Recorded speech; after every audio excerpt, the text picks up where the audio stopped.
Ladies and gentlemen, boys and girls, welcome to the iQOO Battlegrounds Mobile India Series 2021. My name is Angad the Experiment Chahal, and with me, we have the lost hope for humanity. It is Sparrow himself. Sparrow, first of all, welcome back, and we finally made it, the semifinals. Thank you so much for the lovely introduction, XP, and I have to say I am elated. We finally got our 24 teams who are going to fight it out in the great semi-finals of iQOO Battlegrounds Mobile India Series. I mean, it's going to be amazing. Now, let me just tell you one thing. It is basically the creme de la creme that are going to be battling it out amongst themselves, and well, sooner or later, some will topple the others, and some are going to bid us adieu. Now, before we get to anything else, again, I love the fact that, all the competition, every single thing came down to the last minute, came down to the last game. The competition is razor thin, and I believe the semi-finals are going to be something similar. Well, absolutely. If the crowd thinks that quarterfinal has a lot of competition, they're going to be proven wrong because semi-final got something else planned for them. Well, we do have something else planned for you in the semi-finals, but again, before we get to all the things, you all know what teams are playing. I'm sure you are going to be out in full force to, support your favorite team, and you never know, that little extra push in the chat just might help them through. Now, before we get to anything else, we got to give a massive shout out to the iQOO 9 series, of course, giving the pedestal, giving this grand stage for all these players to come and shine under the spotlight. And, what better way to kick things off than a message from our sponsors, which will be coming up in a few seconds. And, Sparrow, again, this is what legends are made of. But before anything else, let's have a word from the official smartphone sponsor of BGIS 2021.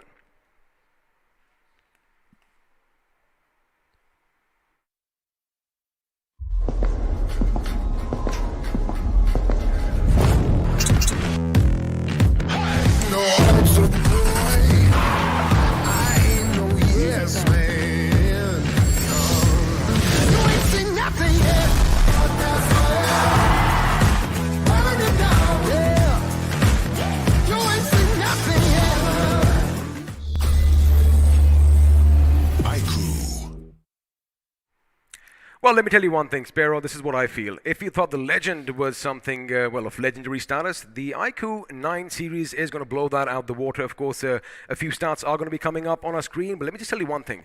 8th Gen 1 is what we are going to be using, and they've upped the voltage from 66 to 120. Well, Snapdragon 8 Generation 1 is apparently India's fastest processor. Yes, it is, XP. And, you're talking about a 120 watt flash charge. It can charge your device to 50% in 6 minutes. I mean, 50 in 6 and to 100 in 18. Again, like I said, 0 to 100 real quick. Now, I thought 22 minutes was something, but boy, they've cut that down to 18. You know what? I don't believe people. I believe myself. And I just charged my device, and believe me, in 18 minutes, I got 100% charge. Wow, looks like it is going to be what he says. But again, if you do not take our word for it, I guess we are going to put a few facts and figures on your screen now because, this is the official stats and specs of this device. Of course, you have that Snapdragon 898, which is, of course, the 8th Gen 1. 120 watt flash charge. Boy, that is going to make sure that everything is going to be fully charged at all times. With that, you got a dual X-axis linear motor, which provides haptic feedback, XP, and Wow. your gaming experience is going to another level. And not only that, I mean, usually, device heats up and all that kind of situation, but no, in iQOO 9, you get full coverage, liquid cooling system. Liquid cooling system, making sure everything is nice and cool and nothing's ever going to heat up except the action in your device when you are playing BGMI. And let me tell you one thing, they have partnered up with BMW. I love the fact that we have these beautiful lines, and boy, oh boy, I am going to nick one of these at the end of this day. But again, now we're going to get back to the nitty-gritty of the things. Let's talk about the brass tacks. A lot of big names today, Sparrow. A lot of big names, and the bigger the name, the more the pressure they are having at this point of time. So it's not going to be easy for a lot of teams, but to be honest, I feel that they have 4 days now. They don't have 1 day to play well and do all the shenanigans. They have 4 days and they can do a lot of things. They can do a lot of things, but let's just find out what all this fighting is all about because, well, a lot of moolah is going to be involved as the prize pool is coming up. And once again, don't be alarmed. There's no typo here. It is going to be a whopping 1 crore rupees. And, well, first place is is going to walk away with half of that. Well, absolutely. If you become the champion of Battlegrounds Mobile India Series, you get 50 lakh rupees. Second place, 25 lakh. Third place, you get 10 lakh rupees. Again, I mean, these numbers are just amazing. But you know what? The title, the legacy that you're going to build after winning BGIS is going to be something else. I mean, you know, in our community, in the esports community in India, yes, of course, money does help. But again, it's all about the bragging rights. Now, speaking of bragging rights, we do have prizes for individual performances as well, as the MVP at the end of the show is going to walk away with an additional 1 lakh in his or her pockets. The Lone Ranger gets 50,000, as does the Rampage Freak, most finishes by a squad, and of course the Redeemer. But again, if you do make it to the final, Sparrow, looks like everyone is going to be walking away with something. But how are we going to figure out who stands on top? Well, that is where the point distribution comes in handy, and you all know the screen, but what stands out for me is one finish equals 1 point. That's going to be super important for a lot of teams. I mean, we have seen in quarterfinals that all the aggressive teams, they managed to get a lot of points. The more the points, the better situation you found yourself in the points table. Well, of course, looking at the points table, you all know that the first place is going to walk away with 15, second gets 12, third gets 10. Now, as we keep going down in the placements, well, the points are going to decrease as well, and you do not want to be caught in the 13th to the 16th position unless you have a lot of finishes on hand. But now let's have a look and see where we started and, well, where things ended, because we did start things off on the 16th of December in 2022. That was last year. That was a whole different year, Sparrow. Well, it's been a long time, right, XP? But all these players, they will always cherish those memories of round 1, which started from 16th of December till 19th of December. Then we had a break. Then we went on to see the brilliant round 2. Then after a couple of days, we saw round 3, which was really incredible. Man, round 3 was when the big dogs, the old guard, they finally made an appearance, and although some toppled, some definitely made sure, well, they justified the invites. Now, of course, in the next year, January 2022, that is, of course, what's happening now. We just got done with the quarterfinals, and, well, today is the 7th, and this is where things get a bit more intense. Things are going to heat up, and, well, only 16 are going to go forth to the finals, after which we are going to have a new champions crowned kings or queens of India. Absolutely. I mean, those 16 teams are going to be the best teams in India. And, you know, everybody wants to be in top 16, but it's not going to be easy. Let's have a look at the format and let's see how things are going through. We started off with in-game qualifiers. I mean, lakhs and lakhs of players joined there. Only 1,024 teams qualified from there.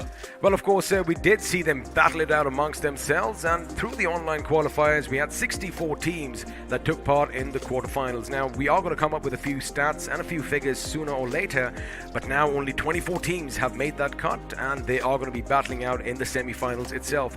Now, we did mention 16 are going to go forth to the grand finals, but only one champion is going to be crowned. Now, again, Sparrow, you know, we talk about the money, that's nice, but oh my goodness, those guys are going to be ruling over everyone else. But let's have a look and see where all the fighting is going to take place today, because, well, the schedule is up on your screens now. Match 1 is going to be between Group A versus Group B. That is going to be Erangel. Match 2 will be between Group B versus Group C in Miramar. Match 3, it is going to be Group A versus Group C, again in Erangel. And then we have that Sanhok, that single Sanhok, that will determine a lot of value for these teams.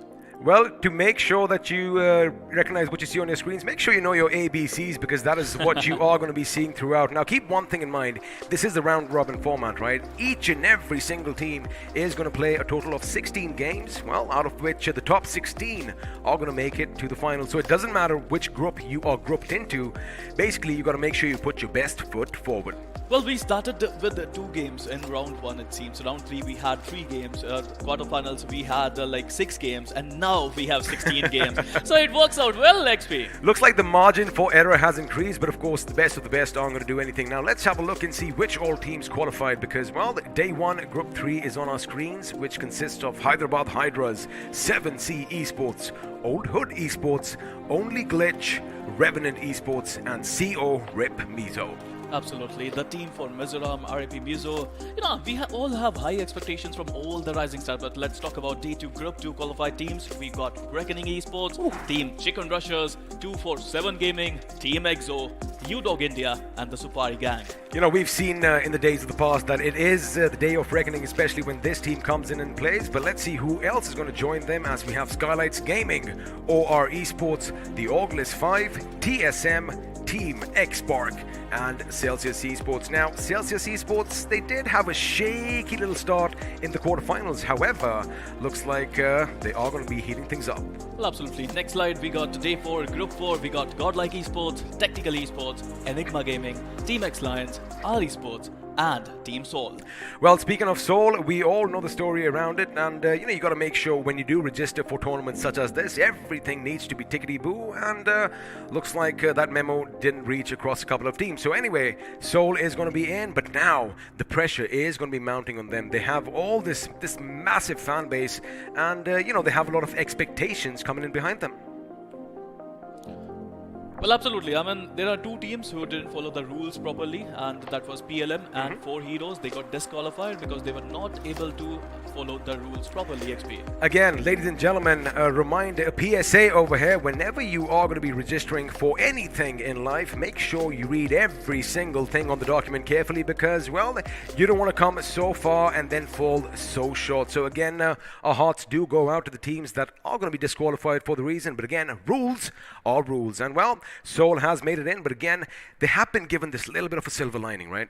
They have this little spark. Now the thing is, they got to make the best of this advantage. Well, it is the second birth of Soul, I would say. I mean, with this opportunity comes a lot of responsibility on their shoulders. And these players, I know that they're going to come and they're going to try their level best, and they have to XP. They don't have any other options. Speaking of Soul, I'm sure a lot of souls almost left, the bodies of all you fans watching, but be good, because everything is tickety-boo. And now let's have a look and see who all is going to be battling it out in the Battlegrounds today, because in Game 1, we are going to have Group A go up against Group B. And well, Group A, we have Reckoning Esports, Old Hood Esports, OR Esports, Only Glitch, they better not glitch out today, Team Chicken Rushers. Are they going to rush for that delicious chicken dinner? We're going to have to wait and find out. But of course, joining them, we have the Supari Gang, and well, on the other side, Hyderabad Hydras to kick things off. Well, alongside them, we have 7C Esports, Tactical Esports, Team X-Spark, who would love to spark some really good points on this day.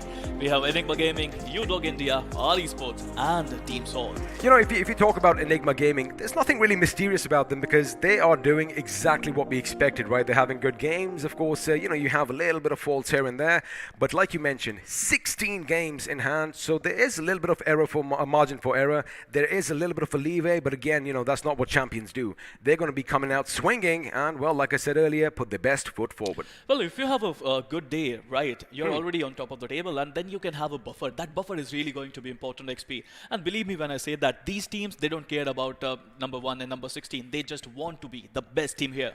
Well, that is what they do want. But talking about numbers, let me just throw a few numbers out at you. Now, we did see in the quarterfinals, we did hit that big ton. We did have a team walk away with 100 points, and that was Reckoning Esports. Can they do something similar this time around? They would love to. I mean, they got 100 points. They have huge fan following as well. A lot of people are looking after them, especially Reckoning Esports and Team Hyderabad Hydras. Hyderabad Hydras, they managed to get 99 total points on day 1. That was incredible. That was incredible, and also they did manage to get a taste of that delicious chicken dinner. Let's see if they are going to do something else this time around, because again, I like the fact that every single team is going to play everyone. Like I said, all teams must play 16 games, and from these teams, from 24, 16 are going to go forth. So for now, on day 1, I do believe we are going to have a little bit of a slow, sluggish start. You know why I'm super happy? I'm super happy because we are going to witness some amazing teams fight it out, which we have yet to see it in quarterfinals. You know what? I'm talking about Godlike versus TSM. When two Goliaths come together and form a battle, it would be just awesome. Well, we have seen a lot of Davids, following a lot of Goliaths, but what happens when the Goliaths go up against one another? Well, we are going to have to wait and find out. Now, before all that carnage is let loose on the beautiful map of Erangel, before it is covered in hot steaming blood, let's have a look at the beautiful map with a bird's eye view as well. We are going to be flying high above the plains, and to kick things off, we are going to be at the broken Milta power plant. Milta is going to be super important. You get a lot of value, you get a lot of loot there, and we might be able to see some drop clashes because teams are changing. And these changing, every group has 8 teams. You have to fight every single group a lot of times. So I would love to see some drop clashes. I would love to see some car clashes. And XP, we all love some entertainment, don't we? Of course, we love our masala, we love our drama. And, well, sooner or later, all of that is going to be on our screens, as now we are at the gas station just north of the bridge, which is on the left side, leading to the Sanhok military base. Again, with all these teams, they need to make sure that they know every single nook and cranny of the map if they want to take advantage of their terrain. But for now, as all the teams are going to be hustling and bustling, and well, life is going to be rustling on the spawn island, sooner or later the entirety of the map, well, it's going to come under heavy fire. Well, hustle is going to be there, XP, but you know what? I would love to see some really good first few games. I want teams to have that momentum, that confidence. You know what? Momentum and confidence, they go hand in hand. And when you have these two things, you are going to get a lot of points after that. I mean, that is the name of the game. Make sure you accumulate as many points as you can by hook or by crook. If you see someone down on their knees in the distance, by all means, take a few shots. You might just get another point for your team. And, well, sooner or later, all hell is going to break loose, as I do have a look at the clock on our screens. In about 20 seconds, we are going to be jumping into Erangel. Now, of course, the first question is, are we going to have some dramatic circles, or is it going to be kind of easy in the first one? Because if the circle is kind of central, Sparrow, I think all teams are going to be rather happy. Well, they would be happy, but I don't think fans would be that happy. Remember, oh, we want the drama. Well, we want the drama, and remember the water circle there at the last time we seen that? Oh, buddy, I mean, let's see if you want to see that, because there we have it, boys and girls. Game number 1 is about to begin as the big bird takes to the sky for the first time, and, well, all you Soul fans are going to be happy with the name you see on your screen. But now, my co-captain Sparrow, where are we flying to? We are flying from Georgiapol going towards Milta Power. It's a little bit of northern kind of a plane path where it will be hard for a lot of teams to go towards Military Base Island if they want to. Even Primosk and Ferry Pier and Quarry are out of reach. So if you want to go there, you need to get some vehicles. But right now, the most important question, XP, is, are we going to witness some drop clashes? Well, I mean, you do see a few teams dropping by nearby each other, and the thing is, what happens is, once those chutes open, once you start looking around, that's when you realize, uh-oh, we have some company, and you have two thoughts in your mind. Do we fight, or do we move away and, well, live to fight another day? We are going to find out soon enough, but for now, it does seem like the majority of the teams are going to go to their preferred drop spots. Of course, the Hyderabad Hydras dropping down first in northern Georgia. You know, the best thing is, now teams have the data. Oh, yeah. They know, they have studied their opponents, they know where their opponents are going to go, and I think drop clashes are not going to happen this time around. They would take it easy, they would play a little passive, they would prioritize loot first, and then they will prioritize the zone. What's surprising is, normally Pochinki is either deserted or only one team is going to be dropping nearby, but for now, it does seem like 3 teams are going to be in close contention, and action might break out, but oh my goodness, this is the drama, this is the masala we've been waiting for. The first circle is going to be all the way down south, and, well, before that, looks like action is going to break out, as the Supari gang's daddy could be in a bit of trouble. Now, he does have that vehicle, he only has Mod to deal with. Looks like he is going to be coming in for the rush. He knows where the enemy is, shots are being fired, but he does have that S12K shotgun in his hands, and boom, boom, the enemy could be brought down. But Sparrow, he's got out quick, because the other teammates are pretty much nearby as shots are going to be fired. Daddy needs to be careful not to be knocked down. I mean, the cavalry would be here anytime now, and the TST Daddy, I think he had a good idea that he wanted to attack him, but I don't know what happened there. He had a S12K, it's a shotgun, close range would be no problem for him, but at this point of time, Madhav, who got a Uzi there, would love to rush in. I mean, there's no fear in Madhav, he's rushing in, he didn't even have a helmet or a vest. Oh, he's rushing in, but there you have it. It's going to be Yodha, the warrior himself from the Lions, who is going to roar the loudest. As well, we have the first knock and subsequently the first pick of the game coming in, and unfortunately, well, Daddy is going to be a bit disappointed. Now, I like the fact that action has broke out right at the beginning, and is this going to be what we are going to witness in the next few minutes? Because it does seem like a lot of teams could be heading in for a little bit of a head-on collision. Pochinki, of course, now under control of one team itself. I mean, we were talking about water zone. Oh, it's going to happen. It's going to happen. It's going to happen clearly. I mean, look at the zone. We have no idea whether it's going towards the military base island or whether it's going to go back towards the Ferry Pier area. It's going to be so crucial for all the teams that they have to predict it correctly. The best teams, I think the experienced teams, either they are going to go early, like 7C, they're going through to the military base island, or they will go late, like we have Team Reckoning and Hyderabad Hydras. Speaking of, migrating early, you're right. 7C are going to be heading towards Nova Rupnoi at one end of the military island, while on the other, we do have only Glitch already making the move to the military military base itself. Now, of course, it makes sense because chances are the final few circles might see some action on that tiny island to the south. But for now, we're going to be heading up north. Of course, this is northern Georgia with the Hyderabad Hydras. Well, they might just clash with Reckoning Esports. You know, normally these teams, they don't clash each other. They know each other really well. Reckoning and Hyderabad Hydras.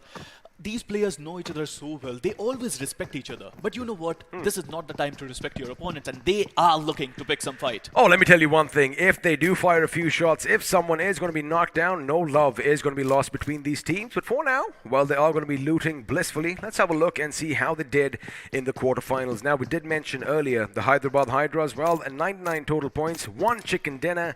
And I like the fact that, you know, they have more finishes than position points. Just goes to show the aggression is there. Just goes to show that they are hungry for some blood. Well, again, we talked about them, right? 99 total points in quarterfinals. That is amazing. The second best. But you know who got the first best? Is their neighbor right now.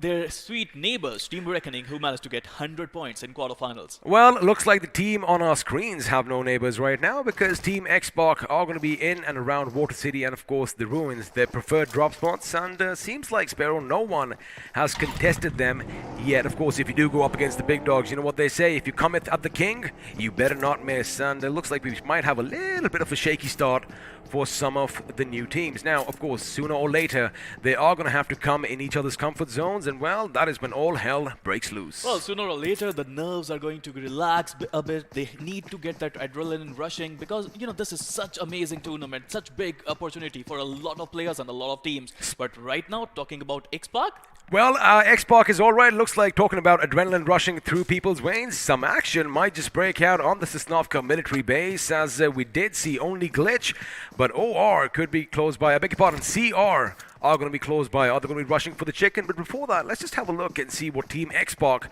were up to in the quarters. 63 total points. I mean, from a team like this, you would definitely expect a lot more. well, absolutely. I mean, expectations are a lot coming in from Team X-Pac. They have Mavi, who's a brilliant IGL, and even in this map, the rotations are going to be so crucial, XP.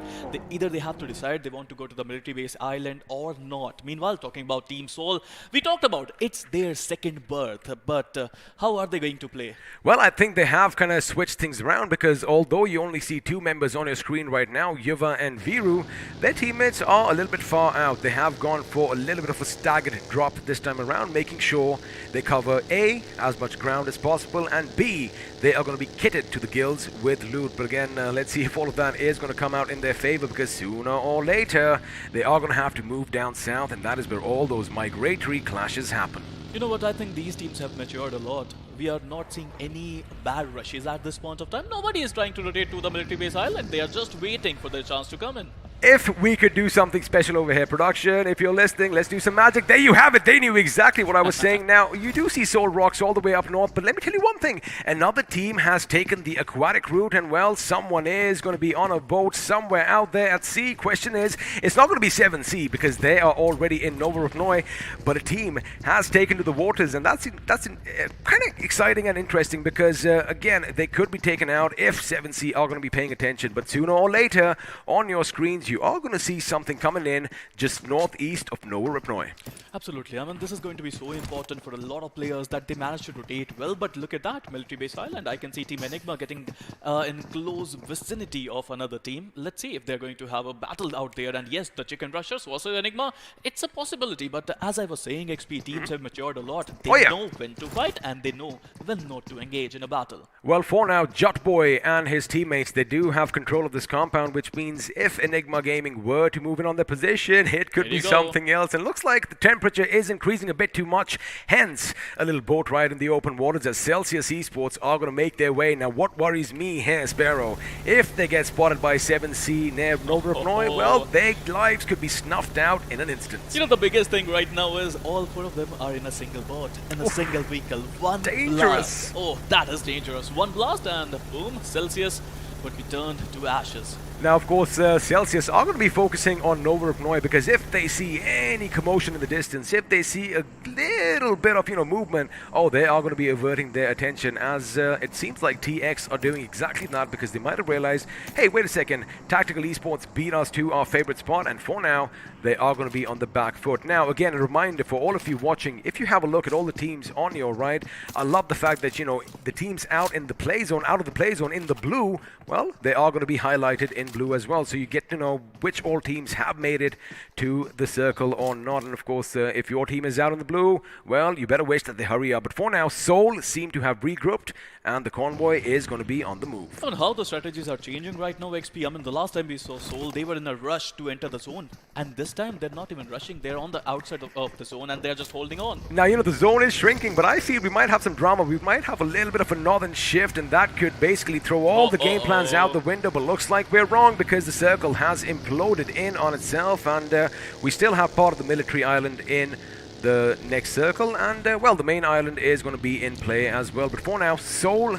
49 points in the quarters. Again, we expect a lot more from them. Well, again, on normal days, I would say the zone could go towards the military base island. But right now, if you have a look at the history of BGIS, I don't want to say anything. I just can't say anything. It can go towards Ferry Pier. It can go in the water as well. I mean, you can see a little island just on the left side of military base. I have seen the zone go there as well. Oh, I mean, you and me, we both love the drama, because look at what's happening on the eastern front. Looks like OR Esports are going to make it across the bridge first, but following suit in their wake, we have Seoul and we have UDog India. Now, it does look like Seoul have spotted some movement in the distance, because they have alighted from their vehicles. But for now, we're going to head over to Old Hood Esports. Now, Old Hood, they've had a good game as well. They've been doing good.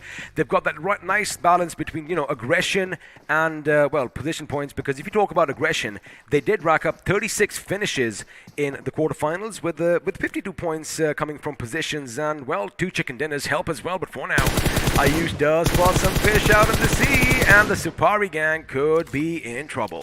Well, he's trying to fish a lot of players there, but it's going to be super important for them to not, engage at this point of time. Meanwhile, talking about already esports, they got 36 total finishes, 52 position points, and a total of 88 points. And I have to say, XP, one of the best rising stars we have. And have a look at what Sultan is doing. Of course, he is trying to get that little bit of a visual confirmation and help his teammates out that, hey, I'm gonna tell you the spots, you have to choose there, and chances are we might just rack up a few finish points. But again, all this commotion is going to attract teams from behind as well, and they've got to be careful, because I do believe 7C Esports is moving dangerously close to their position. Now, on the other side, wow, beautiful timing, UDog might just go up against Seoul, but looks like Ace Black from Hyderabad Hydras, he's going to be driving past the enemy, suddenly realizing, uh-oh, this compound is taken, and we might just see Seoul come out with a few finishes for themselves. For now, it is going to be a race to the military island, as all the teams are going to be getting in their vehicles and, well, skedaddling out of here. Well, it's a race. At the same time, it's about patience as well. How much patience you can show at this point of time. And Team Seoul, they looked like a different team today. Their strategies are completely different. They are having a lot of patience. I wonder if they have that kind of healing supplies with them if they want to survive outside the zone. Well, they do look comfortable. Mind you, they did drop to the northeast of the map, and, well, they have a decent amount of loot on them for now. But for now, Carry from Hyderabad Hydras, he realizes that, well, Seoul are going to be smoking the position of their vehicles. They want to get away scot-free and expect some gunfire to ensue sooner or later. He gets out, he sees some movement. Is he going to shoot? Yes, he does, but he is just a bit too late. But elsewhere, looks like the Chicken Rushers are taking on the Lions, as Madhav is brought down to his bloody knees.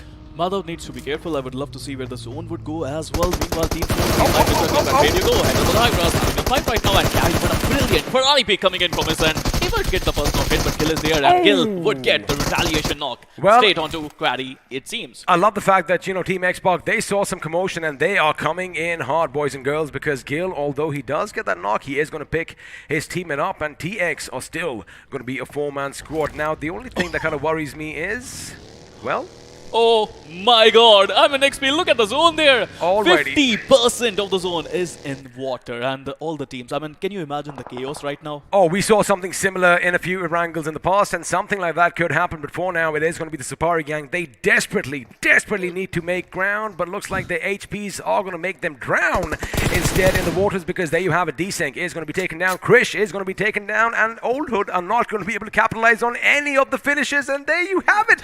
The first team, ladies and gentlemen, to be eliminated from this game. Well, all credit goes to the play zone, but for now, again, the tables are going to be turned. The Lions do have a good position, but Tactical Hitman is nearby, and well, Samurai seems to have an idea. They have a great position. I have to say, Team X Lions, every time I see them either in Miramar or Erangel, their positioning have been immaculate. And I have to say, this young team is, they are just moving a lot of heads right now in their direction. They are moving a lot of heads, but I wonder what's happening in the other side of the map, because, well, just as I say it, oh my goodness, it's like all production is almost reading my mind here, because Hyderabad Hydra striker, he might just strike at the enemies rolling by. He does have that beautiful McLaren, ooh, with the matte black paint job.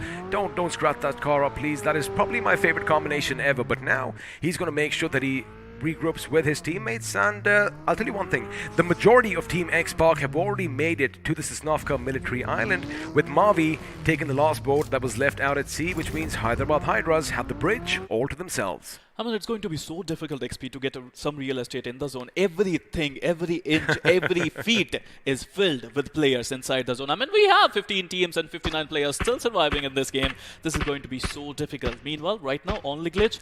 You told me about them glitching, but I would love to see if they are going to glitch some opponents. Well, looks like that is exactly what they are trying, as Evo was under fire, but it looks like from behind, the Chicken Rushers saw a little glimpse, and, well, they did lay down some shots, which means he is going to be on the back foot. Have a look at that, boys and girls. We have a little bit of a kaleidoscope breaking out on the map, because all those colors so nearby is just going to be a bit confusing. Well, it's almost like a rainbow in the final few circles, and this is going to be so interesting for a lot of teams to survive. But right now, I have to say, Only Glitch got a beautiful palace in the zone. They do have that palace, but sooner or later, that palace is going to come under heavy fire, because we are going to have some invaders come in. Now, the thing is, if you have a look at Only Glitch, they do have 63 points in the quarterfinals, and a decent balance between finishes and position points. But for now, looks like Evo, ooh, he did just take a shot to his noggin, lost half his HP.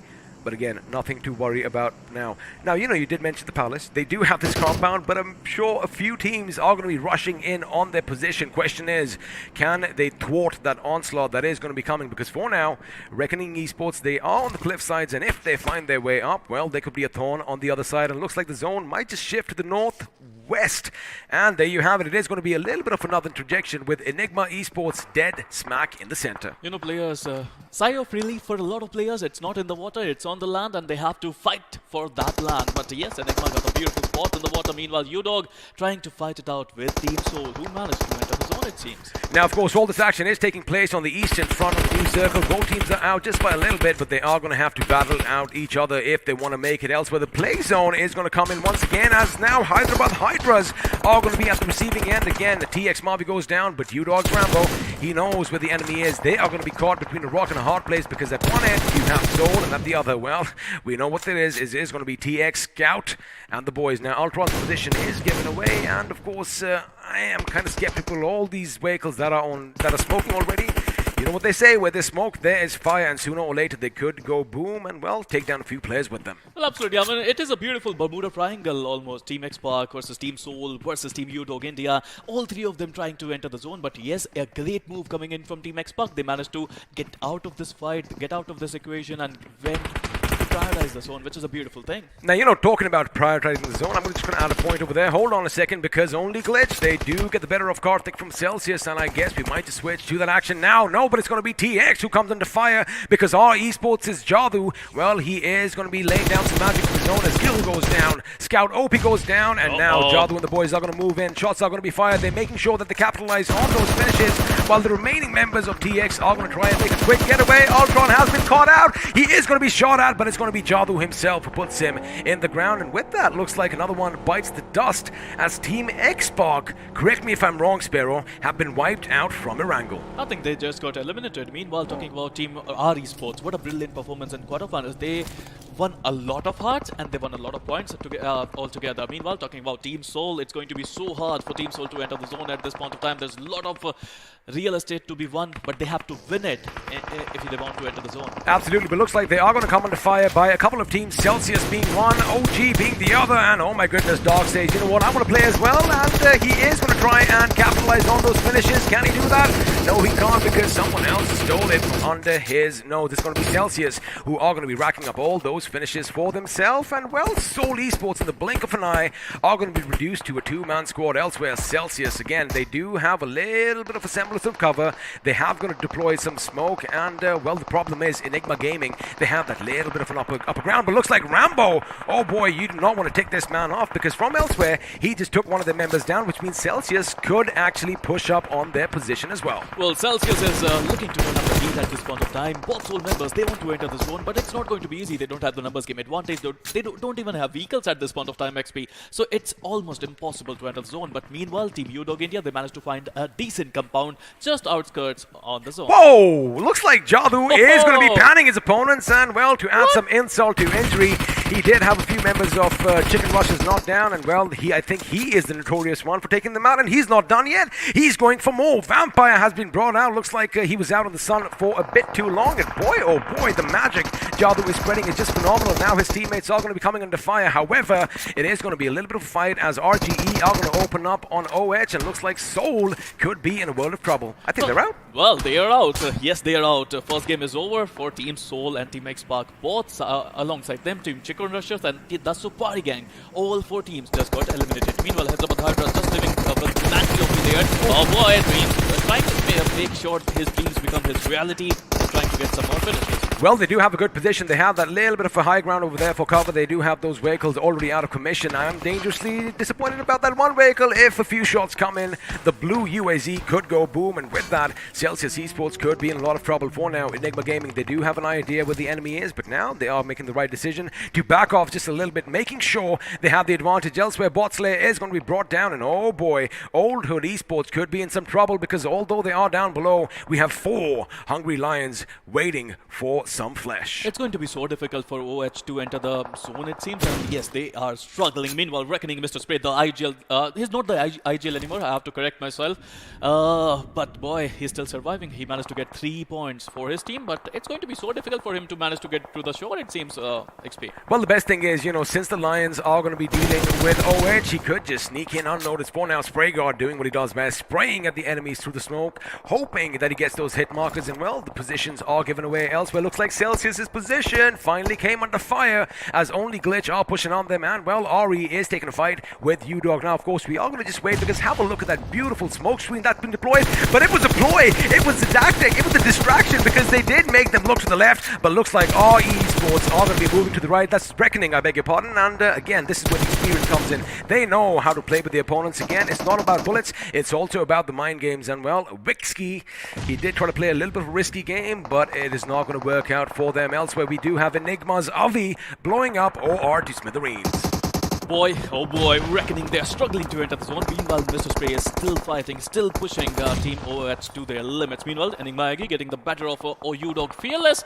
This is going to be so crazy and chaotic. Final 2 circles, XP. Again, I love the fact that, you know, so many teams survived. One is all it's going to take, because sooner or later there's going to be a chain reaction, and well, all the teams are going to be toppling over like dominoes. For now, Sprayground hits the deck. He knows where the enemy is. He doesn't want to push his advantage, because again, from beyond OR Esports, they could be shot at from the team that has that high ground. Now, 7C, they are going to be moving in as well. Spray God is going to lay down some lead. Oh, that grenade was a bit too close for comfort, and Aditya could be in trouble. He might just be burned to a crisp, and Prince over here, well, he's just going to make sure he surveys the land and gets a little bit of information for his team. Now, elsewhere, he does spot tactical, but they do have to deploy smoke grenades to make it to the zone. It looks like Reckoning Esports, well, their days of Reckoning are over, because Tactical took them out of the 9th position with 5 finishes to their name. Well, again, if you have a look at the zone, X-Lions and Team Tactical, they got the better of every single single other team because they have the zone advantage and they can, I think, easily gatekeep a lot of teams. Meanwhile, talking about Team Enigma, beautiful situation. They lost Sagi, but Avi is there. They will smoke this position. They will manage to revive their players, and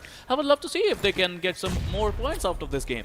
Well, for now, 7C Esports on our screen, still a four-man squad with 3 finishes, but have a look at that. Our Esports are on a rampage, ladies and gentlemen, as they've already racked up 10 to their name. Now, as Circle is going to shift a bit to the southwest, XL, like you mentioned, are in prime position, but it looks like Hero is going to be the hero for his team, and this could be a massive grenade. It looks good. Oh, are going to blow up. Well, they did shake just a little bit, but Aladdin has to take cover because, well, his position has been given away. OR versus 7C. Meanwhile, on the other hand, Canary is coming in, and this is going to be so difficult for Canary. He was trying to get a decent spot in the zone for his team, but he was not able to. Meanwhile, Tactical coming into play now, getting the knock on another player of Team X Lions. Well, what happens is if you send a canary to the lion's den, chances are the lion is going to eat that sweet little bird for dinner, and that's exactly what happened because the remaining members of our Esports are behind, and now OR could be in trouble. Enigma aren't be in a good position. Just lay down some lead. They're going to make sure their health is up. They're going to make sure the boost is up, but now this is indiscriminatory fire. Wexy's going to be brought down. OR is going to be bleeding members one off the other, but Evo gets the better of 7 Prince. That means they do have a few points on the table for themselves. Enigma Eggy, again, they want to move to the circle as well, so OR might just make it to the end as well. For now, it is going to be a battle against Tactical Esports because I do believe that is where all these teams are going, but looks like Tactical Kid just took out Rex from Enigma, and now Enigma are down to a 2-man squad, and again, he is not done. They are going to play that tactical game here, Sparrow, as now the Lions are going to come under fire. Once again, we have seen them play beautifully well in quarterfinals. I mean, we can't forget the clutch of Kid there, who did an immaculate 1v4 in the final few circles. I mean, he can do it. He can do it again. Immaculate is the right word, my friend. That was just brilliant to watch, but now looks like Evo's position could be coming under fire. Enigma Gaming, again, they are firing on all cylinders. Evo, last man standing, 3 finishes, 2 in. Can he make it 4? Yes, he can, as Enigma Avi is going to be brought down. Looks like no love is lost between these friends, again, on either sides of the teams. But for now, Evo makes sure he drinks all those energy drinks, gets that boost up high as the drop is going to fall from the heavens above, and looks like Tactical again in a tactical position to reap all the benefits. But for now, the Lions, they do have a good spot. That looks like a good grenade. It could be devastating. Could it hit its mark? It does go boom. Unfortunately, no bodies hit the ground. Wait a second. Correction. Simple was taken down. Samurai was taken down. And this could be problematic for the 4 Lions. Well, Rockstar, the last man standing, would be taken down as well by Tactical. And they are tactical. They are aggressive. They are supreme beings, it seems, in this Erangel. And they're not stopping now, XP. They want the chicken dinner. They aren't stopping at all. And looks like with 4 members alive, they might as well just go and take it. But if the Lions are going to be brought up, it could be problematic for them. OR Esports, once again, just 1 man standing, and well, Evo doesn't really seem to have a lot of health on his thing.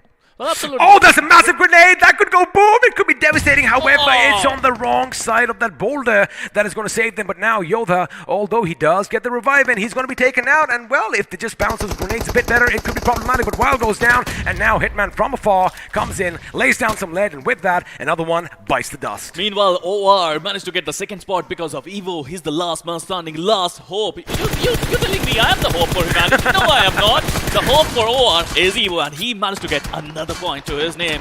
Can he do a clutch here? Could he be a superstar? He's already a superstar XP, but could he be the mega star? He can! Gets another one. No! It's going to be super important. 1 versus 2. It's a chance to become a champion. It's a chance to be legendary. Let's see what Evo can do. Well, the thing is, he's going to isolate them. I was just going to bring them up had he isolated the opposition 1 by 1. But again, the Blue was going to force him in. Tactical Esports, ladies and gentlemen, with a tactical win, getting that chicken dinner. But again, a last-ditch effort coming in from OR Esports. Well, I'm pretty sure you could tell all our hearts were beating and the hands were shaking. But again, Tactical, what a victory over here.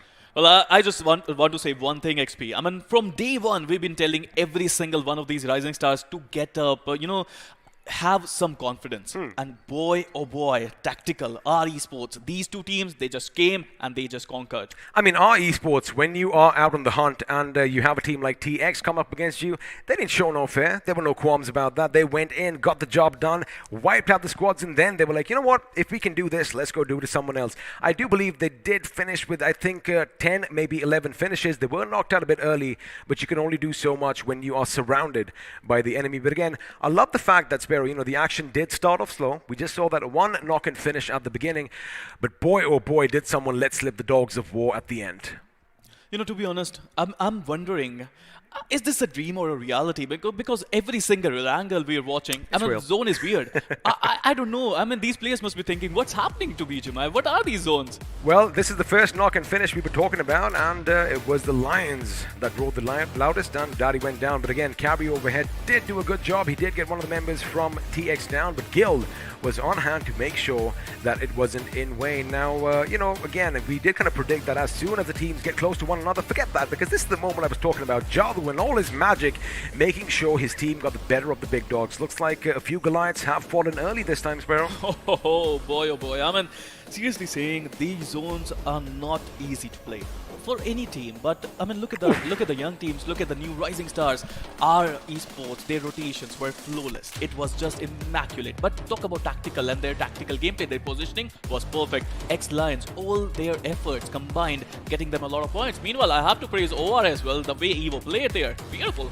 I'll tell you one thing, of course, all members of OR Esports are capable of, being one-man armies, but Evo this time was just ridiculous because I do believe he finished with six finishes, and again, over here, OH couldn't do anything because at one end we had Reckoning, and well, up top we had the Lions themselves. Now, Celsius's position did come under fire, and that was because someone had to go and take it away for them, and that team was only Glitch. Well, I wouldn't be surprised if Evo is our iQOO MVP of the first game. I mean, the man managed to get a lot of value out of Erangel, it seems. I mean, what is the MVP, right? It's the most valuable player. Absolutely. And if you go out and pretty much get the most finishes, chances are you could be that man. As OR, again, at this point, this is when everything went south. Now, of course, you do have some fire over there, but, they were out in the open, getting shot out from every single angle. And Enigma, in fact, did get a few finishes for themselves as well. But now Ari, again, going up against the Lions, and now the Canary was left. And, well, Yodha roared a bit louder, and the Warrior put him down 6 feet under. Well, I have to say, the only qualm I have against Team R Esports is that they could have done better in the final few circles. They had 4 members still alive, but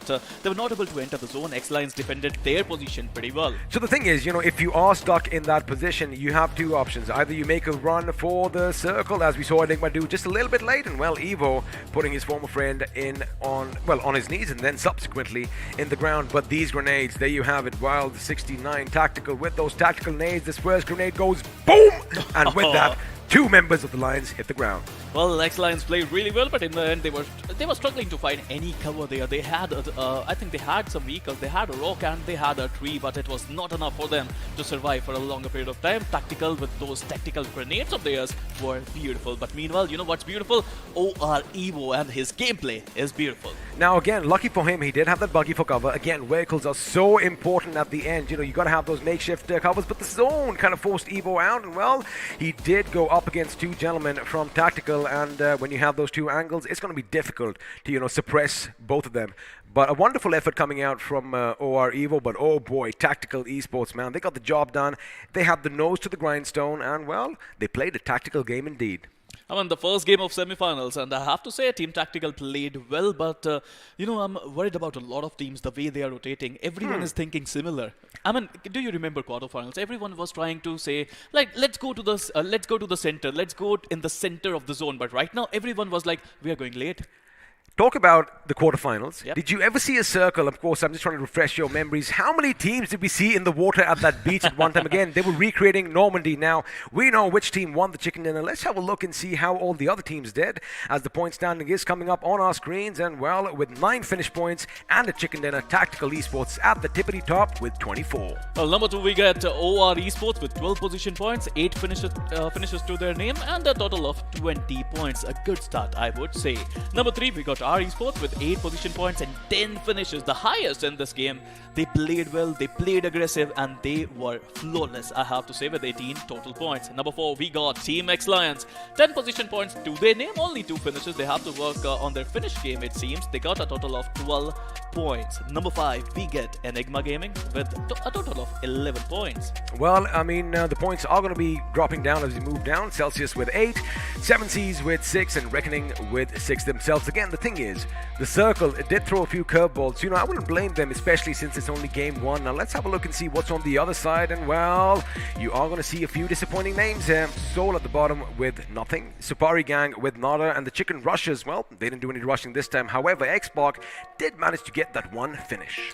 Already Esports also managed to get 1 position points. Udog India with a total of 2 points. Hyderabad Hydras with a total of 2 points. And only Glitch at number 9 with a total of 3 points. I have to say all these teams would be disappointed. But as you said, XP, every team is going to get 16 total matches.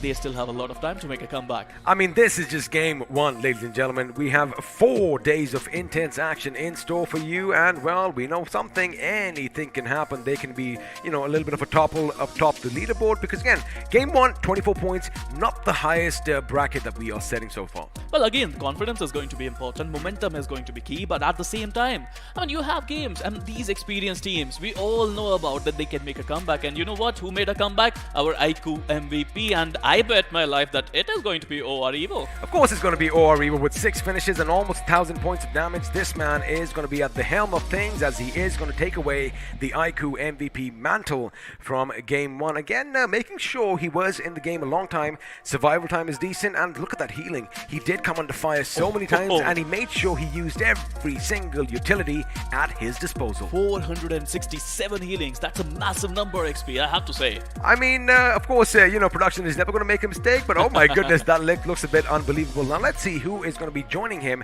as we have a look at the top 5 players. And of course, if you are going to be going out on a hunt, you can expect our esports to have a few of the members on your screens. Well, if you want to give it to someone, I would give it to Reckoning Mr. Spray. You know why? They only got 6 points all in all, and out of all those 6, 5 of them are coming from Mr. Spray. I mean, he's not the IGL anymore, but right now he is actually ripping things apart. Well, at least he's living up to his name. He's just spraying lead in every direction, and well, when bullets are flying, sometimes body do hit the floor. Now, of course, joining him, we do have Tactical Hitman coming in the 5th position with 4 finishes to his name. All in all, a good game, and have a look at the damage numbers by Canary and Jadu. Now, of course, they have a few, fewer finishes, but again, boy, were they dishing out damage in every single direction. Well, I have to say, Jadu is a magician, and Canary, he likes to sing a lot of songs with his bullet, it seems.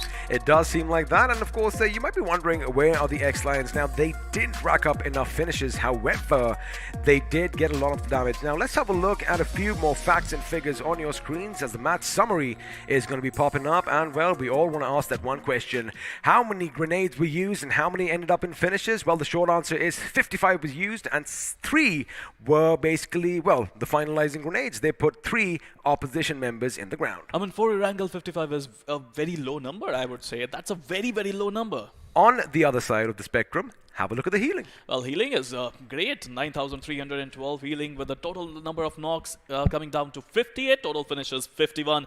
1 airdrop was looted, and the 39 players were rescued, it seems, XP. Now that we are done with numbers, let's make it a bit easier for all our viewers. Let's get some diagrammatic charts on our screen. As the finish to damage performance graph is going to be popping up now, and well, like my co-caster Sparrow likes saying, no skyscrapers this time, but it looks like a few teams did share all those finishes. I mean, look at our esports. Certainly number 1 if you talk about damage, and number 1 in finishes as well. They managed to get 1,793 damage for 10 finishes, and they wreck havoc in Erangel, it seems. I mean, they were trying to fight every single battle. The thing is, they came in from behind. I mean, they were out on the blue for some time, and they did have a few teams, in their path to success. And well, again, either you hit your enemy head on, you lock horns with them, and you battle it out in the battlegrounds, or you run away to live to fight another day. They did not choose the latter. They went in, took out a few big names, infused that confidence in, and well, they just kept on going. Well, if you ask me, there was only one team who was looking to take a fight, and that was our esports. All other teams were trying to either get position or trying to survive, and the brave you are, the more points you get. That's my philosophy, and I have to say, it is working for Team R Esports. It is, of course, the higher the risk, the higher the reward. That is exactly what we did see on our screens. And, talking about that, I'm just going to bring up positioning right now. Yep. Even Celsius, they had a good spot. They had that little rock, that little rise for cover. They had their vehicles all lined up. But again, the only way they were taken out was because, well, somebody pushed in on that position. And that was only Glitch, who, well, didn't seem to be glitching today. Well, it seems it's all about XP, how you manage to handle your position. I mean, if you have a decent spot in the zone, I mean, look at Tactical Esports, they had a decent spot in the zone. No one was trying to take them out. Everyone was trying to survive to, on the edges of the zone. Center was empty. Only Tactical was there. No man's land. That was what the center was. And again, Tactical, they capitalized on the position. They did go to the center, and it looks like the BGMI gods did bless them with an airdrop right on the head. The only airdrop that was looted in the entirety of this game. But again, I love the fact we saw so much drama right at the beginning. A team coming in by the waterways, and well, it was the Chicken Rushes. Unfortunately for them, they were wiped out and went away with nothing. Now, talking about the next match, XP, I have to say it is going to be Miramar, and a lot of strong teams are going to come in who played really well. For example, I mean, look at TSM. Let's talk about TSM for a brief moment. The way they played in round 3 was on a different level. I forgot. How did TSM do in round 3? I mean, it didn't really stand out. I can't really remember, but of course I can. 110 points. That is just ridiculous in 3 games, wiping out pretty much half the server in the last game. 46 points, was it? I mean, yes. But again, it's not over there. Quarterfinals, not that great for TSM, I have to say. And that is why the pressure is on them. They have to come and they have to perform. And next game, they have some really good opponents as well. Well, I mean, the cat's out the bag because TSM are going to be joining us in the next game. Of course, keep one thing in mind. Now, the entire teams are going to be grouped in 3 groups, as you did see on your screens earlier. You have Group A going up against B, and, well, C is going to be nearby as well. So now we are done with A and B, and, well, after that, I do believe we are going to have B coming in, and they're going to go up against C. Again, remember, you need to know your ABCs over here. Well, I always say you need to make plans as well in terms of ABC. You have a lot of alphabets. You need plan A, plan B, and plan C. Now you have 3 groups, A, B, C. So a different plan for different groups, different drop locations, maybe different strategies. Maybe you could be a little aggressive in the next one. And that's the best thing about this format because, again, yes, you are going to play against all teams. And like I said, all teams are going to play 16 games in total. But the fact that, we're going to shuffle up the groups, you got to just keep the enemies guessing because, again, like you said, drop spots and all. If you keep an eye out as to who your opponents are, like I said, you need to be able to read your opponents like an open book. And let's see how many teams have done their homework. I mean, those IGLs and those analysts after the game, I mean, they have to take their glasses on and they have to write notes now because these teams are going to be dynamic. They are not going to be stable, and this is going to be super fun, XP. It is going to be super fun. What else is going to be super fun is we're going to take 2 players and we're going to pit them against one another as the player face-off is popping up on your screens. And, well, on one side we have Mr. Spray from Reckoning Esports, and on the other we have Evo Italy. Now, the name does sound cute, but boy oh boy, can this boy pack quite a punch. Well, there's a similarity between both these players. I mean, both of them were alone. They were alone, but they were enough. There's a difference there. And, well, of course, you can't see all the numbers on your screen. Now, let's do one thing. Let's bring some teams in. Let's put some teams under the spotlight as we are going to have the squad face-off. And, of course, you have the winners, Tactical Esports, followed by R Esports, who did end up with higher finishes than them. Absolutely. I mean, as I was saying, they were aggressive. One team was super aggressive. Other team had a beautiful position in the zone, and they were just taking everyone out who were trying to reach them. Our esports who managed to get 10 finishes with a whooping damage of 1793 with 7 assists, 2 headshots, and a survival time of 21 minutes and 38 seconds. Now, imagine had they survived just a little bit longer. Of course, they would have gotten a few more position points, but don't fret because this is just game 1, and, well, there's a lot more action in store for you today. Now, of course, these are the 2 squads that we are going to talk about, but keep one thing in mind, anything can still happen because, like you said, we do have 16 total games to be played, and, it is about nerves. It is about the circle. The circle did kind of play a little bit spoil sport this time around, especially to all the teams that were on the eastern front of Erangel because we expected some early clashes. We expected some Carmageddon, but nothing happened. They just drove past one another. I mean, XP, with the zones like these, you need ice in your veins. You can't have a runny head. You can't have sweaty fingers at this point of time. This is iQOO BGIS, and if you're not ready, you're going home. Well, looks like a few teams are in fact going to be going home, but again, that's a story for later because, like I mentioned, 4 days of semi-final actions, after which only 16 teams are going to go forth to the grand finals. But again, let's not dampen the mood right now because it's just the beginning. This is just the beginning. It's day 1, and we have just gotten done with game 1. You want positivity, XP? What's up? positivity is they can make a comeback. It's Miramar, and all these teams can make a beautiful comeback in that. Now, of course, all eyes and the spotlight, in fact, is going to be on a few of the big dogs. I'm talking Team X-Park, I'm talking Seoul. Now, it wasn't a good start for them, but again, like my fellow friend over here said, they can make a comeback. It's easy. It's just the first game, and of course, the bigger you are, the harder you fall, but also the more expectations you are.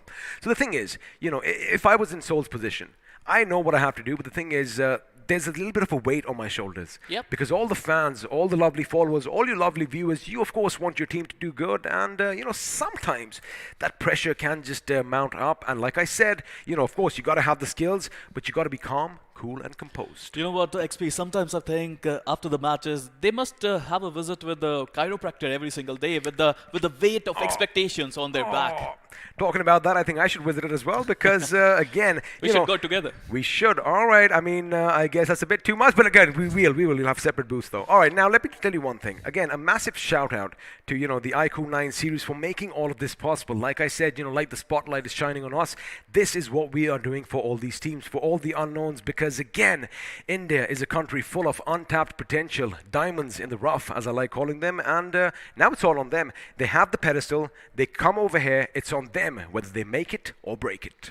Absolutely, it's up to them, and a lot of hopes, a lot of expectations coming towards them. I would love to see if these young players are going to stand strong, and by the looks of first match, our esports, tactical esports, X-Lions, all these three teams played incredibly well. Talking about experienced teams, I mean, I think OR did really well, especially Evo. He managed to survive for a longer period of time. Enigma looked really good. I love the rotation of Team Seoul and X-Park as well, so let's see how they're going to play. Well, we are going to find out. Before that, again, just a reminder, once again, a massive shout out to iQOO 9 series for making all this happen. Let's have another word from the official smartphone sponsor of BGIS 2021.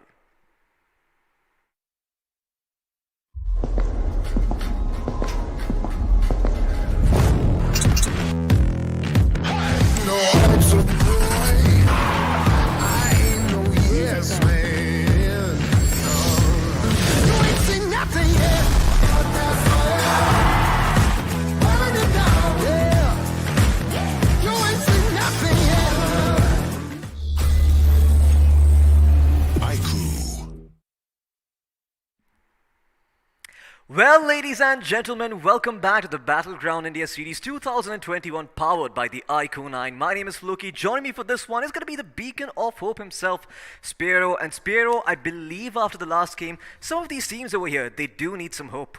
Well, they do need some hope, but I have to say, I mean, look at OR Evo Idli. He was hope for his team. Look at Reckoning Mr. Spray. He was hope for his team. That clearly shows, Floki, that one guy can change the perception. One guy can get you a lot of points. Absolutely. One person can do a lot of work over here. In fact, I do believe a couple of these teams didn't really have, a good time over here starting things off, especially some teams from Group A. I do believe the Sapari gang, they had a very, very hard time with Daddy getting knocked out early on, then three of the players getting knocked out in the water by the play zone itself. Not the way you want to go out, but let's have a look at the matchup once again and see what team's going to be joining us this time around, as I do believe Group A is going to be on a bit of a break. We instead going to have Group B going up against Group C, and in Group B, we've got teams Hyderabad Hydras, 7C Esports, Tactical Esports, Team X-Park, Enigma Gaming, UDog India, R Esports, and Seoul.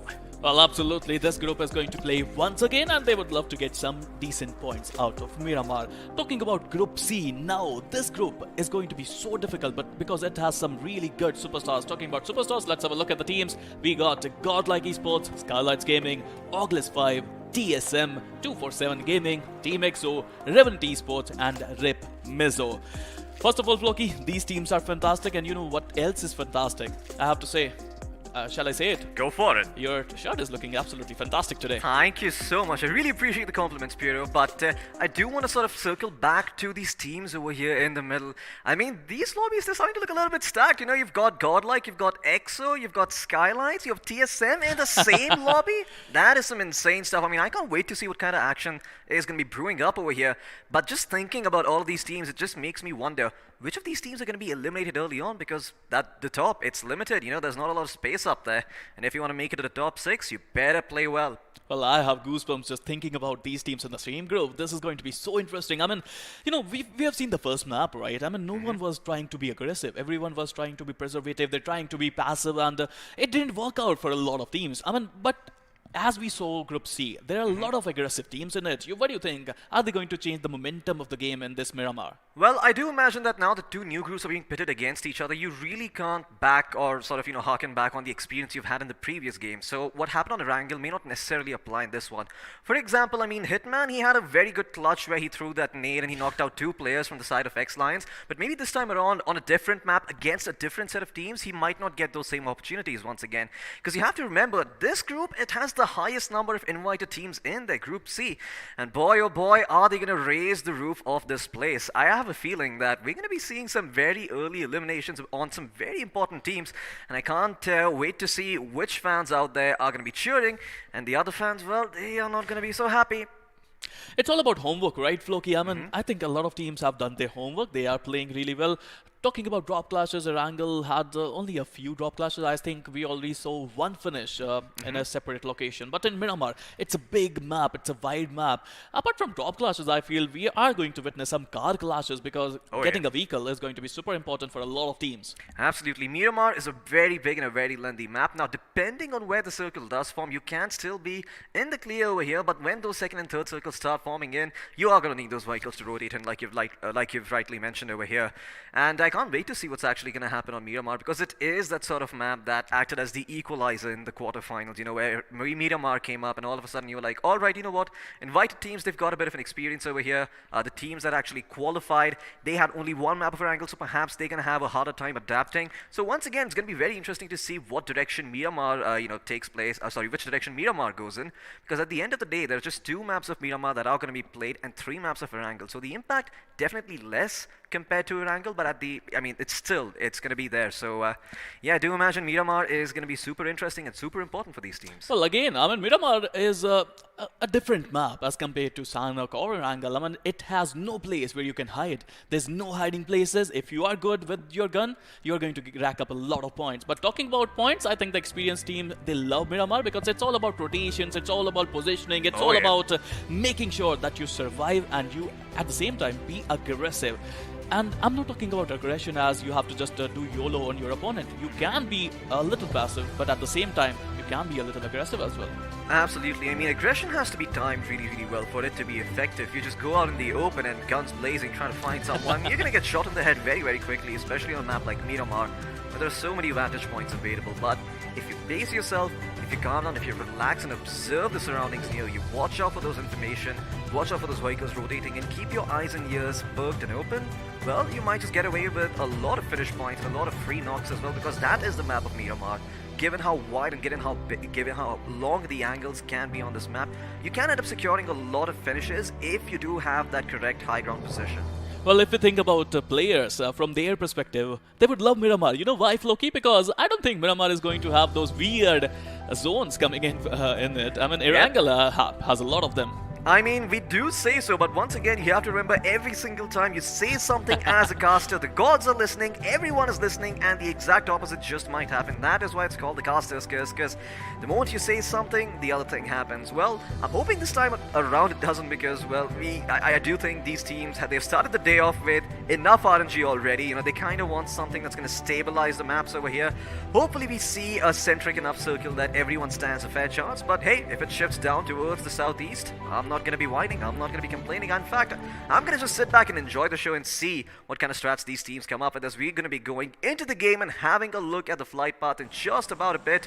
My co-pilot Spiro, where are we headed towards? Well, if you know this beautiful map of Miramar, you would notice that we are just flying above El Hazar at this point of time, going towards Los Hilgos, just eastern side of Los Hilgos. This is indeed a southern eastern plane path, which makes it really difficult for a lot of teams if they want to go towards El Pozo, Craterfield, La Cobreria, Landrilla, Valle del Mar, and I think some areas near Monte Nuevo. Absolutely. I mean, definitely a lot of these teams do like dropping into Hacienda, maybe San Martin or Monte Nuevo, like you've mentioned. They can have a slightly harder time getting there. In fact, I don't think you're going to be able to get towards the deeper sides of Hacienda anyway, given the flight path right now. So maybe these teams change their drop locations a little bit, go to the secondary spots that are available. I wouldn't be too surprised to see a team or two drop into Los Higos as well, given this flight path, because I do imagine Los Leones and Picado are going to be the epicenter of most of the action. I only see two teams heading up north towards Toria Humida and Campo Militar. And well, everyone else, they're going to be trying to get towards those western and southern spots. Let's see if we see any early sort of drop clashes happening. But for the meantime, we are going to be seeing everyone just pick up their favorite weapons, and hopefully, we could see some early fights break out once they are kitted up a little bit. It does seem that teams are gravitating towards the western part of the map, towards Picado and Graveyard. And well, the circle is going to form up not once again. La Cabrera going to be very, very relevant, so there might be some incentive for these teams dropping in Hacienda to go all the way up north and occupy positions over there. Oh boy, my eyes are on Jacinto del Patro. It is the boss house, as we say. MVPs goes there, and let's see how they're going to get some decent loot from there. Meanwhile, talking about loot, we can see Team X Park trying to find some loot near the graveyard area, junkyard area, I presume. Meanwhile, talking about the northern region, you were talking about Campo Militar. I think Hyderabad Hydras, they should get decent amount of loot there. It's filled with loot. The only problem with Campo Militar is that it's quite open. If you have a drop clash there, it's going to be so difficult. But talking about drop clashes, we are not having any. But we are having some car clashes, it seems. I mean, Skylights Gaming, they're just out on a road trip right now. This is about as good as it gets. If you ever dreamt about going on a road trip to Goa, this is what it looks like. Just swap out the desert for a couple of, hilly areas, because you do have those western carts that you need to go through. But, yeah, very fun place, a very fun road trip to. If I may add, they just don't want to be on the highway of hell. Oh yeah, I mean, they don't want to be on the highway of hell. In Miramar, at least, these highways can indeed remind you of AC/DC a little bit. That's the song we were talking about. In fact, if you haven't heard it, I do suggest you check it out. But yeah, in the meantime, we're going to turn our attention elsewhere towards the side of Godlike Esports. Oh, who look do at the seem to weapon. be completely free, looting around. No one really to bother them in Hacienda. And yeah, they should be able to get their hands on every single thing in sight. I mean, look at Jonathan. He's shining brighter than a star at this point of time. Talking about his teammates, Neo, Clutchgod, Z-God. I mean, they are in good form. The way they managed to get into the semifinals, it's amazing, right? The way they played in quarterfinals, they were not having any sort of fear in their reign, and I think they're going to do well. Talking about fear, this team feels no fear, it seems. Right, now let's have a look at the quick circle. Let's have a quick look at the circle over here. So one thing that you might notice is that there is a lot of space still available towards the northwestern part of the map, but if you do want to go there, there really aren't a lot of cities where you can find tons of loot. Sure, there's water treatment, maybe you can go up to La Cabrera if you're feeling it, but Los Leones is not really inside the circle over here, so we might just see a lot of early clashes happening regardless, especially for all the teams rotating in from the southern side of the map towards those central areas near Picado and La Bendita. In fact, I do believe that TSM, they might have their hands full in a couple of minutes over here, because they do have the most central position, and rotating out without attracting attention is going to be very difficult for them. I do like what Skylights are doing over here, though. They do realize that El Pozo should be completely empty, and they will go over there and get all the loot for themselves and rotate back in. No one really to gatekeep them in that northwestern area. It's amazing, right? I mean, their rotations are flawless. They managed to get towards El Pozo. They're going to get a lot of value out of it. Meanwhile, talking about Chumacera, we have Team Soul, and they have to travel 800 meters, more than 800 it seems, if they want to enter the zone. But you were talking about Team TSM. I think they are surrounded, actually. On their right, we have Team X-Park. On their left, they got Godlike, so it's not going to be easy. But you know what? Team Soul, they have a lot of pressure today. I mean, they want to perform well. Absolutely, they most certainly do, and in fact, we'll see if they can just live up to the expectations over here, or if they're going to crumble. As they did drop in Chumacera for now, I do believe they should be able to have a free path in towards the center of the circle, so don't sweat your foreheads just yet, Soul fans. These guys are still very much going to be doing just fine. No early clashes for them for the time being, but the Team EXO, they might have a slightly harder path inside the circle. Now, if you were paying attention to the circle prior when it was showed up on the map, well, you'd have noticed that they were all the way down in Los Leones. Now, there are a couple of empty spots towards the periphery of the circle where they can be okay, but when that third circle kicks in, if it doesn't go further towards the center, Team EXO are going to be in a world of trouble. So do look out for that, because yeah, I don't want to be the bearer of bad news, but Team EXO might just be the one that does get eliminated early if the circle does end up shifting a little bit further towards the north.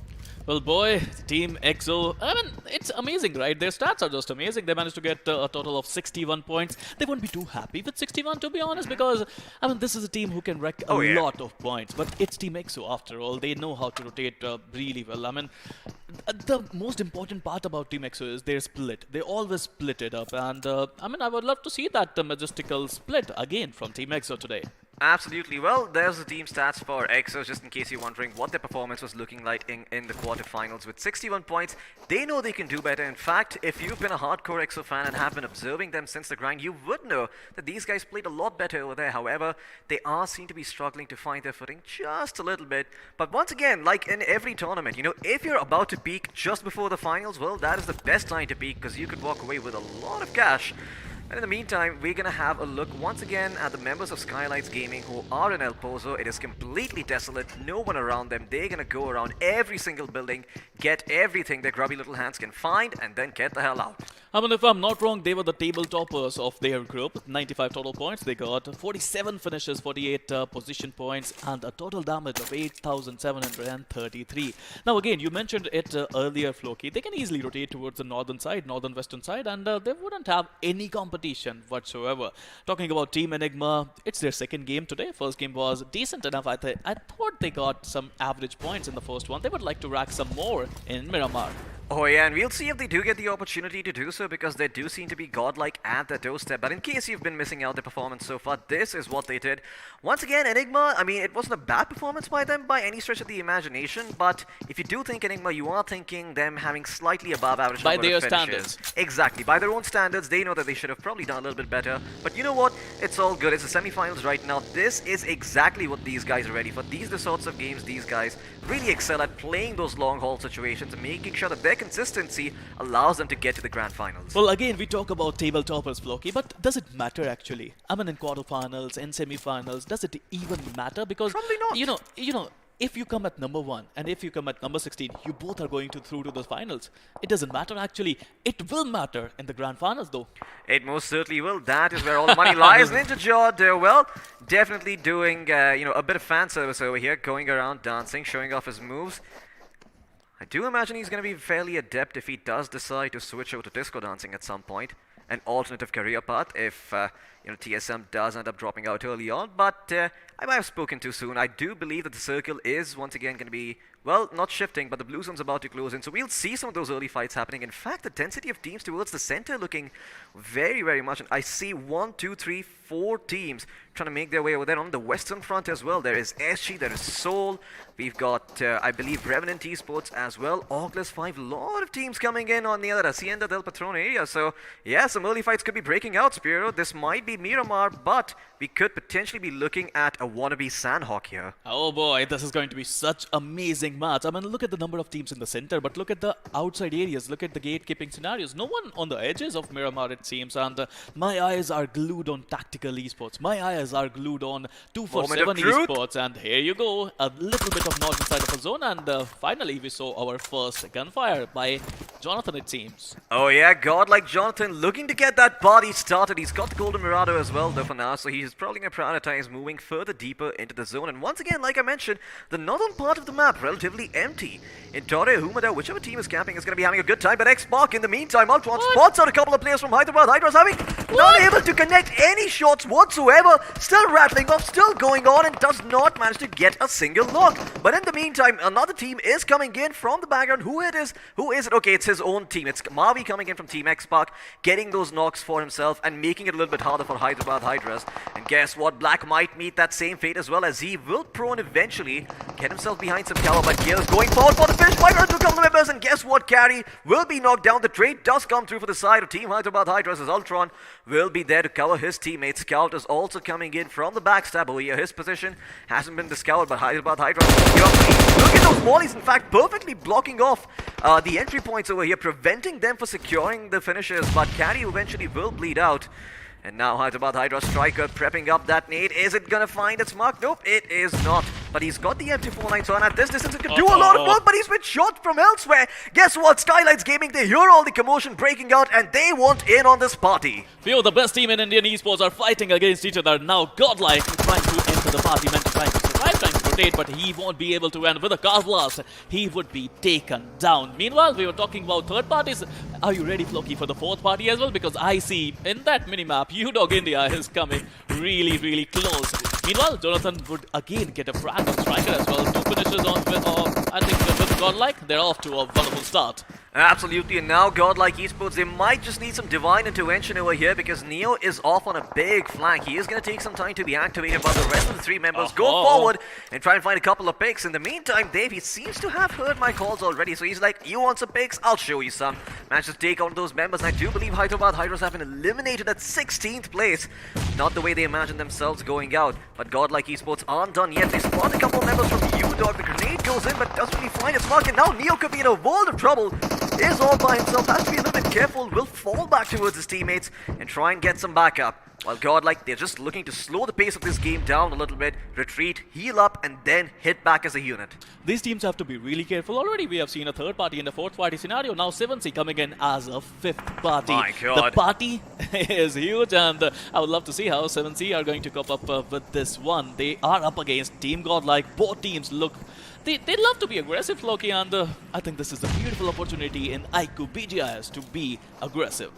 Absolutely, 7C's Esports, they've been fairly quiet over here. They've been the consistent team that goes for those placement points, manages to secure themselves those top finishes. But this time around, their hand might just be forced as Neo lobbing a couple of nades in their direction, trying to force out a reaction from them. But Sarang, still hidden firmly behind cover, refuses to budge. In the meantime, Godlike, they've also got to worry about their own flank, because I do believe Team X-Mark is right around the corner, and any small misstep could end up costing them. That nade could have potentially hit the vehicle, but I don't think it did, and he's going to be okay for now. In the meantime, if he could quickly prop up the circle, it'd give a lot of information to us right now, as it is going to be shifting soon enough. And there you go, here's a bird's eye view of the map. Well, imagine, Floki, this as a sandwich. I mean, we have one side U-Dog India, we have 7C on the other end, we have stuffing of X-Pac and Team Godlike. Now, the stuffing is actually quite delicious, but at this point of time, they're very hostile as well. They most certainly are, and we'll see if the side of Godlike are able to survive over here. Once again, like I said, they will need some help. They will need some divine intervention to pull them out of this situation, because they are surrounded on all sides, and they can't step out without taking a fight over here. The resource is slowly going to be drained away, as it is now a war of attrition. The more smokes you use, the fewer you're going to have for when teams start pushing into you. So it might just be off point over here to try and be a little bit more aggressive yourself. You know, maybe see what lies on the other side of the house, go in towards X-Pac, or maybe try and surround them and get some real estate for yourself, because otherwise you could be in a world of trouble with all of these teams closing in. The circle did close in on where they are, so Godlike are not going to have access to any more utility. What they have right now is all they're going to be working with. And I do see Neo looting a corpse, but not sure if that's going to be enough to sustain himself for the fights that are to come. 14 teams still in the mix, and I'm not sure if Godlike can hold out from this position. I mean, it's a test of patience, Floki, and now, yes, they are going to be aggressive. The nade is going to come in, whereby Godlike Jonathan wouldn't find any value. Team X-Pac versus Godlike is going to be a wonderful fight, but on the other hand, if you have a look at the other side, Oracles 5 trying to take on 2-4-7, and the wicked man Pooja himself is looking to get some frags down there. Absolutely, I know a lot of you guys are going to be disappointed, but Pooja is indeed a man, and now he's going to be going forward, trying to take out the members from Oracles 5 Killer, going to be in the buggy, trying to get the hell out of here, as he realizes that 2v4 aren't really good odds for him. Jigsaw, I'm not too sure what he's up to. He's on the flank over here, so he does have eyes on the members of 247. Could potentially gatekeep them, but he's going to have to be a little bit careful, because if he stays there for too long and gets eliminated, then, well, his team is going to be one man shy when that final circle comes in. Speaking of which, look at the current circle right now. Everyone trying to go in and get a piece of real estate. We did see some action early on, but for now, things seem to have calmed down for a little bit. Save for Godlike, who are still holding a bit of a ceasefire against the side of X-Pac, but soon enough, that ceasefire might be violated. Well, there's going to be martial law really soon applied in Miramar, it seems. Meanwhile, these teams have to be a little careful at this point of time. Still, 15 teams, 59 players on this wicked map of Miramar, and I think the best position goes to 7C. They have the center of the zone, Floki, and I think they're in a prime position to get a lot of points. They most certainly are, and we'll see if Team X-Pac can get a lot of points over here for themselves. Even Team 7Cs, for that matter, they've got the perfect high ground, like you've mentioned, and yeah, I mean, it's going to be very easy for them to hold on as long as they stay patient. We've got a replay coming up for you, though, in case you missed out on some of the action happening elsewhere on the map. Well, this was Team X-Pac getting themselves that finish on the final Hyderabad Hydras members, putting him out of his misery. And yeah, Godlike Esports assisting in that endeavor too. But I do believe in the meantime, EXO could potentially be having a fight right now, so you could just quickly bring that up on screen. That would be nice. I did see one of those members get a knock. Well, never mind. In fact, the circle is shifted once again. It's going to be going towards the western part of the map. Godlike still inside the zone and continue to hold on against Team X-Spark. I mean, this is the best thing for Godlike and X-Spark. If they were not in the zone, they had to fight it out, but they don't want to, right? Floki, as I said, it's a test of their patience. But meanwhile, talking about Team 247, they're on the back foot seriously. I mean, it's a big trouble for them. Let's see if X-Spark, my apologies, Team EXO are going to fight for them or not. They're outside the zone, and yes, EXO Punk is firing those lead bullets from his mini. Absolutely, at that distance, that DMR can be very, very deadly. And oh boy, they're all going to get inside the van. This could be problematic over here. Punky realizes that is going to take a few shots with the carbine. Oh my god, Oculus 5. Both of their members knocked on their feet. No one nearby to rest them. They've fallen and they can't get back up. Jigsaw is going to be fired upon. Will be biting the dust soon enough as well. As Core-Rep Mizo, in the meantime, are also taking a fight against 7C's members. But once again, X-Spark, they are holding the ceasefire against Godlike. And soon enough, one of these teams are going to have to break it because they're going to run low on those nades. Oh, this is going to be a wonderful fight, and the grenadier on your screen right now is Team X-Spark. Kill, another nade coming in, but not from X-Spark, coming in from Godlike Neo. He knocked himself out, and it's a beautiful opportunity for Team X-Spark to come in to the game. And let's see if they're going to rush in. Yes, they are going to rush in. Mavi coming in, and Godlike on the back foot. Absolutely, Team X-Spark going to go forward. In fact, Godlike, they utilize that fact to their advantage. Try and make sure that Team X-Spark are not able to fight those angles. In fact, Scout is dropping really, really low. He might just be eliminated here as well. Jonathan trying to go forward, trying to find those final picks as Clutch got circling around the house, flushing it up with nades, trying to push them out over here, but it doesn't seem like the members of X-Spark. But he will spot him up there on the first floor. And Scout, everything rests on his shoulders. Can he clutch it out for his team? The volley, burning the ground in front of him. He cannot move anywhere. In fact, in the meantime, it does seem that Solar also having a similar affair of sorts as one of the members get knocked out. In fact, they have been eliminated in 15th place. So have been Team X-Spark, as two big names bite the dust in less than 20 minutes of the game. What just happened in that fight, Floki? I mean, I can't even imagine. Neo just knocked himself out, and Team X-Spark, they wanted to rush Godlike, but I mean, beautiful TPP advantage coming in from Z-God and Jonathan. They managed to take out X-Spark altogether. Talking about RAP Mizo, it's a wonderful team, but they are down a couple of players. Meanwhile, 247 Gaming got eliminated by Orgless 5, it seems. Oh yeah, Team Enigma, they're gonna be a little careful over here because they do understand why they might have the high ground. It does also mean that they expose themselves from multiple angles. So instead, they're gonna try and flank around, maybe get inside the zone first and then look to take a couple of these fights, as they have left Avi to scout things out with the mini and that scope. So he's getting a lot of information for his teams. But in the meantime, that buggy might not be long for this wall, as I do believe EXO members have spotted them out over here. Enigma, they might just be walking into a bit of a meat grinder as Punkyu with that mini 14 causing so many problems for their roster. As on the other side, there is also Killer from Orgless 5 just waiting for any sort of misstep to go in and snag up those finish points for himself. Can he find any at all? No, he cannot. In fact, I believe it might have been someone else. No, it is Sensei. It is EXO at the end who gets credit for all of those finishes. And well, TSM, they've only got one member alive right now, and Orgless 5-2 could be in a world of trouble. In the meantime, we're going to turn our attention back towards our esports and Revenant. Sort of caught in a situation over here. Once again, there does seem to be an invisible line of control between them, but it is going to be breached by the Revenant members. In fact, we're going to turn our attention back towards, well, the fight at hand over here. Revenant and our esports going to be going up against each other, and Revenant and Core very, very low on HP. He's got a couple of bandages and a first aid kit to work with, but he needs to get his teammate back up on his feet first, while Paradox is going to be the one gatekeeping them. It's going to be the one watching and acting security guard for that roster. In the meantime, Skylights Gaming, they sense some trouble. They want in on the action. Destro, Somraj, and everyone is over here. Gumla Boy is going to be leading the charge, but can he find those picks? Blaze, in the meantime, has been knocked out by the play zone, but Gumla Boy, he might just be knocking out a couple of people with the AKM. In fact, I do believe one of the Remnant members is walking through that wall. No, never mind. He's on the other side of the wall. It just appeared as if that was the case. And Gumla Boy still being very, very careful, prepping up a nade. You have to be careful. Don't meet the same fate as Neo. He's going to be prepped up until the very last moment. Thrown in, and my God! And Core, he's going to be shook as that nade finds his feet over here. Gumla Boy going to be preparing up another one as well. And I don't think Remnant have got any backup around. There's no other team hearing this commotion. It's just them alone, afraid against the big bad boys from Skylights Gaming. And Skylights Gaming will prevail. They will lock them out. They will eliminate them. Destro will be put down on his feet, but it does seem that Skylight Gaming prevail. They will eliminate the side of Revenant Esports as they finish in 11th place. A crazy rush coming in from Scarlet's Gaming, it seems. I mean, it's all about getting the first knock in, and as soon as they got the first knock with that nade, they managed to rush them and they managed to finish them. Talking about Godlike, already they got 7 finishes to their name, and Godlike, as usual, in Miramar, is ripping things apart today.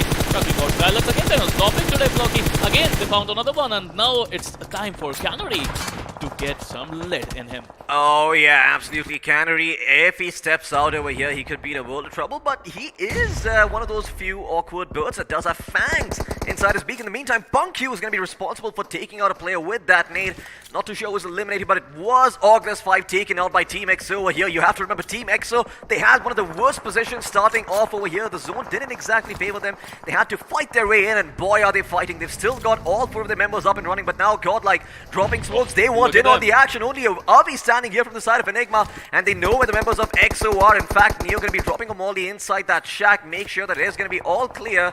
And boy, oh boy, it lands perfectly in there. He's even going to be pulling out his M4. Make sure that no escapes and no stragglers can get out of here back towards safety. In the meantime, Immortal, tasked with watching that area, will be retreating towards his Mirado. He wants to get the hell out of the situation and maybe get to a better position over here. But no, he just seems to be going for a better angle so he can help out his teammates on EXO. In the meantime, Team U-Dog, well, we'll see if these guys are the underdogs anymore, or if they're not. If they do manage to take out Tactical, they won't be considered underdogs. But in the meantime, EXO, they continue to take the fight against Enigma. Avi will be eliminated, and with that, Enigma will also bite the dust at 7th place. And now, EXO and Godlike locking horns. Sensei is going to be the first person to be taken out over here. You do have a couple of other members in the vicinity from EXO who haven't really revealed themselves over here, but they too slowly are falling apart like a house of cards. In fact, EXO, they might just call him for the sack over here. I already see Immortal in a vehicle trying to get the hell out of here. And in the meantime, Z-God will look to see if he can find any stragglers. He does see the pickup truck. He knows that there should be a player behind that rock. He suspects someone is going to be there, and Clutch God is going to do the scouting for his team. He sees one, is going to get up. Might even be knocked out over here, but he's done more than his job. He will find Fierce, and Fierce will be cleaned up over here. Another point going the way of Godlike. 10 finishes to their name. 6th position found for them. These guys are racking up those points. I mean, they don't have any kind of fear in their dictionary, it seems. I mean, the B-Clutch got rushed in with that buggy. I mean, he spotted his opponent, had a jump there to survive, and oh boy, that peak from Clutch God and the jiggle and the drop. I have to say, crowd shot was just immaculate. Talking about the U-Dog India, you were talking about, are they going to be the underdogs? I think they already are a rising star, and let's see if they are going to keep up with their name. Meanwhile, again, a beautiful Molotov coming in. I think Destro is going to get burnt. Maybe not. He's going to survive that, but the jump shot is on the cards, and the jump shot is coming. And jump shot will manage to get a lot of value for U-Dog Dave. Absolutely, it seems like Tactical Esports, they were waiting in the wing for now, but U-Dog are busy locking horns with other teams in the meantime. Dark has been knocked down. Fearless is probably going to drop a smoke, but it's not going to land where he wants it to. In fact, the second time is probably going to be the charm as he goes forward to make sure it lands correctly this time. But U-Dog, once again, on one side there's Godlike, on another there is Tactical, on the other there is 7C, surrounded from every direction. These guys are going to have a very, very hard fight ahead of them. And 7C, they're just waiting around like a pack of hyenas waiting for the Lions to run away from the kill so they can have it for themselves. Jonathan gets out of the car, gets blown up, and Wildy69 will be able to find himself that knock. Well, it's not Wildy, it is Wild69, and he is running rampant over here, spotting out the members from Godlike. Clutch God going to be on his knees, but should be rezzed up over here thanks to Neo. And maybe they've got the vehicles to rotate out of this one, but one of their members is going to have to stay back to watch the flank. 7C's in the meantime. Aladdin is the eyes for his team, letting them know what sort of action is breaking out up ahead in the front. And well, we'll see if they do decide to push in or not. In the meantime, U-Dog still managing to hold their fort, still managing to hold their house. No one has really flushed them out of this position yet. In fact, Prince gonna be spotted, but does Fearless take the shot? He's not too sure about it. He wants him to come out in the open, but the opportunity might have been lost. In fact, now only when the blue zone closes in can he actually find that area to work with. 4 teams remaining in the mix. We've got 7 seed Tactical, UDog, and Godlike Esports. Godlike poised to win this one, but 7 seeds are looking to put themselves on the board here. A nade will find a knock, but can they go forward to connect? You have to be a little bit careful though, because Godlike are waiting around the wings, and so are Tactical Esports. If you step a bit too far forward, lose too many players, they could start come pouring in, and Aladdin will be knocked down over here. This might be the green light for the side of Tactical Esports to bounce out of the house and claim all these finishes for themselves, as both teams reeling and suffering from their losses. Over here, Godlike Esports in the meantime still waiting, and we'll see if they're able to do anything at all. Well, absolutely. I mean, talking about UDog India, 3 of their players are knocked down, and the revival is going about 7 seed pushing in. Aladdin is coming into it, and boy, oh boy, he's trying to get all the finishing for himself. Meanwhile, if you talk about Tactical, I mean, I think it's all about, again, it's like Erangel, all 4 of the players still alive, Started coming in, getting the better of UDog, but it's time for Tactical to push in, and yeah, they are pushing in Floggy. Oh yeah, there you go. Godlike Esports and Tactical both going to be locking horns over here, but Tactical might just draw the short end of the stick, as 7 Cs are also right ahead of him. In fact, look at this wild coming, and he will be able to find the 7 Cs members and put them out of their misery. As Tactical, they will stand strong for a little bit further now. Only 2 Juggernauts remain, but in fact, Godlike, they've only got 2 players alive. The Z-God and Neo still standing strong. 4 members from Tactical trying to wrap around over here. They've got the positioning advantage. They've got a couple of smokes to work with as well. Godlike, Neo, and Z-God are both going to have to hold their ground over here. Look at that. In fact, holding that angle with the AK, making sure they can't even cross over just yet. In fact, he's now going to look to switch up position, so maybe he can throw a little bit of sand in the eyes of his opponent. In fact, Kid has been knocked down over here. Z-God is looking to go forward, be the hero that his team needs. Can he actually connect with those shots? No, Tactical, they know about this push. They know it's coming. In fact, 3 players are going to be peeking at his one. He is not going to be able to isolate those fights. Neo trying his best to provide cover, but can't do any of it because there is not enough room to work with.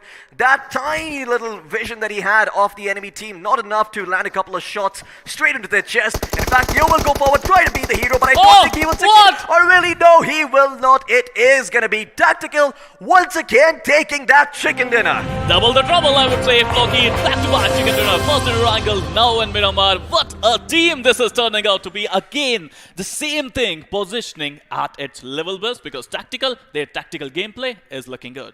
Positioning and patience at its finest. I don't think I've ever seen a team take 2 chicken dinners in a row with the way Tactical did. All 4 of their members still standing towards the end. And boy, they just waited for the perfect opportunity to come in. UDog, I mean, they were completely screwed. They had a team on every angle. They look north, there's someone. They look west, there's someone. They go south, there is someone. So they had nowhere to go. And UDog, as soon as they were in a little bit of trouble, 7 Cs bounced. Tactical were like, now, we're going to hold back and we're going to gather more information, because they were paying attention to the HUD. They knew there were more players live and potentially more teams in the mix, and in the end they walk away with the chicken dinner, once again displaying that patience is indeed the best virtue to have in these sorts of situations. Absolutely, the patience was there, but Godlike, oh boy, they wreak havoc in Miramar. Oh yeah. I mean, in the end, it was 2 of their players still surviving. Z-God went alone. I mean, he managed to get a single knock there, but oh boy, the numbers game advantage coming in the favor of Tactical, and they managed to take out Godlike.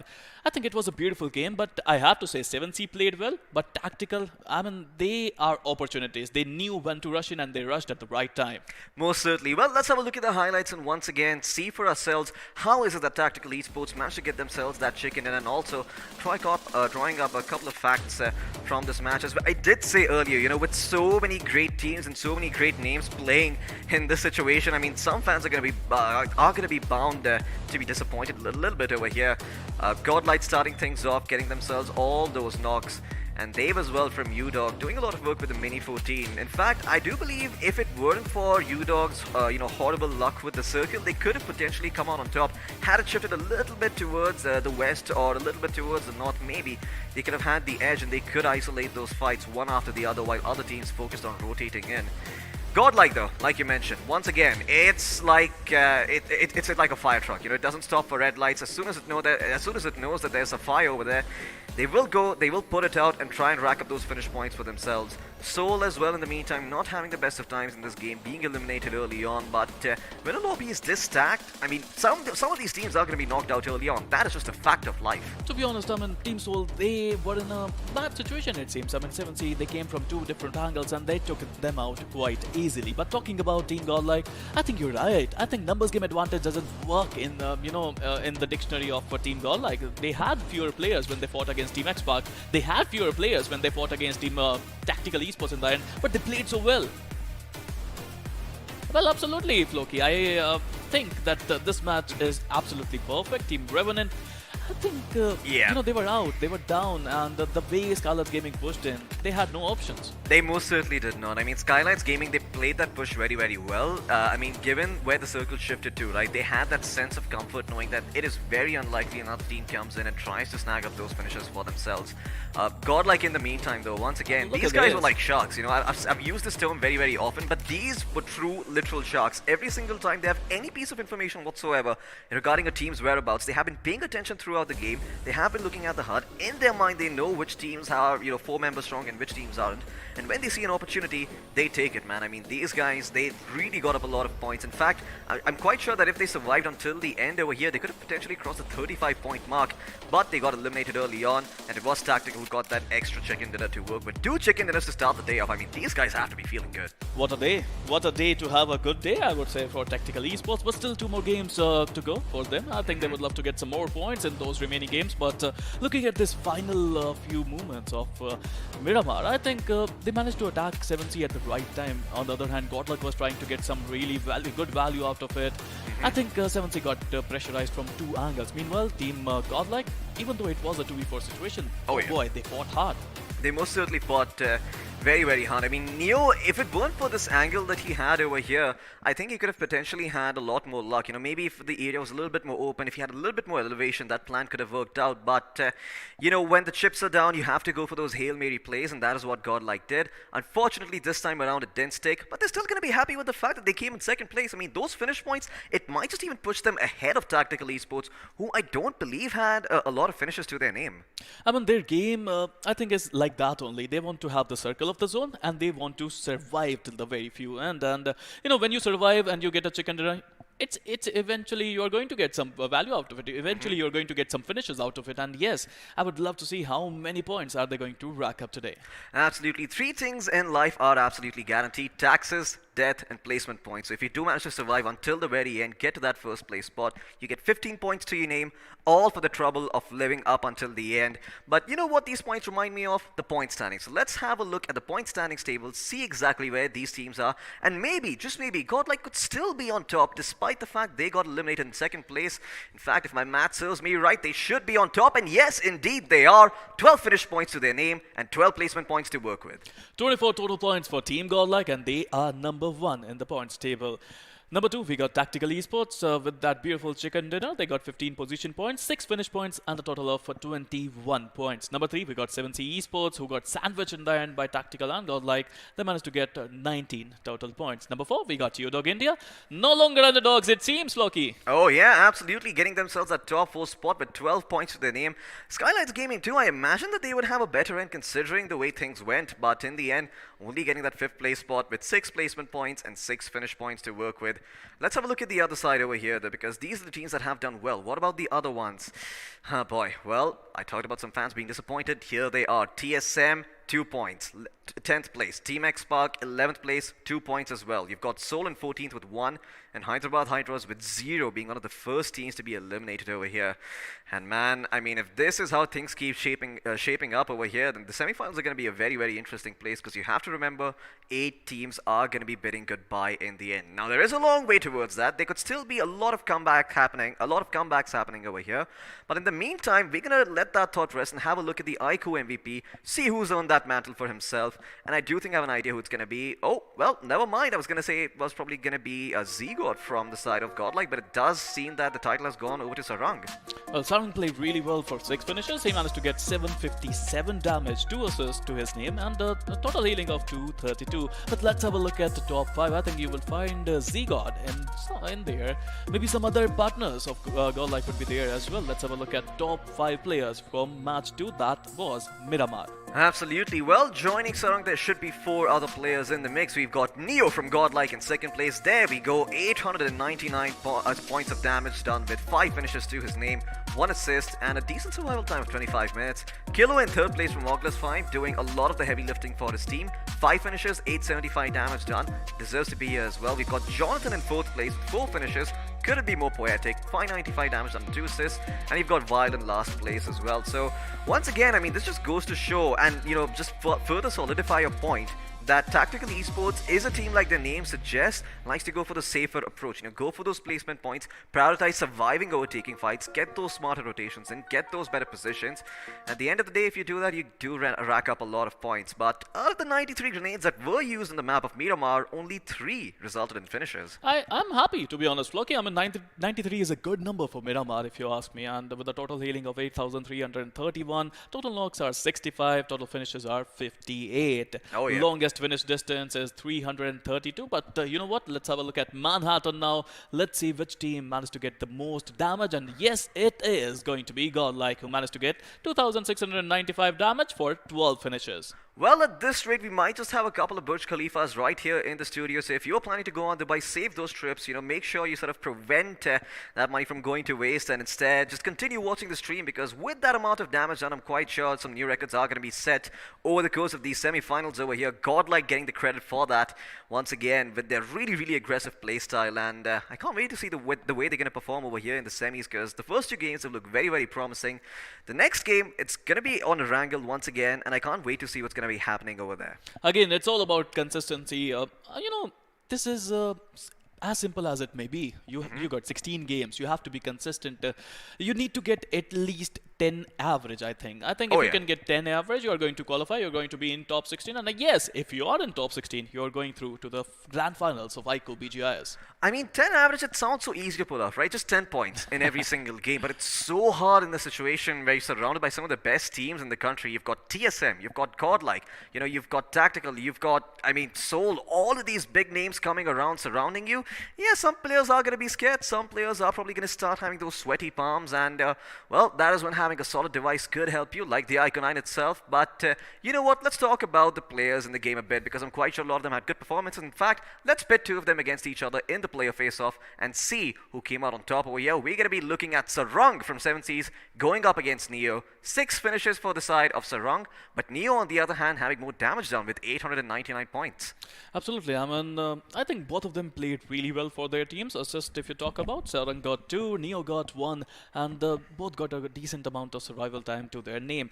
Those are superstars, right, Floki? They know how to play, and they are doing just that. It's a great stage. It's a grander stage, and I think they are looking good.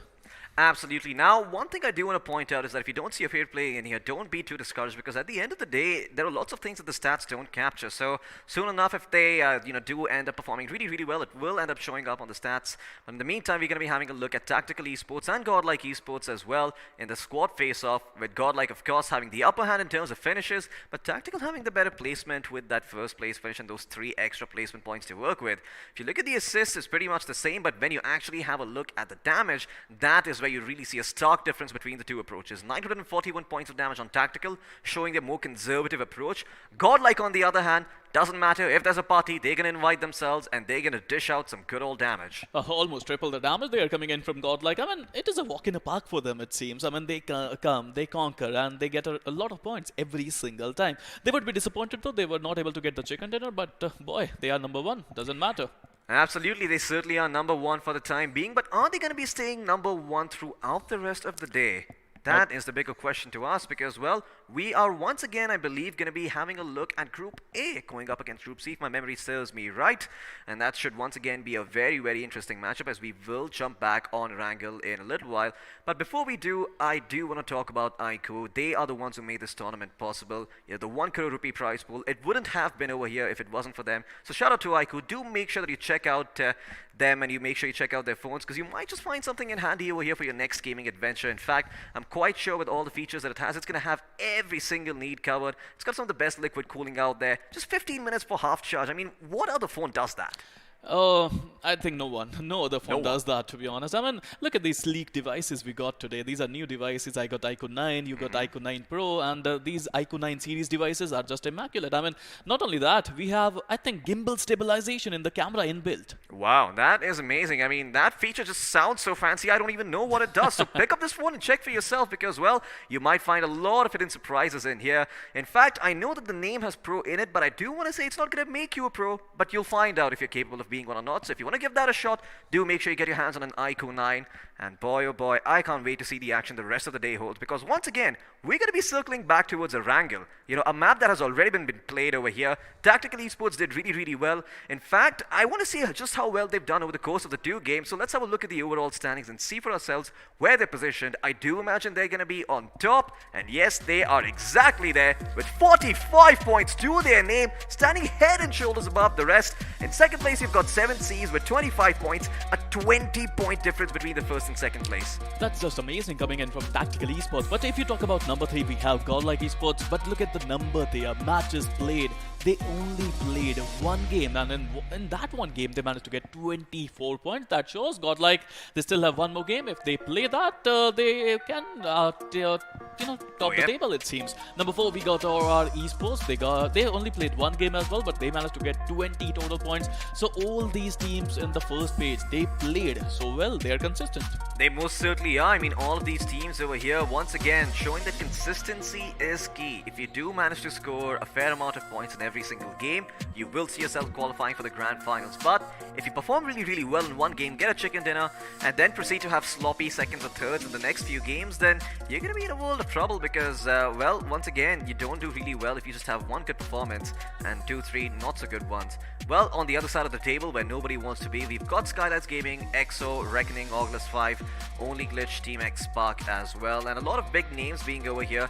But it doesn't mean that it is the end of the road for them. It's just the first day. We've still got lots and lots of matches to be played, so there is still hope for these teams yet. In fact, whichever team is keeping their eyes and ears open right now, if they're seeing what's been going on around the map and they've been taking notes, I do believe in the days to come we could be seeing some new teams headed towards that top spot, and maybe Tactical Esports can't hold on to their throne for much long if these teams, they do start taking notes. And well, this is the bottom 8 over here. These are only 2 matches being played so far. TSM racking up only a total of 2 points. Hyderabad Hydras with 2 as well. Seoul sitting at 1. Chicken Rusher, Supari Gang and 247 as well with 0 points to their name. And man, oh man, if you're a fan of these teams, don't be disheartened just yet, because to the left of me is the beacon of hope himself, and like he's always said, it is a marathon, it is not a sprint. Well, they have to be careful. They have to have hope if they want to qualify. And, imagine if it was the 4th day, the last overall points table, this last slide that we have just seen, they would be out. So your only goal right now is simple. Take a deep breath, relax, make sure you're not in the last points table. You're not in the last slide, maybe. Absolutely. I mean, and the only way to do that is actually to just calm down a little bit, right? Like you mentioned, take a deep breath, assess the situation around you, and then come up with a new strategy. Because a couple of times, you might have some really good strats, but hey, if the flight path doesn't favor you, if the circle ends up being a little wonky and a little weird, which it was in Miramar, well, you could be in a world of trouble. So it always helps to have those contingency plans in play when things start going south, just having some form of order to work with. But once again, at the end of the day, you have to remember this is just day 1. This is just the beginning of all the action over here. And while we are already seeing a couple of storylines being forged, nothing is set in stone just yet. So your favorite team, they might be at the bottom of the table right now, but give it a couple of days, who knows, they could be in that first spot as well. You never know with these top tier teams when they're going to wake up, when their switch is going to go on, and when they're going to start playing out of their minds over here. Right now, for all the teams at the bottom, it's just going to be a learning experience, absorbing all that information. Well, it's not always about a good start. It's always about the good end. And if they can end up well, it's going to be really good for them. But right now, I think it's time for a short little breather. And when we'll come back, these teams are going to fight it out again on the map of Erangel for the glory. And that would be awesome. So let's have a short break. After the break, we'll be back.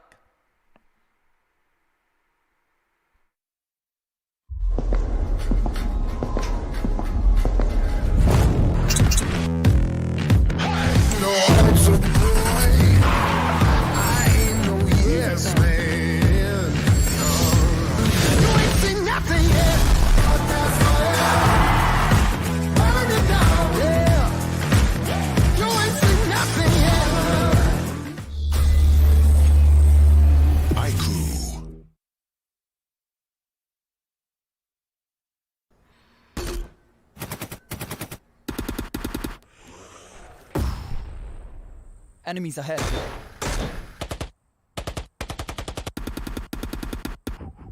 No more non-stop gaming. Introducing Battlegrounds Mobile India with OTP control, 3-hour limit, and other gaming checks. Battlegrounds Mobile India. Game responsibly.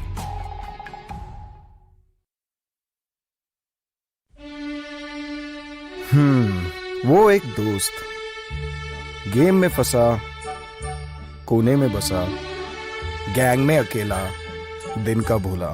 Time आ गया है for them to look up. रुक रुक रुक, pizza है यार. हाँ, ये बेटर है. ध्यान से. ओके ओके, फोकस कर. अरे ऑसम यार. कोई नई स्ट्रैटेजी ट्राई करें. क्या बात है. श्योर, एकदम श्योर. मतलब मान गए गुरु. तो जैसा मैं कह रहा था, जब ये हद से ज्यादा हो जाता है ना, तो फन, फ्रेंड्स और लाइफ से ध्यान हट जाता है. तो कुछ भी करो, पर कैसे भी मेक देम लुक अप. अरे वाह, जल्दी समझ गए. Well done boys.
Hello and welcome back to the iQOO Battlegrounds Mobile India Series 2021, and oh boy are things heating up. Now, as Hope seems to have gone away somewhere, I'm going to be experimenting over here with the God of Mischief himself.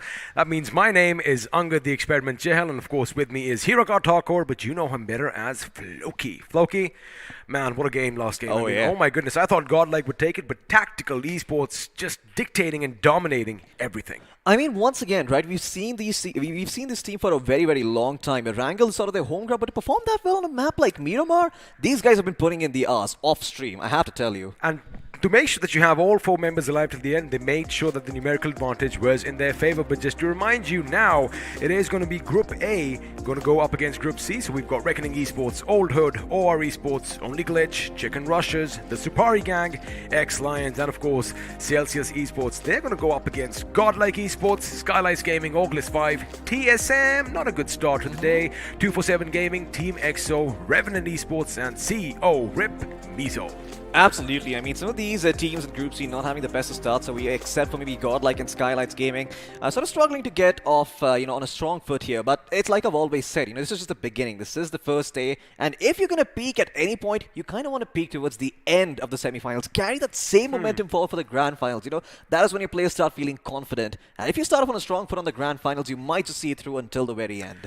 Well, I mean, again, I've said this before. I'll say it again. You better be taking notes when this guy is talking because he has some yarn out there for all of you watching. But again, we are going to be moving things forward. Now, all the teams that are going to be battling it out on the battlegrounds down below. And once again, we're going to go back to the green, luscious plains of Erangel. Question is, can Tactical get the treble? Oh boy. I mean, if they did, they'd be setting new records, right? Because they've got 45 points in 2 games. I don't think I've ever seen anyone do that in a 6-mapper just that quickly. I mean, it's just not... It's unheard of. 2 maps in a row. They win both of them. They get 45 points to work with. Even if they lost the next 2, they'd still be in contention for top 4. Well, I'm pretty sure they aren't going to try and lose the next 2 at all. Yeah. But they might want to, up the aggression just a little bit. But again, when you are playing tactically, when you are making sure you read the zone, and again, the migrations were on point, staying at the periphery towards the first few circles, and then coming in and doing what they do best at the end. Again, their zone control is something that kind of fascinates me. Even in the last game, although they did lose a few members to Evo, boy, oh boy, they managed to keep all 4 members alive. And, well, it looks like if they do that in this game as well, they just might get that treble. Absolutely. And Tactical Esports, if you've been paying attention for the last 2 games, it's not been like that the ball has always been in their court, right? They have had to make those long rotations coming in. They have to be smart about the way they're moving inside the zone. And every single time you see them come in, it's always them sneaking their way and taking only the necessary fights over here to try and make sure they've got that position for that first place finish. Both the games. If you do want to make it to the end, you got to make sure you pick and choose your battles. And that is what Tactical are doing. And let me tell you one thing. Whoever came up with that name, just brilliant. Chef's kiss over there because, again, they are living up to their names. They are living up to all the hype. And, well, we did see a few demigods running around in the last game as well. Godlike Esports, boy, oh boy. I mean, I do believe they got 24 points. Even though they did not get the chicken dinner, they were at the tippity top. And all thanks to those amazing finishes. Absolutely. I mean, they put their fists up in the air and they didn't stop swinging until the very end. Even though Neo and Godlike, they knew they were not in a very good position. Z-God and him, they were like, you know what, screw it. We're going to try anyway. We've got the 1 knock, now or never. He gets triple peaked, can't do much about that. But hey, at the end of the day, maybe out of those 10 risks that you take, one of them works out. So the thing is, Neo was still on that little high ground. He has that little eagle's nest, and the only thing was there was that little fence, just a little bit of space in between. I mean, you couldn't really get your shots in. I wonder what if and coulda, woulda, shoulda, what would have happened if both of them flanked the enemy at the same time, set up a bit of a crossfire? Oh boy, things could have gone in a completely different direction. But again, that is the essence of this game. Anything can happen. And perhaps this is where having your IGL in those sorts of situations towards the end game allows you to, just think about these sorts of situations a bit more and come up with the strats like you just mentioned. All these teams, they come up with all these strats, they entertain us, and you know what? We're going to give something back to you. Now, what's going to pop up on your screens are the iQOO 7 Legend giveaway winners, and well, the first one is Aravind __111. Congratulations, and well, he now has a monster inside. Question is he going to unleash it?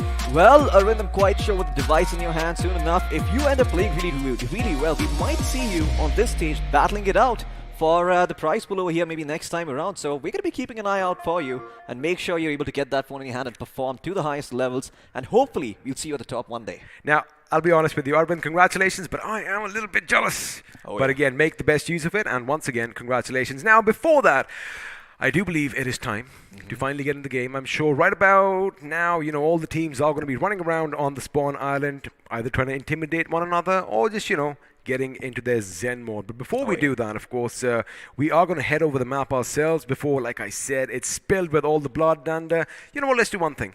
Let's talk about something else. Like, again, thank you all for watching. And, over here at iQOO BGIS, we like giving back as well. And looks like we just have another giveaway in store for all our lucky viewers. Yeah, we most certainly might. So make sure you check the link down in the description. Make sure you sign up for those, fill out all the requirements, and sign up and be ready for that next iQOO 7 Legend giveaway. Because, well, if you get that monster in your hands, I know for a fact that if you've got it within you, we're going to be seeing you here very, very soon. And we're going to be talking about you on screen as well, about your performance, just like we're talking about tactical esports right now, which brings me back to my original point.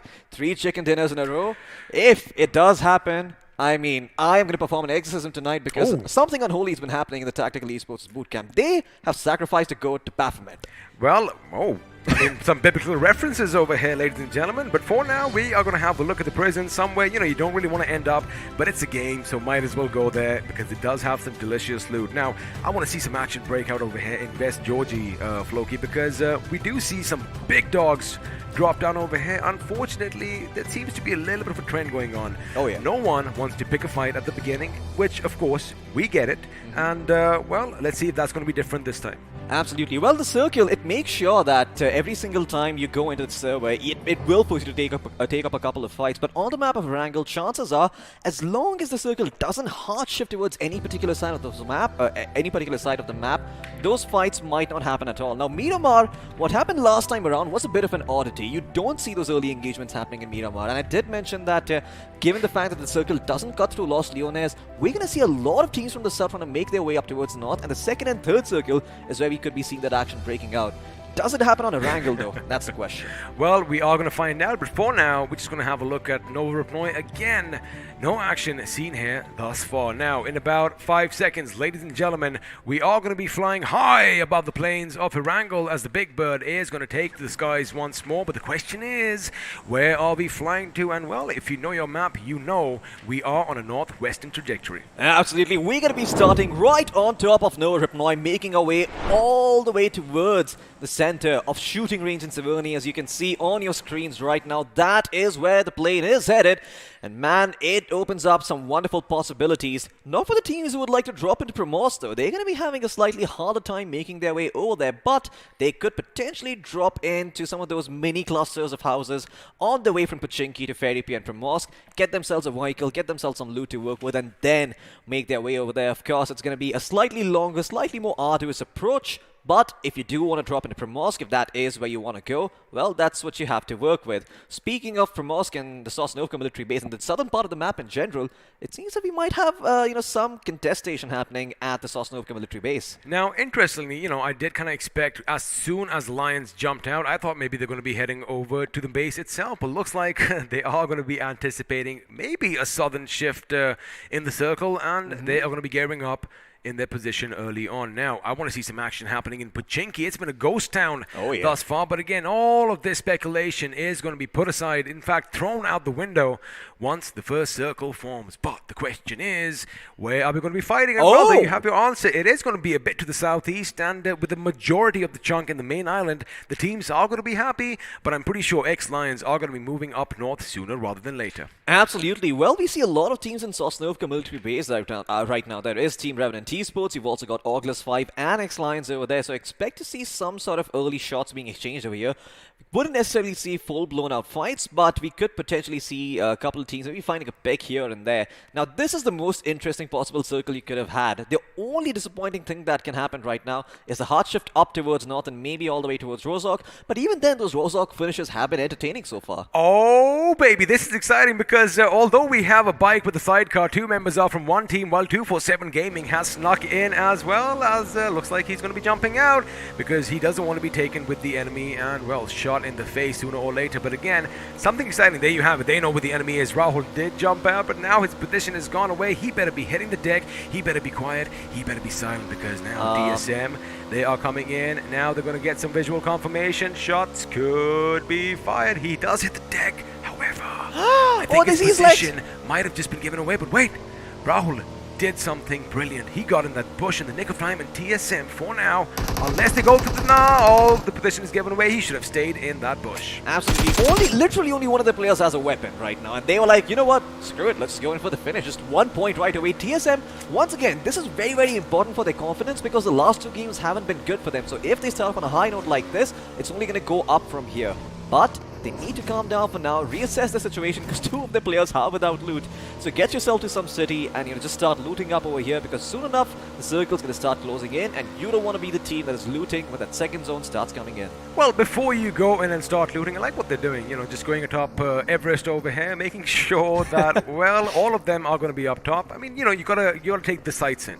Yeah. You gotta make sure before all the finishing happens, you gotta just take it all in and appreciate the beauty of a map that Erangel is, and it looks like that's what they're doing. And of course, boy, they can run, and well, as the bike swings past, is it gonna topple over? Oh! Yes, well, it does. It does, and they get out in time. But what is happening over here in the meantime? Team Orgless 5 looks like Bomber is going to be in a world of trouble over here, as Glitch has spotted him out with the 6x scope.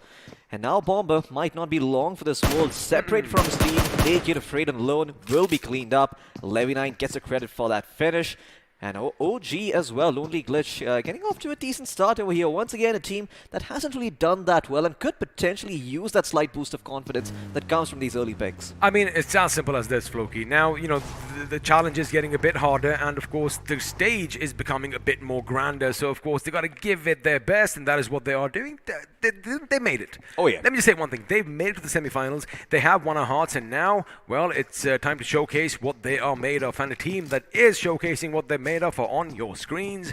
Now, Godlike, again, almost running away with the chicken dinner, but they had, well, they went up against a tactical team, and that tactical team did prevail in the end. But what a game from Clutch God. Absolutely. Clutch God and Neo, both of these players really played out of their minds in the last game.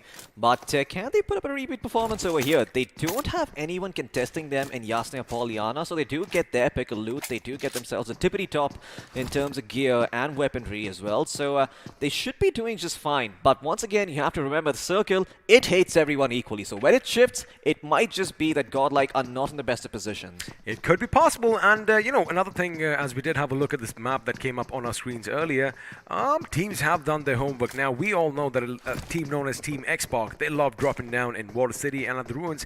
But the thing is, they aren't playing this game. So instead, it is going to be the Chicken Rushers who are, well, rushing around the places I just mentioned. But again, let's just put the spotlight on OR Esports. 87 points in the quarterfinals, one chicken dinner, and a decent balance between finishes and position points. This team has it all. But again, although they were so close to tasting that chicken dinner today in Game 1, Game 2 wasn't such an extraordinary affair for them. Yeah. So, they are going to try and change things around. As for now, they do have the apartments next to the school all for themselves, and it looks like all the looting is done, and they are going to be heading up north. Now, the question is, where is the circle going to go next? Because for now, teams are going to be a little comfortable, but have a look at down south. Oh, yeah. The X-Lines have moved finally into the military base, but they are still staying away from that bridge. Absolutely. I mean, good decision making by them. They don't really have any reason to go out just yet. It will be a little bit problematic if the circle does end up shifting towards the east a bit more, because then they won't have the bridge that leads towards Ferry Pier to rotate out of. But once again, it is a risk and reward thing. At the end of the day, if you don't take risks, well, you're just going to stay there stuck forever, just making a series of bad decisions. So sometimes it might just be worth it to go for these sorts of risky plays. In the meantime, Skylights Gaming, we talked about how there's no one in Pachinki. Good for them. They're going to have access to all the loot in the world, and they were even going to get their pick of vehicles over here. I do imagine there should be one for everyone soon enough, as they do start going out on a bit of an adventure. In fact, if they want, they could even potentially leave one member behind while someone else does a little bit of scouting up ahead. Speaking of an adventure, looks like a few teams are already on the move, and I wonder if Revenant Esports noticed something on the left of their vehicles, because if you have a look, it does seem like only Glitch, they are going to get those double warehouses by the beach, and Revenant, well, they are going to be heading in the opposite direction. For now, only one team still braving the blue, and that team is TSM, but looks like shots are going to be fired elsewhere. We might just switch the attention to the north, as it seems like, well, Reckoning Gaming are opening up on a team, but the question is, who are they firing at? Well, we are not really finding out just yet. In the meantime, it does seem that Revenant Esports, well, they might have their hands full, because I do see a couple of teams surrounding them in the meantime. I think only Glitch is right next to where they are, and I do believe EXO is also on the other side, so wherever they go, they're going to be in a world of trouble. And right now, they're just walking the edge.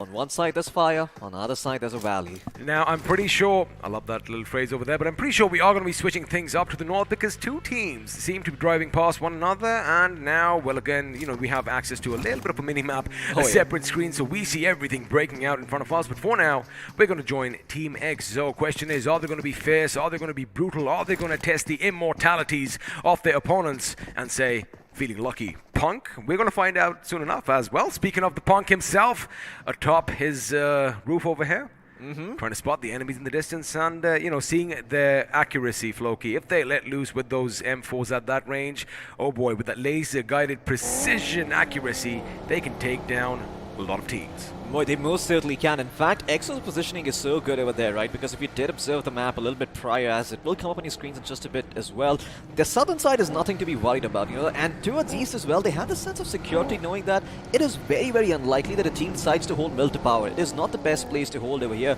So look at the map right now, look at where they're placed. Right now, the only place they need to worry about is the left flank and the front. Looks like Godlike are going to be happy because the zone should shift right on them. There you have it, and they have an airdrop nearby as well. But now Revenant Esports, oh buddy, they could be in trouble because at one end, as you mentioned, we've got only Glitch. On the other, we have Team XO, and sooner or later, it is possible that the 4 Lions just might join them from the south as well. But for now, Godlike Esports trying to get in a good position.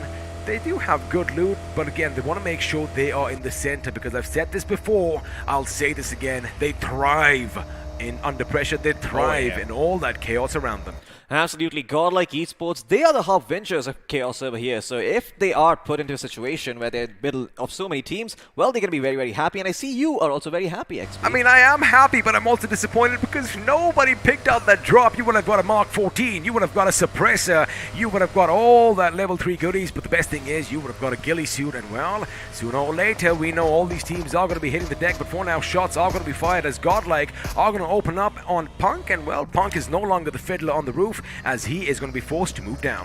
Absolutely. Well, we'll see if that Punk is can be able to go forward and maybe just grab a couple of left jabs and see if he can try and knock out one of the members from Godlike, but doesn't seem to be happening for now. Godlike instead on the aggressive themselves over here. I like the decision making coming in from them because if you look at their position on the minimap, well, they had a lot of teams closing in towards their area, so right now they kind of need to spread themselves out and get more room to work with.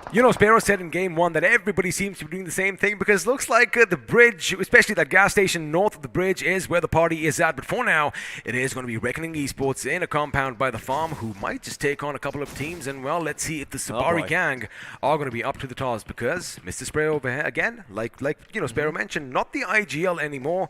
However, boy, once he lets loose with his bullets, he does a lot of damage. I mean, why do you even need someone like Spray to do IGL when he's so good with his gunplay? Every single time this man is on the screen and Reckoning is winning, he's probably the guy driving it around. He's the guy being the one going forward and getting all those picks for his team and creating trouble.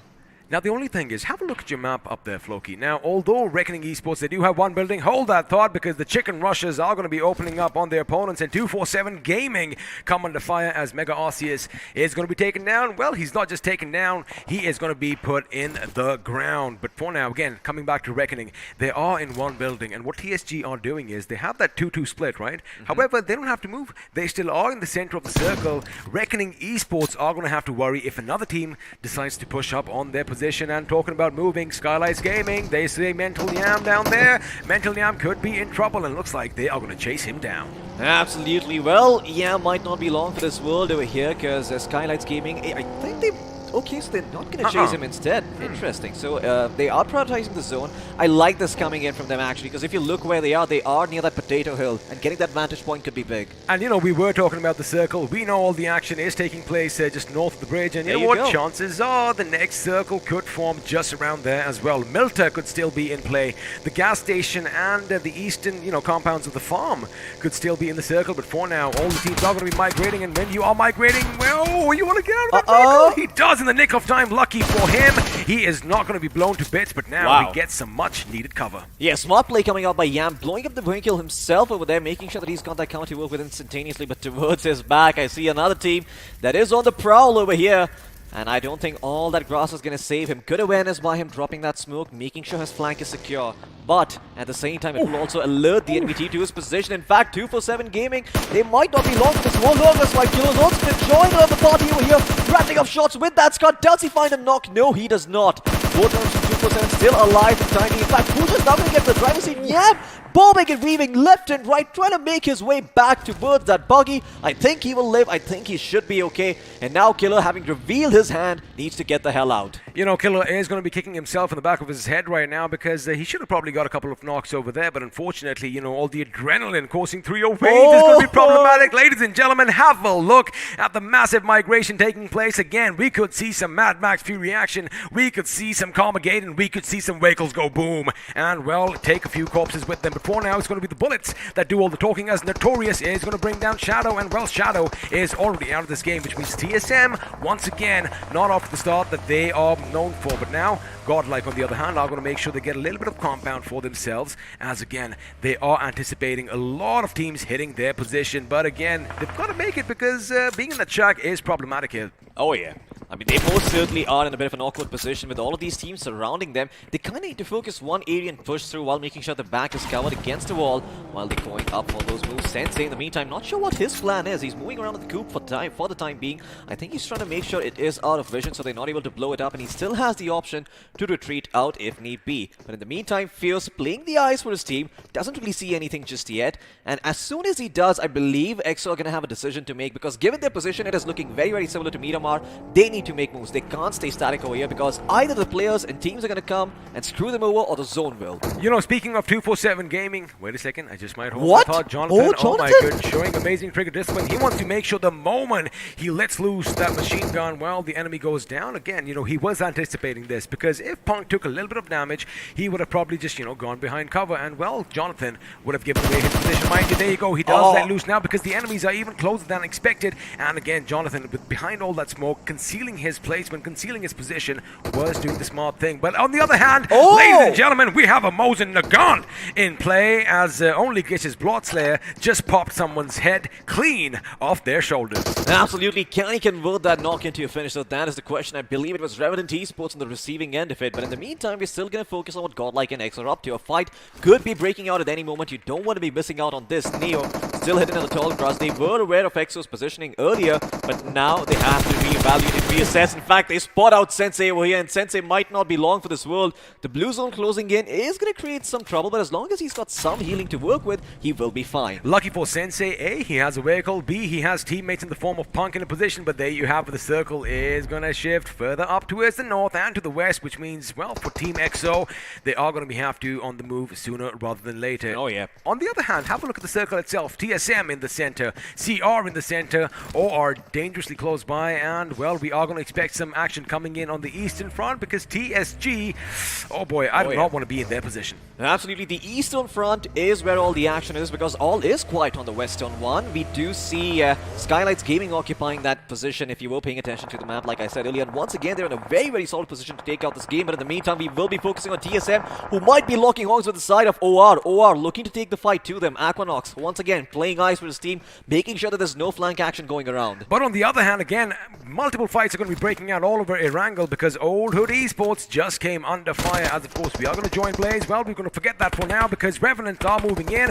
The revive has come in, and now Top Dog and Austin, they do have their grenades in their hands. They have cooked them. They are going to throw them. Are they going to end up in knocks? Yes, it is, because the Sultan of Swing has just gone down, and, well, that could be problematic. But wait a second. Wait, what? Wait a second. Austin Bot X gets shot from behind, and it's going to be only Glitch who are going to glitch the Matrix right now, and, well, it's going to force them on the back foot. And for now, looks like Old Hood Esports, boy, they have a little bit of respite. Absolutely. I mean, Revenant Esports, this was a bit of a shocker for them. They thought they had the upper hand in this situation, but guess what? There are players watching their position right now with a keen eye, waiting for them to make any sort of misstep, and now Top Dog is going to have to be careful with where he steps. Right now, that nade is going to go in, doesn't really connect, but with the molly on the other hand, things could look good. Maybe he could just force them to stay inside there and not move out just yet. Has got that energy drink for now, so I think it is the time for the assault to come in, as he will go forward and try and finish off the the members on the side of OH. Is he going to be able to pick them off over here? Old Hood could be in a world of trouble. Look at the backup coming in from Encore and Paradox as well. Encore, well, this might just be the time to go because they hear the engine vrooming. And now it looks like Remnant are going to activate their own engines as Austin Bot himself too is around the corner. Again, they want to make sure they move in tandem here, Floki, because, well, 2 going up against 4 could be problematic, but now their members are going to be taken down. Austin with a grenade, he's going to throw it, but it's going to be Top Dog up top, who is going to be laying down some lead, and, well, the enemy was almost taken out, but that grenade is a bit too close for comfort. He realizes just that, and, well, moves out of it in the nick of time. Now he moves in. Oh, my goodness. Oh, wait, what? Sultan was trying to heal himself up. Unfortunately, his position was given away, and now Austin Bodek moves to the next floor, and, well, he is going to be dishing out down. There's only one man standing for the team. In fact, it is going to be a 1-on-2 situation because Paradox is still yet to come towards his teammates, which means Crazy could be going down, but he's got to patch himself up. Meanwhile, on the other hand, we do have Godlike. They are out in the open. Smokes are going to be deployed, and they are going up against Cole, Rip, Mizo. Is it going to be another early exit for Rip, Mizo, or are the Titans going to fall? Well, we'll see who they're going to be supplying coffin spot. There is a Rip in their name, but is that Rip for them or the enemy team? It seems that it might just be for them, with Flick White being taken out real quick over here. Clutch God in the meantime once again on the aggression. This man has done so much work for his team. He doesn't mind rolling down around in the mud, getting scrappy and throwing fists up in the air. He might be bloody, but he will break the enemy's nose too. And in the meantime, Z-God gonna be the smarter player here, gonna be the opportunist on the flank, trying to make sure he can't catch the members from Korip Mizo slipping. Versex is gonna have to be a little bit careful about his positioning because Neo, as well as Z-God's minds, have a very good line of sight towards him. Neo, in fact, is gonna eat that thing, but it might be well worth it. He might find one and turn, and Z-God will finally be activated as he finds a pick over here. In the meantime, Skrills is also going to find a pick elsewhere on the map, but Rip needs to have to be a little bit careful. Jacob Boy could be down. Over here, he's still crawling. He's trying to heal himself back up. Can he live? The navy trapped up is right at his feet. Oh, he will stay alive, but does not connect. He's still hidden behind the rock now. He's healed up, but Clutch God with the M249 saw will put him 6 feet under. Rip to Korip Mizo. Well, the shrapnel will get him, but the bullets definitely did. Now elsewhere, Reckoning Esports in a world of trouble. They are right in the enemy's faces. Fierce is going to be fiercely defending his position, but now, lo and behold, he's been taken down because Abrar is going to be coming in for the side. Mr. Spray, oh boy, he has the BFG, he has the big bad gun, he has 150 rounds to work with, but for now, he is going to be cooking that grenade. Looks like he is going to be sipping some energy drinks instead. Again, that would have been the perfect time to chuck that grenade. Had it gone in the shack, Floki, that would have all been all she wrote, but now Bot Slayer is going to be taken down. You got to be careful. The Tesla could be taken out, and you are a bit too close for comfort. Now, Fierce making sure they deploy smoke because, again, they got to get out, but if that grenade comes in, well, that is going to be bye-bye for them. Unfortunately, it's on the wrong side of the wall. And absolutely, the shack is not the position you're going to be holding on to, but in fact, Steels will get knocked down by a grenade elsewhere on the map, and in fact, they will be finished off. Who is responsible for it? What the hell? How the hell did he shoot him through the smoke? What the hell was that coming in from Reckoning? It's a free-for-all right now, Floki, because everyone is going to be susceptible as Team EXO are going to be taken out in the 14th position with 3 finishes, but now OG are moving in. That is a good grenade. That is a terrible grenade. Blaze might just be in the blast radius. In fact, 69 is going to take some damage as well. The grenades go boom. Unfortunately, they do move away. Now, there you have it. 69 finally taken out by Jonathan, and now expect them to get up. Expect them to lay some land because they are going to be fired from everywhere, but it's going to be only Glitch that are going to bite the dust. And once again, the bullets are flying, the bodies are dropping, and teams are toppling over like dominoes. Absolutely. Godlike Esports, they are here to have a brawl over here, and whoever comes in their way will be knocked out. That's what LL Cool J told them, and boy oh boy do they feel like listening to their mama right now. We'll see if they can move forward and take out these picks, but Reckoning Esports in the meantime, all huddling up around the shack. If they get spotted out by Godlike, they are going to be the next target, but once again,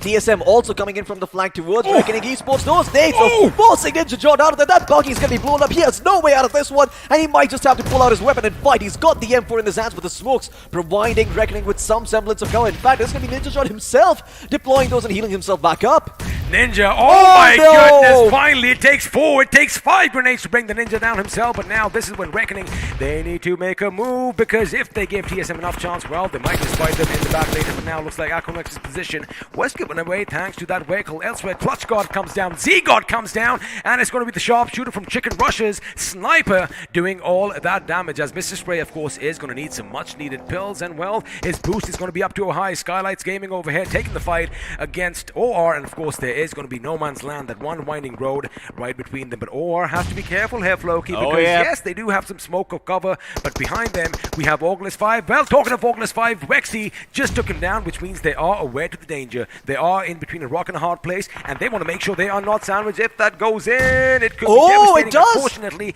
a bit too short. Yeah, but it does. It seems like Puka still took a little bit of damage towards him. Now, Aditya has to be careful. He is wandering out of the smoke over here, exposing himself on the long road where TSM have a strong line of sight.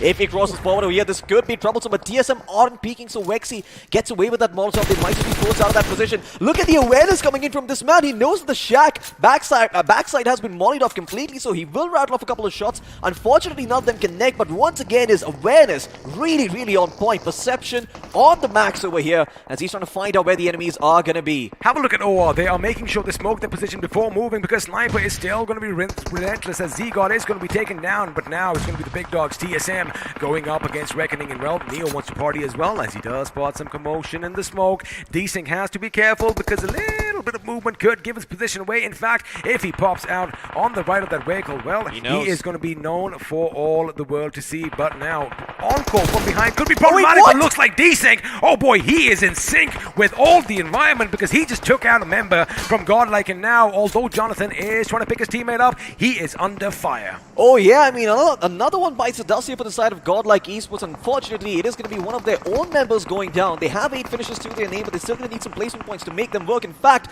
it does seem that another team will be taken out over here. TSM, they are also holed up inside the shack. There you go, the Sapari gang have been eliminated by the side of August 5. And right now, the Chicken Rushers once again in prime position. Clutch this one out! Look at Maxiopi finding that perfect angle behind the tree. Cleans up the side of Godlike, sends them home, packing at 8th place. And Maxi, he's still got some work to do over here. He might be the only man standing, but boy, he's a John Rambo. Godlike out on the 8th with 8, as now CR are going to go up against OL. Now you got to keep in mind, the Chicken Rushers, they've held this compound for quite some time, and now the August 5, well, are they going to be the Magnificent 7, because they are trying to move in, they are trying to take that position away from them. But let me tell you one thing, CR are looking good. They have pretty much wiped out the Goliaths in the form of Godlike, and well, let's see if August 5 are going to be a problem for them, because looks like another team is going to come in from behind. Oh, Gamla boy, that's a bit too close for comfort. Lucky for you, you are not going to be in the blast radius that much. Now, we only have 2 of the Lions still left alive, Floki. That means, is their roar going to be heard along the plains of Erangel? We are going to have to wait and find out, because the first obstacle are the boys from Skylights Gaming. Absolutely, Skylights Gaming could be in a world of trouble over here. They've got a couple of smokes to help them out, but soon enough they will dissipate, and then they will be forced to take those fights. No solid cover available for them whatsoever. Oh, how the tables turn. Now, have a look at this beautiful bird's eye. You saw TSM's position on the left of your screens. That is where the circle has shifted. In fact, they are dead smack center in the circle, so sooner or later, that shack is going to become the shack of death, as it is going to be littered with corpses all around. But for now, Samurai and Madhav in a good position.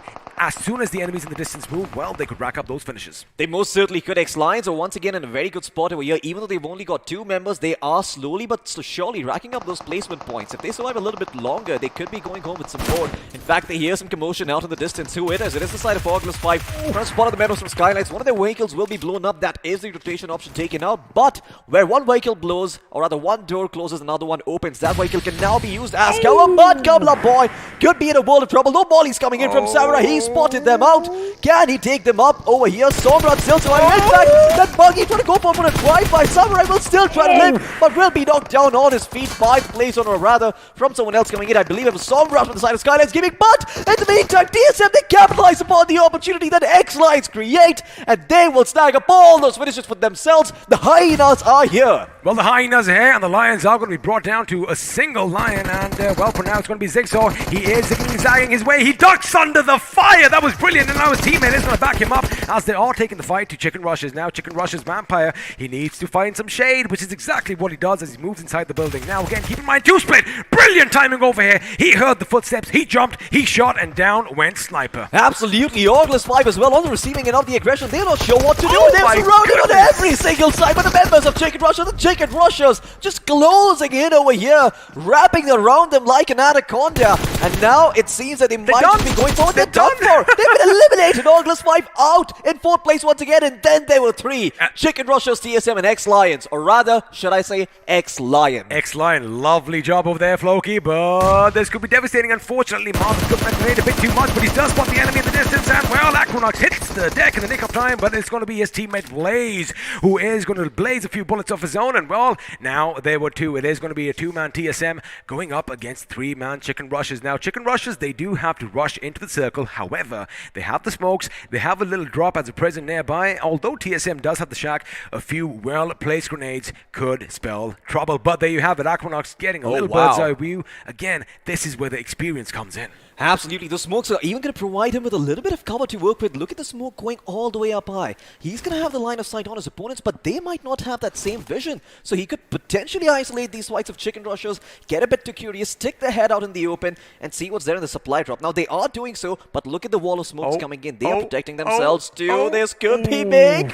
Blaze OP, he will survive. He does not get spotted just yet, so Chicken Rushers still playing a little bit blind. Those mollies, though, they might just force them out into the open. Aquanox, now is your time to shine. He spots out one, but he's not firing. Great trigger discipline coming in from the man. Realizing that around the corner, Chicken Rushers could come pouring in. Oh, that thing will look out, Blaze, and now Aquanox, he's got just one thing to do over here. It's eliminate all the members of Chicken Rushers. He does get spotted out. He will jump down. The buggy will be blown up as well. Aquanox is going to be burning. He will be taken out. Chicken Rushers will claim the chicken dinner. Well, finally, they rushed their way. They huffed and they puffed and they blew all the opposition away, because there you have the Chicken Rushers. Do manage to get the first chicken dinner in their kitty, and let me tell you one thing, good fighting coming out at the end, good tactical gameplay as well, and I must say TSM finally waking up a little bit as well towards the end. Aquanox with a good position, however, he fell just a little bit too short, but congratulations, that chicken must taste delicious. It most certainly does. I mean, TSM, they could smell the chicken in the air, but they just couldn't grab it. They weren't in the spot to do so. In fact, I believe the highlights are going to be coming up soon enough. You know, I have just one question. If you missed any of the action, where were you? I mean, this is the semi-finals, but if you did, we got you covered, because as you mentioned, the highlights have come up, and Rahul, you should have stayed in that bush. Absolutely. I mean, Rahul, unfortunate end for this man. I believe TSM spotted out his feet over there early on. And once again, like I mentioned, you know, they just need a little bit of a pick-me-up, because they've had a first rough few games. First game, they don't get a lot of points. Second game, they get 2 points, and that's about it. And man, when you've had that start, you could be down in the dumps. But they got that one game break when it was B versus C. They were able to talk to each other and get back up on their feet. This is just ridiculous. Now, Immortal, again, like I said, testing the mortalities off his enemies. He did have Lions, you know, roar up on his position, but he held his ground. He hit the deck, and, well, under the cover of the big cats, he did bring them down one by one. And, well, as you mentioned, the Lions were reduced to just that single lone lion. Of course, if you know anything about Lions, they need to work in a pride. But again, amazing gameplays coming in from Godlike until they were isolated and, well, taken apart one by one. Reckoning Esports as well, they did have a few good positions, but man, Chicken Rushers just got the better of them. Yeah, most certainly. I mean, Chicken Rushers having that man advantage in that situation, they just pushed it until the very end. Team EXO, once again, just being dealt a rough hand time and time again. It seems that every single time they find themselves in a good spot, all of a sudden the zone shifts and then they're caught between a rock and a hard place. As EXO, I mean, their luck, it might be looking down right now, but hey, if all the bad luck comes to you towards the start, you know what they say, all's well that ends well. Absolutely, and of course all good things must come to an end as well, just to add to your point over there, Floki. But again, Godlike did have a good game, but they were just overwhelmed rather, by the opposition. And the Supari gang, you know, up until the final few circles, they did have that positioning for themselves, but as soon as the circle made a hard shift to the west, well, all their plans went out the window. Now this fight over here, Rexy making what the hell sure. was this knock? What the hell was that? Again, you see smoke, chances are you are going to shoot at it, and if you get a few hit markers, Floki, well, the enemy's position is given away. Absolutely. I mean, that shot just completely blew my mind. No way on earth OR should even think that there's a player over there, but he's just like, you know what? Well, you miss 100% of the shots you don't take. He just rattles off, he connects, and man, he was all the more happy for it. OR, once again, not having the best of games over here, but not having the worst of them either.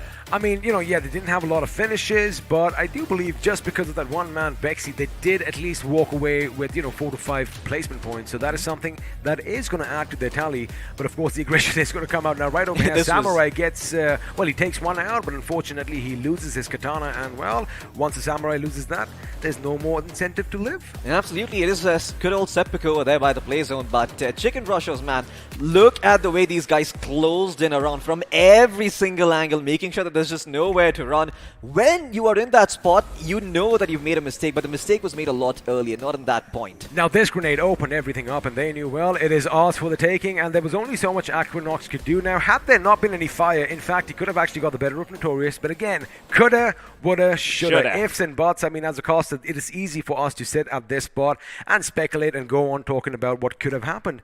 But the thing is, we got to tell you what did happen, and what did happen was that the Chicken Rushers, well, they rushed all the way to the end, and they grabbed that delicious chicken dinner. TSM coming dangerously close, though. Oh yeah, I mean, right now it seems that the side of tactical esports are taking the spotlight, but Chicken Rushers do seem to be the dark horse, right? You've seen them earlier, they've got a couple of chicken dinners, we know what they're all about, we know that they can perform, but sometimes things go well, sometimes they don't.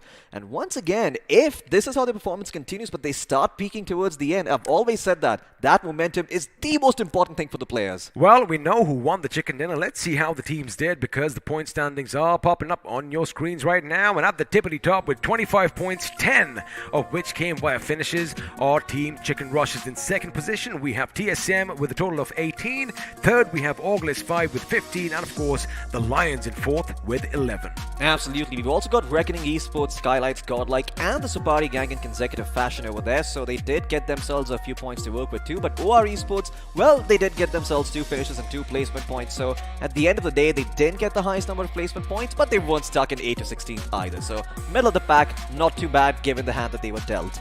Now, of course, for some teams to basically win, others must fall, others must topple, and a few teams did do that. I mean, have a look at CO Rip Meesville. 0 points for them this time around. Not a good game once again. Celsius burning up with just 1 point to their names, and of course, that only game because they finished up in the 8th to the 12th position. But again, we've had a look at how the teams did.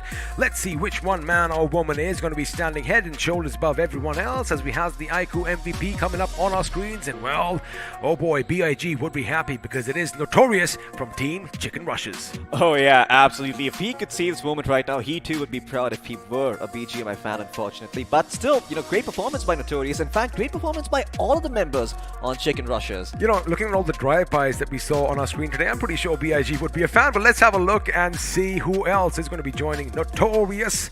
As of course, we have members from Godlike Neo in the second position, 3 finishes to their name. In fact, from second on to 5th, everyone has 3 finishes. It's the damage that differentiates them. Absolutely. I mean, once again, we are seeing a sort of a trend over here, right? Every single time we see the first spot, it is always the guy who has the most efficient amount of work done. He's got finishes for damage done, and he's got a lot of work cut out for him to do in the future too. But Neo, once again, 754 damage, 3 finishes. Similar story for Blaze with 620 damage and 3 finishes. In fact, all these players having a lot of damage done, but those finishes just not coming through. It isn't coming through, and let's have a look at a few more facts and figures. Oh my goodness. Again, with all the warfare coming out in the open fields, of course, a lot of smokes were deployed, because looks like we have 124 grenades used, 7 of which finally put people in the ground. Absolutely. Well, we did say earlier, at least Puro did, and I remember this particularly, he said that very few grenades used for the map of Erangel in the first one. This time around, they double it up, they double the number of finishes as well. I'm quite sure everyone's going to be walking home happy over here. And guess what? Even the healing done is a little bit above average at 7,933. Now, of course, we've had a look at all these numbers. Sometimes they can overwhelm you. Let's ease things out. Let's have a look at the finish to damage performance graph, and well, pretty even Steven here, Floki. Absolutely. You look at Reckoning Esports, they've got 1,200 damage done. OR also have 947. Chicken Rushers with 1,600 to work with. TSG with 1,300. You've got Godlike with 1,600. Everyone's just sort of in the race over here. It's like the first lap of an F1 race. And right now it seems that everyone is doing sort of even. But then you've got August 5 and TSM having those slightly higher finishes compared to the other teams. So, once again, having that slight little edge, it's it's going to play out in the long run. Well, like you mentioned F1 and you mentioned the first lap, this is pretty much like that because only 3 games are done and each team, like I mentioned, are going to have to play 16 total, and of course the action is going to be spread out over the next 4 days. Well, today is day 1. We still have 3 more days of action in store for all you lovely viewers. Now, boy, oh boy, a few teams, again, not really making the cut. You want your favorite teams, you want the big dogs to make it through, but man, these lesser known teams, boy, are they hungry. Absolutely, and this is what happens, when you're the top dog, you've got the world to lose. Not the underdog, though. When he comes around, when he sees what you're up to, he's going to know all your tricks, and he's going to make sure that you know about that fact when he goes up against you, and that is exactly what Tactical Esports and Chicken Rushers are up to. Every single time I see them on screen, they show me that they've done their homework, and they just need to get a little bit lucky. I mean, of course, luck is a factor that does come in, but it is obviously pure skills and your mental acuity as well in this game. So the thing is, what we're going to do before any of that is, again, we love the fact that all of you lovely people are watching, and we want to just give back in the spirit of, the fact that you all are here. So let's do one thing. Let's do something special. All right. Now, we've had these giveaways over the last few days. What we're going to do now is we're going to up the number. Forget 1, forget 2. We're going to give away something or the other to 25 lucky viewers, and, let's see who it's going to be. Well, 25 winners, that is a big, big number. Let's start with the first 6 instead, see who those guys are. And well, if you've made it over here, congratulations. Once again, I do want to see what merch you get, so do make sure you tag us when you put it up on your stories on Instagram. But here are the winners over here. You've got Kedar Dongare, I'm sorry if I'm butchering that name. We've got Antik Shetty, we've got Manish Meena, Dikshit Darji, we've got Nimesh and Shubham Chaudhary as well. And you know what, for all my fancy vocabulary, I can't pronounce these names properly. I took the little easier route over here. I just let him do it because I knew I would have butchered the names. But all right, let me try next time. Now, of course, congratulations to you if you do see your name on the screen. But now, let's bring in some fresh blood. Of course, congratulations go out to Devraj Singh Chauhan, Baneeth Bansal, Kotla Nikhil, Piyush Chauhan. Did our friend do something again? And of course, Akanksha. Well done, and we want to see what you get because we are on Instagram, and you can tag us, and we also want to see all this delicious, beautiful BGMI merch you're walking away with because, Floki, I don't see my name up there. You know what? You've got a BGMI badge. I see it every single day. If you whine about it a single more time, I'm going to take your iQOO phone away and prevent you from entering any one of these giveaways. You weren't supposed to say that because I want more. I want more. Nothing is Everybody too less. wants But now more. let's have a look at a few more people who did get some amazing merch. And well, if you see your name on the screen, congratulations because it's Satyam Gupta, Manab Ghosh, Tatwanga Tandel, and of course Vatsal Pancholi. I am sorry if I have a little bit of a slang. Did I say that right? You know what? Let me try. I think. Am I getting this right? Tatwanga Tandel. I could be wrong about that as well. Once again, we apologize, but it can be a little bit hard when you're pronouncing so many names. But we've also got 6 more, or rather 7 more winners if my math serves me right.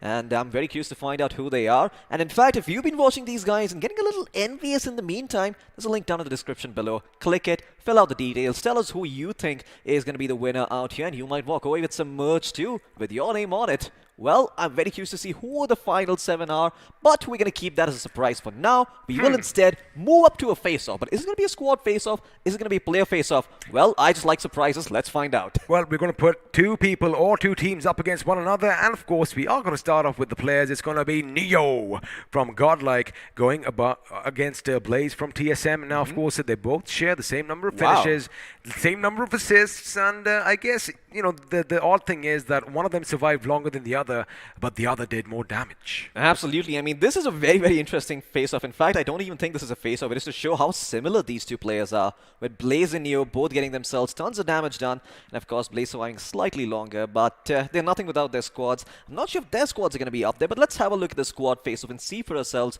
who is going to be up there in comparison. It is going to be 1 member from Godlike going up against the side of Chicken Rushers. Once again, Godlike Esports ending in 8th place. A little bit disappointing for them considering the fact that they had 8 finishes to their name. Chicken Rushers, on the other hand, with 10, 1600 damage done, 7 assists and 2 headshots. Congratulations to them for getting the chicken dinner. I'm quite sure they're going to be turning a lot more heads. They are going to be turning a lot more heads, and well, you just rattled off all the stats on our screens right now. So basically, what I'm going to do is congratulations to Chicken Rushers once again. But again, I've kind of seen a trend over here. So of course, when we do see these face-off, normally for players, it's going to be the ones that did the best in the previous game. But I do do believe it's the one who wins, and it's all about the finishes. You want to put the best against the best, and well, if your name isn't there yet, just, put your best foot forward. Just try and swing a little extra hard, and you never know, your squad or your favorite player could be up on this screen as well. But for now, I love the fact that, 3 games are done and dusted with, which means we have hit that midway mark. And let me just be honest, what comes next is just utter chaos, because it is going to be the map of Sanhok, and anything can happen. I'm just glad that I'm not going to be the one doing that game, because catching all that action is, it is a really, really tough exercise. You need to wake up, you need to hit the gym, make sure you've got yourself that 8 hours of rest to work with as well. And even after that, you're likely to miss out on some. So, Sanhok, good luck to you in Spiro, man. But I am quite sure viewers are going to enjoy the show, because Sanhok is the map where we see tons and tons of action. Now, the best thing is we've seen completely contrasting Sanhoks. Now, the first time Sanhok was up on our screens, Floki, no action, not a single bullet fired till the 15-minute mark. On the other hand, the last Sanhok that we did witness, boy, oh boy, all hell let loose at the beginning, and we were scrambling to, make sure that, of course, we were scrambling to even make any sense of it. Absolutely. Now go ahead and say what you were saying. I mean, those pants coming in, it just, every single time I look at that, it just makes my heart pop. I'm just so happy to see those coming in. But I do believe the overall point standings are ready as well, so let's have a look at those. Well, we are going to have all the teams after 3 games, and let's see where they do stand on the table, because at the tippity top, having played 2 matches again, you've got to make sure it's going to be equal. Everyone is going to play the same number of games at the end of the day, but Tactical Esports still leading the charge with 45 points and those 2 delicious chicken dinners. Absolutely, and now they're going to be on a bit of a breather over here, as we do see some of these other teams come in and play, and we'll see if they're able to occupy the spot that Tactical Esports has for themselves. For now, we've also got 7C Esports in 4th place, OR in 5th, X-Lines moving up in the world with 23 points to the name, and so are Skylights Gaming and Oculus 5. Just have a look at all the teams from 3rd position up into the 8. Only 4 points differentiate, all those spots. And again, I love the fact that, this stage even, we are going to see some razor-thin action, and, the competition is going to be too close to call. Now, as we move on to the next page, I wonder what we're going to see, because, yes, we are going to see a few names that might disappoint a few of your fans, and, I'm going to let you take that from now. Well, I love disappointing people. I love playing the devil's advocate over here. You've got TSM in 9th place. Great stuff for them. We saw them in the bottom 8, literal bottom 8. They were in the 16th to 24th spot, but now they've moved up at 20 points to their name. They have a potential chance of making it into the top 8 over here. R Esports in 10th, Reckoning in 11th, and you've got a bunch of other teams as well who did not play in that 12th to 16th spot. Let's have a look at the ugly side, though. There is the good, there is the bad, and there is, the ugly. Now, of course, the first thing that is going to pop out is going to be Seoul at the very bottom, and have some faith, Again, only 2 games are done. They still have 14 more chances, so hold on.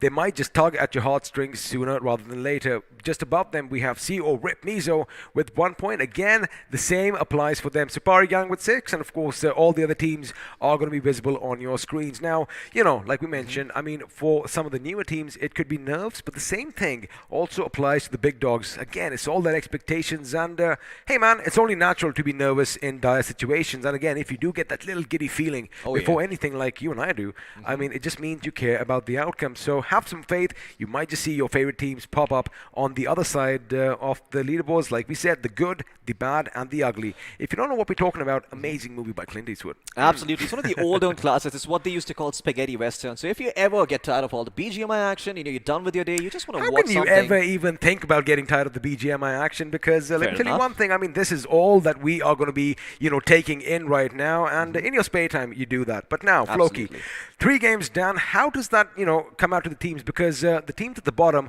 are going to be a bit, mentally not disabled, but they are going to feel that pressure, aren't they?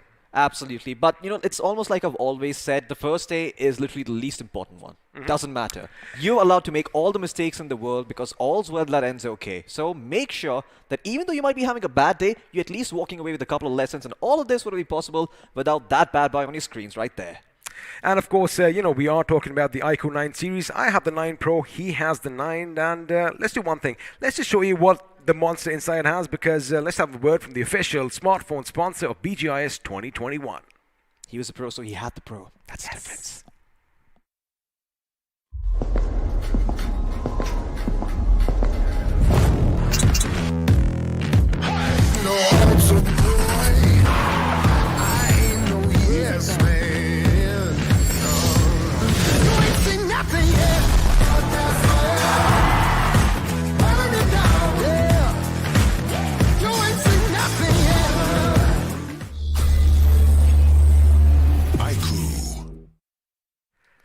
Well, welcome back. And now that we are done with the mischief, he's out. Hope finally floats in. Sparrow, welcome back, buddy. Let me say one thing. You look fly.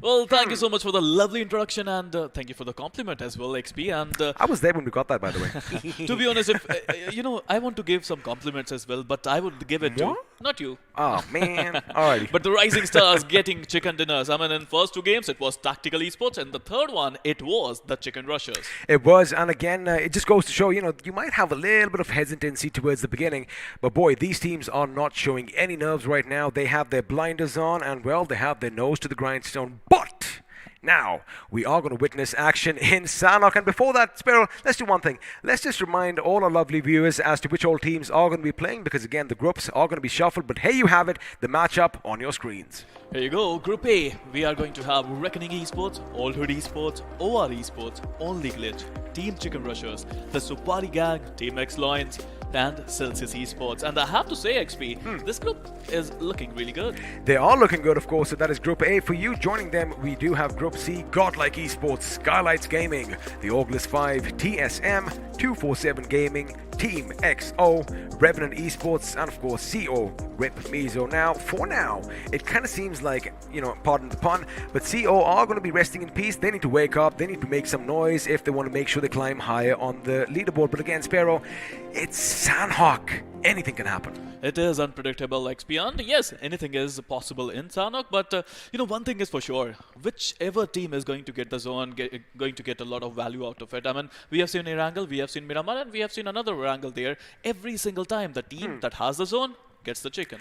I mean, that is why we keep beating around the same bush day in and day out. Prioritize the zone, of course. You are going to rack up all those finishes sooner rather than later, because when teams are going to be rushing in your position, all you have to do is, just take aim, take a deep breath, and just squeeze that trigger, and one after the other teams could fall, and you could be getting all those points. Now, before we do head into the game, what are we expecting? Are we going to expect something like we've seen in the past, a slow start, or just explosions right from the beginning? I mean, the way Godlike is playing, I think they're going to go all out once again. But yes, we can expect some passiveness from some teams, but in the end, there's going to be chaos altogether. I think in the future, politics lies in store for you, because again, that was the most neutral, basic answer I've heard, and he made sure everyone goes happy after that. But now, as the teams are going to be running around in Sanhok, getting ready, psyching themselves up for the fight, I believe it is going to be the opposite. I want to see some explosions. I want to see some action. I want to see some, let's go for it.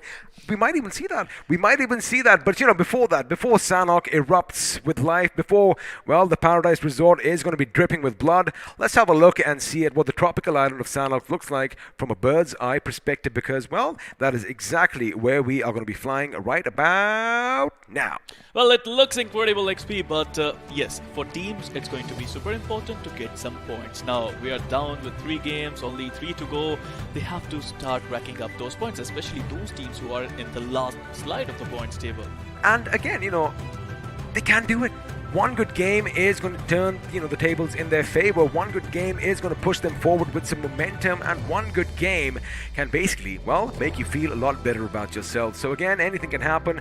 We still have a lot of games in hand, but for now, we are going to have a look at the Paradise Resort. And, although the island is deserted, sooner or later, we are going to have 64 people running around with intent to kill. But till then, we can appreciate the beautiful town of Painan. This is a beautiful town, and at the same time, it's a very important spot for a lot of teams. I mean, I think from Painan, you can go anywhere, wherever you want to go. Zone preference is going to be key for a lot of players, and as usual, it is all about getting those points, XP, and by hook, by crook, you need those points. Now, speaking of Painan, we know exactly who's going to be dropping down in Painan. Of course, they are the demigods themselves. We talk about divine intervention. I'm, of course, talking about godlike esports. Now, we've only seen once in the past that the position was contested. Is that going to be the case today? Well, that would be really awesome if any other team is going towards Painan to face off against God. That would be a really courageful move, to be honest, but at the same time, if you can beat the demigods, you can become the gods yourself. Oh my god, this shot, every single time it just gets me. I mean, it's like a ghost in the window. That is what I always see. But you know what? Forget that. Let's see if we have some action in Painan, because, ladies and gentlemen, the flight has taken off, and this time it isn't going to be the plains of Erangel. It isn't the deserts of Miramar. It is going to be the small tropical island of Sanhok. Sanhok, and sooner or later, oh boy, things are definitely heating up. But Floki, now of course the flight path is going to be on our screens. Does it really matter? Well, it doesn't matter that much, but let's talk about the flying path. It is in the northern region, starting from Camp Alpha, going towards Camp Bravo, a couple of camps there. But at the same time, I don't think the players are going to camp. They're going to fight. See, the thing in Sanhok is you've got to be on the move. Because if for even like 30 seconds or a minute you do hold one position, chances are someone could see you from elsewhere. But looks like Hot Thin could be where we might see some action break out early as Ko-Rip, Mizo are heading there. And well, they have TSM dropping down as well. In fact, you know what? Without further ado, forget that. It just took a split second as Ninja springs into action. And well, it's going to be a member of CO who's going to be brought down. Now the question is, are they going to move in? And Shadow has an interesting weapon. I want to see some bolt action in Sanhok. Well, you want some action? Here you go. You get some action. TSM already on the move. And another player found there. Equinox with a good spray there, but was not able to get the knockdown. RIP Mizo already on the back foot. They're not able to get some decent points yet, but they can. If they can take out TSM, that would be a big boost for them. Oh yeah, even though, you know, CO, Rip, Mizo, they have lost reverse for now. Looks like they might just reverse their fortunes because he is going to be picked up, but now TSM are going to be going in on the move. And well, speaking about picked up, I guess I was wrong because reverse was on the wrong side of the wall. Now Shadow, he does have another weapon, so that means the Car 98 might not come in use just yet because, well, he has that AK to rattle off all his shots. But look at Jacob Boy, he knows his position and he still hasn't given away, but Shadow is being careful. Just a wall separating them, and now he's going to move in. Could this be the moment that he gets shots? Two of them coming in. No, Jacob Boy takes one down, but he's taken Boy instead. Oh, that was beautiful. TSM Shadow coming in with that output there. That's good. He looks shiny, and he is shining like a bright star. Meanwhile, Equinox getting the better of ISO, it seems, and TSM off to a wonderful start. You know why this fight is so important? Because they are in Hard Thin, and this is the most important area in the zone at this point of time. Oh, absolutely. We are going to bring up the zone in just a split second, but before that, as TSM are trying to find the last man, question is, where is he? Because he still is in the city. You can have a look at your minimap. Now, of course, all this information is just available for us, but Rip, Flick, YT. Is he going to rest in peace, or is he going to wait for the enemy to go by thinking that, you know what, maybe he might have just run away? Because look at what's happening. Although Santa came last year, Klaus is going to be nearby as Old Hood Esports. Well, they did hit the commotion. Their ears did perk up, and question is, are they going to come in? Wait a second, forget that, because someone who is coming in on Flick's position are the boys from TSM, and now he does shoot a bit too late, and he gets one. Ninja goes down. Can he be taken out? No, he cannot, because Equinox was on hand. What a start coming in from TSM. They managed to get 4 finishes, and they got the best position in the zone. Talking about the zone right now, XP, I mean, look at Hard Thin. How many times we have seen the zone go towards Hard Thin in the final few circles? And this is exciting because, you know, 50% of it is still in the water, and we kind of have an idea where the final circles are going to form. Are we going to see some action on the infamous cliffs on the northwestern island, or are we going to see something a little lackluster? But for now, what we are going to see is a few teams moving in on each other's position as godlike. Look at that. Again, they are moving early into the circle. In fact, they're already heading towards the ruins. Well, absolutely. They are godlike, and they would love to pick up a fight really soon. But talking about the meta, talking about the zone, I mean, how many times have we seen the Hard Thin zone? I mean, the northern western zone is like a normal thingy for Sanhok nowadays. You know what's going to happen in the not so distant future? All 16 teams are going to be dropping down on the northwestern island, and well, it might just be the shortest game of BGMI yet. But for now, as we mentioned, Godlike Esports, again, a few good games in hand for them. They are going to be migrating towards the ruins, but elsewhere, we're going to join XO Mortal and his team as, of course, this, if you don't know where we are, this is Camp Charlie. You could see that on your little mini-map as well as Fierce and the boys. Well, they are going to be looting to the heart's content. However, they do have quite a ways to go before they make it to the circle. And the thing is, Sparrow, their path is littered with a few teams which might just become obstacles sooner rather than later. Well, they need to be fierce today if they want to get some points. It's not easy. They thought that they have all the experience in the world, but it's not easy for them, right? They're not been able to get those chicken dinners yet, and they would love to get some in the upcoming games. Meanwhile, talking about Team Reckoning, they would like to get some more points, I think, XP. I mean, the way they played in quarterfinals, that was immaculate, but right now, they're struggling to get those big numbers. Well, speaking of points, ladies and gentlemen, have a look at the right side of your screens at the overall rankings. Overall points, in fact, are going to be coming up. And in this group, I mean, I'm talking about Group A and Group C, Godlike Esports are leading the charge with Team Chicken Rushers in that second position. Now, of course, for teams at the bottom half, again, like we said, one good game could be that little chance to make it or break it. But for now, it is going to be Skylights Gaming making a run. Skylights Gaming, again, Sparrow, not what we expected. We expect them to be a lot higher than where they are right now. Well, I think they're off to a decent start, an average start, and I would say that it's all about consistency. If they can be consistent throughout those 16 games, it doesn't matter where they would end up unless they are ending up in top 16. See, that's the best thing. Now, every single team has 16 games, and out of 24, 16 are going to go forth to the grand finals. And if you speak about ratios, that is something that is going to be, something easy on their minds. But oh my goodness. Whew, an AWM has fallen from the heavens above.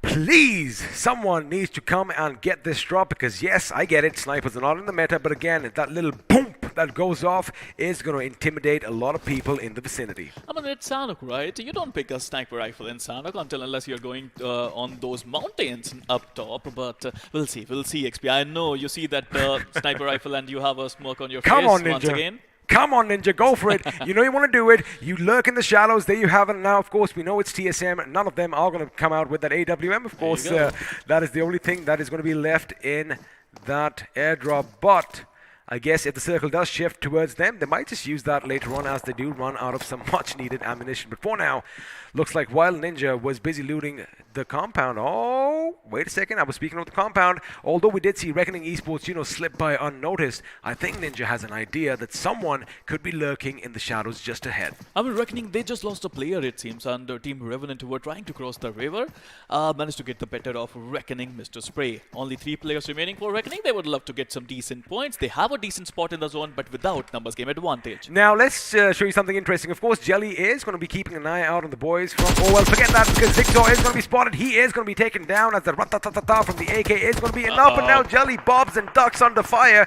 And now Kilo is right in front of him. Kilo, in fact, goes up that little outpost. And now he's going to lie down. And, well, his position is going to be given away. And now he just might burn. But wait a second. Yes, he is going to be burned to a crisp. But no! It's Aditya from behind who's going to put some lead in him, making sure he backs his teammate up. Team OR playing so well. I mean, look at the teamwork coming in from Team OR. Jelly trying to take the TPP, managed to get the first one. A brilliant Molotov followed that, and after that, they managed to get 2 good points.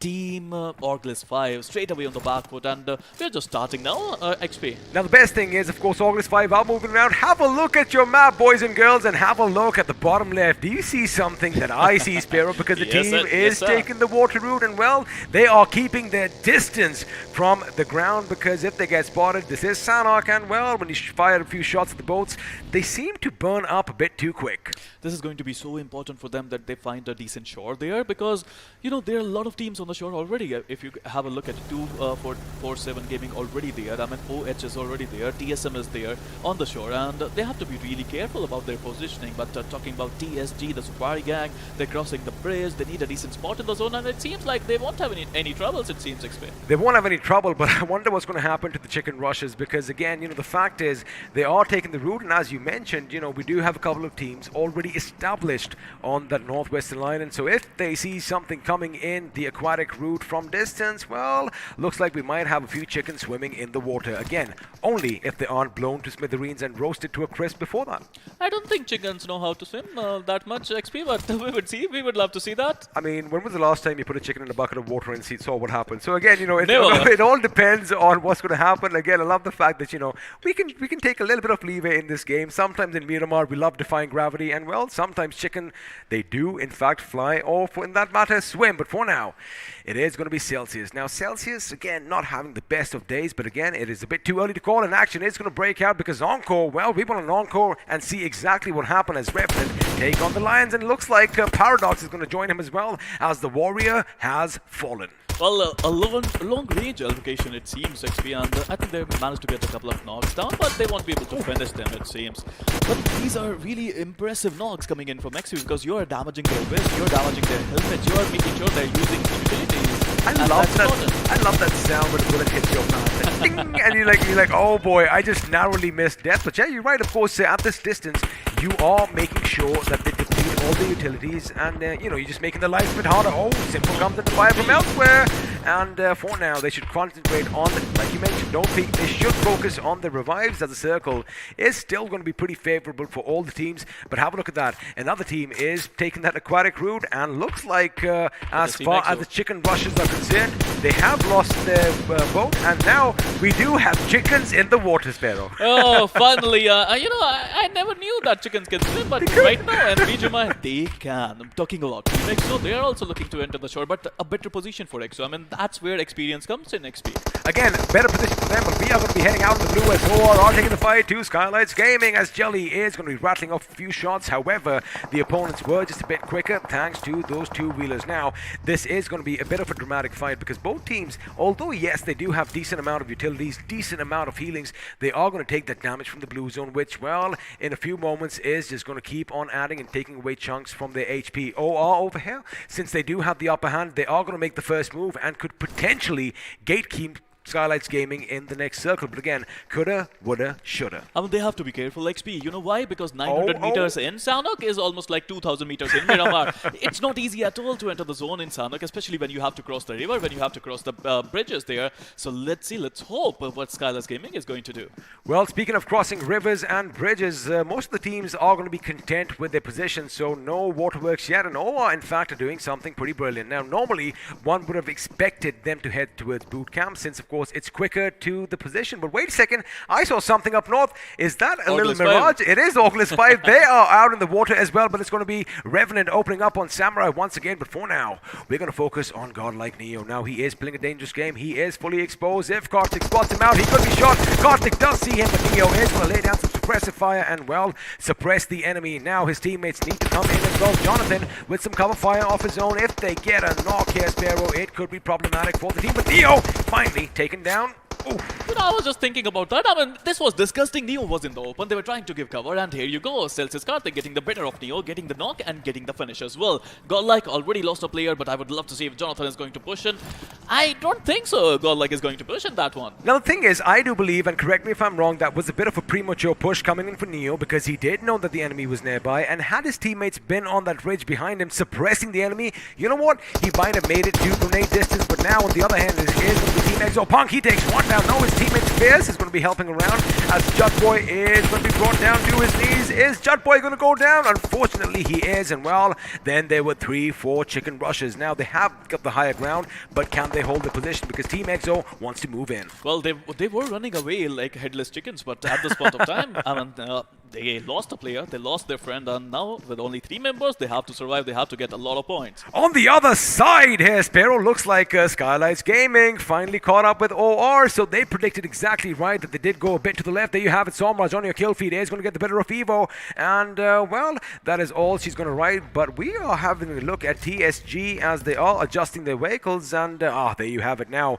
OR on the back foot. They have to make those tactical retreats, as well, they have lost a member, and well, Skylight Gaming's, they are on the hunt, and let's see if the Predators in fact do get their prey, or whether the fortunes are going to be turned upside down. Well, it's going to be so important for OR to focus on the zone. We were talking about it, right, XP? You have to befriend the zone, but right now, both the teams, they are not doing that. Meanwhile, talking about TSG versus 247, it's going to be a wonderful fight. I mean, look at the positioning of both the players. They are spreaded, and it's going to be so much confusion between these two teams. Also, D-Sync up top is going to be in perfect sync with his team, because he can lay down lead from up top. A and B, of course, he has that little bird's eye view. He is going to see things a lot better than the enemies. Now, the circle, where are we going to go? It is possibly going to be the cliffs, the infamous cliffs, rather. There you have it, dead smack center. It is going to be the cliff tops, and now the Sapari gang is in a good position. But look at Godlike.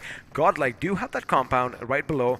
They might, in fact, just, try and get that higher ground as well, because that is what this team does. Elsewhere, OL are going to be moving in from the water waters above, but sooner or later they are going to be met with some resistance now. OR Esports, Sparrow, still managing to survive. They still have a lot of distance to cover. I mean, look at the top there. I mean, I think look at TSM. They have 4 players in different corners of Hathin, and they know that teams are going to come in through water. And Orglis 5, who are coming there, I think they are under a lot of pressure. They are under a lot of trouble as well. Meanwhile, talking about Godlike and TSG, I think they are going to fight really soon.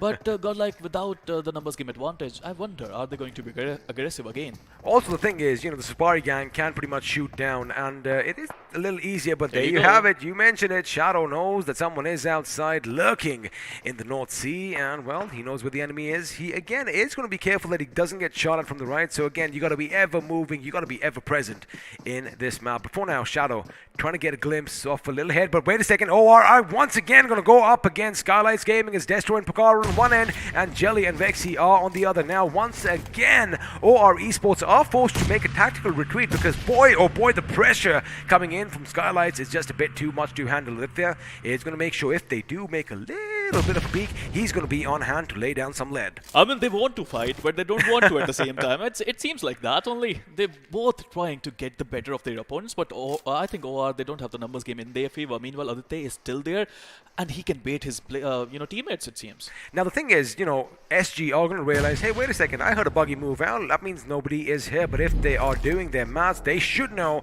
another one might be lurking in the tall grass. And Aditya, well, he did have a moment to strike, but I think it's the right decision, making sure he gets to the circle, because as you mentioned, oh boy, hold that thought, because Sensei is going to be brought down. Team EXO coming under fire by 247, and it is going to be Arceus who is going to put him 6 feet under. Now, they do have another knock for themselves. Punk has gone down. Mental Yam does have the upper advantage, and Punk also is going to be put in the ground. 247 Gaming have been surprising me in all their games today, Sparrow. Well, especially quarterfinals. They had a beautiful quarterfinals, but right now they have the higher ground advantage. They have 3 players in their favor. Team EXO on the lower ground, they are struggling. Meanwhile, on the other hand, Reckoning Abrar finally letting loose, getting the revenge of his player that Revenant took away from them. Oh, Encore is in trouble, and well, Encore is not going to be singing anymore as he is taken out, but we did see something now. Team EXO survived by 2 members, but again, once again, Revenant from distance gets the better of Samurai as Austin Box is going to make sure finally the Samurai is going to be taken out from the game, but Paradox, he did get taken down. However, looks like Respite might be coming in, but from the other side of the water, it's Reckoning Esports' Maxi OP with that single shot M4 trying to get a bit of damage done. And let me tell you one thing, he did get that one knock before now. Revenants, they have some respite as they have this massive rock for cover. But they don't have the zone, and they have to cross the river if they want to enter the zone, which is never going to be easy. If they choose to go from the bridge, X-Lines are waiting for them. I mean, this is going to be so difficult for Revenant. I wonder how they are going to enter the zone. It could be difficult, but looks like as far as Revenant are concerned, they might not have to worry because the circle, in fact, could shift towards their direction. Now, they do need to make it across to the mainland, but then, of course, you have Reckoning in one compound. Well, it's going to move a bit further inland because the Lions are going to be nearby as well, and this is where Reckoning Esports could rack up a few more finishes for themselves. Meanwhile, TSG are looking good. OH are looking good. In fact, TSM, they need to make a move right about now. I mean, look at OG, only Glitch. They are in between. They are sandwiched between X-Lions and TSM. This is going to be so fun to see if they're going to make it to the zone, because it's going to be so difficult. It's going to be so hard. I would love to see how they are going to cope up with the pressure. I am talking about Revenant right now, because Reckoning, they are not looking to let it easy on Revenant. Well, speaking of being in a Paradox, looks like Paradox is going to find themselves in a predicament right now because although the enemy has spotted him around, he is going to have to deploy some smokes, and lucky for him, he does have a little bit of a swim in front of him. Now, again, the fact is, Reckoning Esports are going to move back, but wait a second, Revenant Austin Box does finally get the better of Simple again. All these teams have been fighting one another, but it's going to be Abrar who gets taken down point blank range as Clutch God is going to move in for the kill. Clutch God switches his weapon. He gets yet another knock, and now they are hungry. Other teammates going to come in. He spots the last man standing. It is going to be Maxi from R Esports. He does take some damage, but Clutch God's got to be careful because there are enemies nearby as well. And now finally, he is going to go down as Jonathan is going to be picked up by Z-God. The hot shot for Team Godlike just put up his dancing shoes again. I mean, Clutch God, his name is Clutch God, and he's living up to his name. That jiggle peak, that Ferrari peak was just amazing. I know you love calling it the Ferrari peak because like a Ferrari, it is just that quick. But right now, Yoda, the warrior from Team X-Line, he has his work cut out because they did lose a few members, and they got to be careful because on either side they have enemies. In fact, Madhav could just be spotted out by said enemy, and well, only Glitch could put them out of their misery. There you have it. Yotha Ninja, in fact, is going to be taken down. Question is, who was doing all the shooting? Well, it is godlike Jonathan who managed to get the better of Yoda there, but Revenant also coming in. They were stuck in a sandwich situation. Have you ever had a lion sandwich?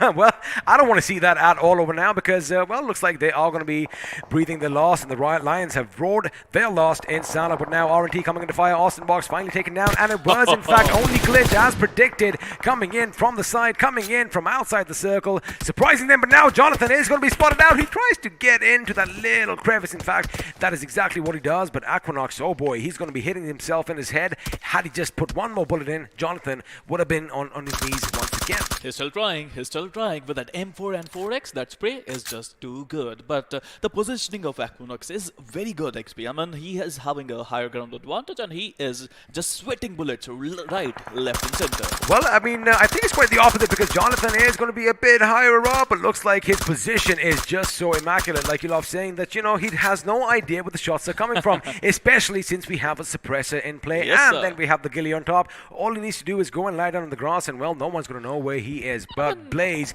is going to be taken out as Shadow sees something happening. That's not the tower, but it's going to be Samraj who is going to be taken out by Daddy from the Supari gang. Well, that's TSM Shadow. I mean, he's wearing a Christmas tree suit. That's almost like a ghillie suit, if you ask me. It actually is, and you know, he isn't living up to his name, because if you are lurking in the shadows with something that shiny and bright, well, you could be spotted out. For now, it is going to be Krish. Is he going to be raining down death on 247 Gaming? One good grenade could spell trouble because they are shacked up a bit too close for comfort now.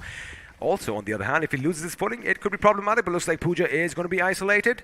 Is Pooja going to go down? Of course, Pooja is going to get shot at, and now if that grenade fell off their hands, that could be destruction for them, as only Glitch are going to be eliminated in the 13th position with 2 finishes to their name. And now Krish is going to use Pooja as bait, or is he? Nah, he's like, you know what, I'm going to make sure I secure my finish point. Well, TSG already got 8 finishes to their name. They just need to enter the zone, and I think he's just trying to do that. Meanwhile, talking about Skylar's Gaming Destro, look at the number of first hits he got. He got 30. One of them.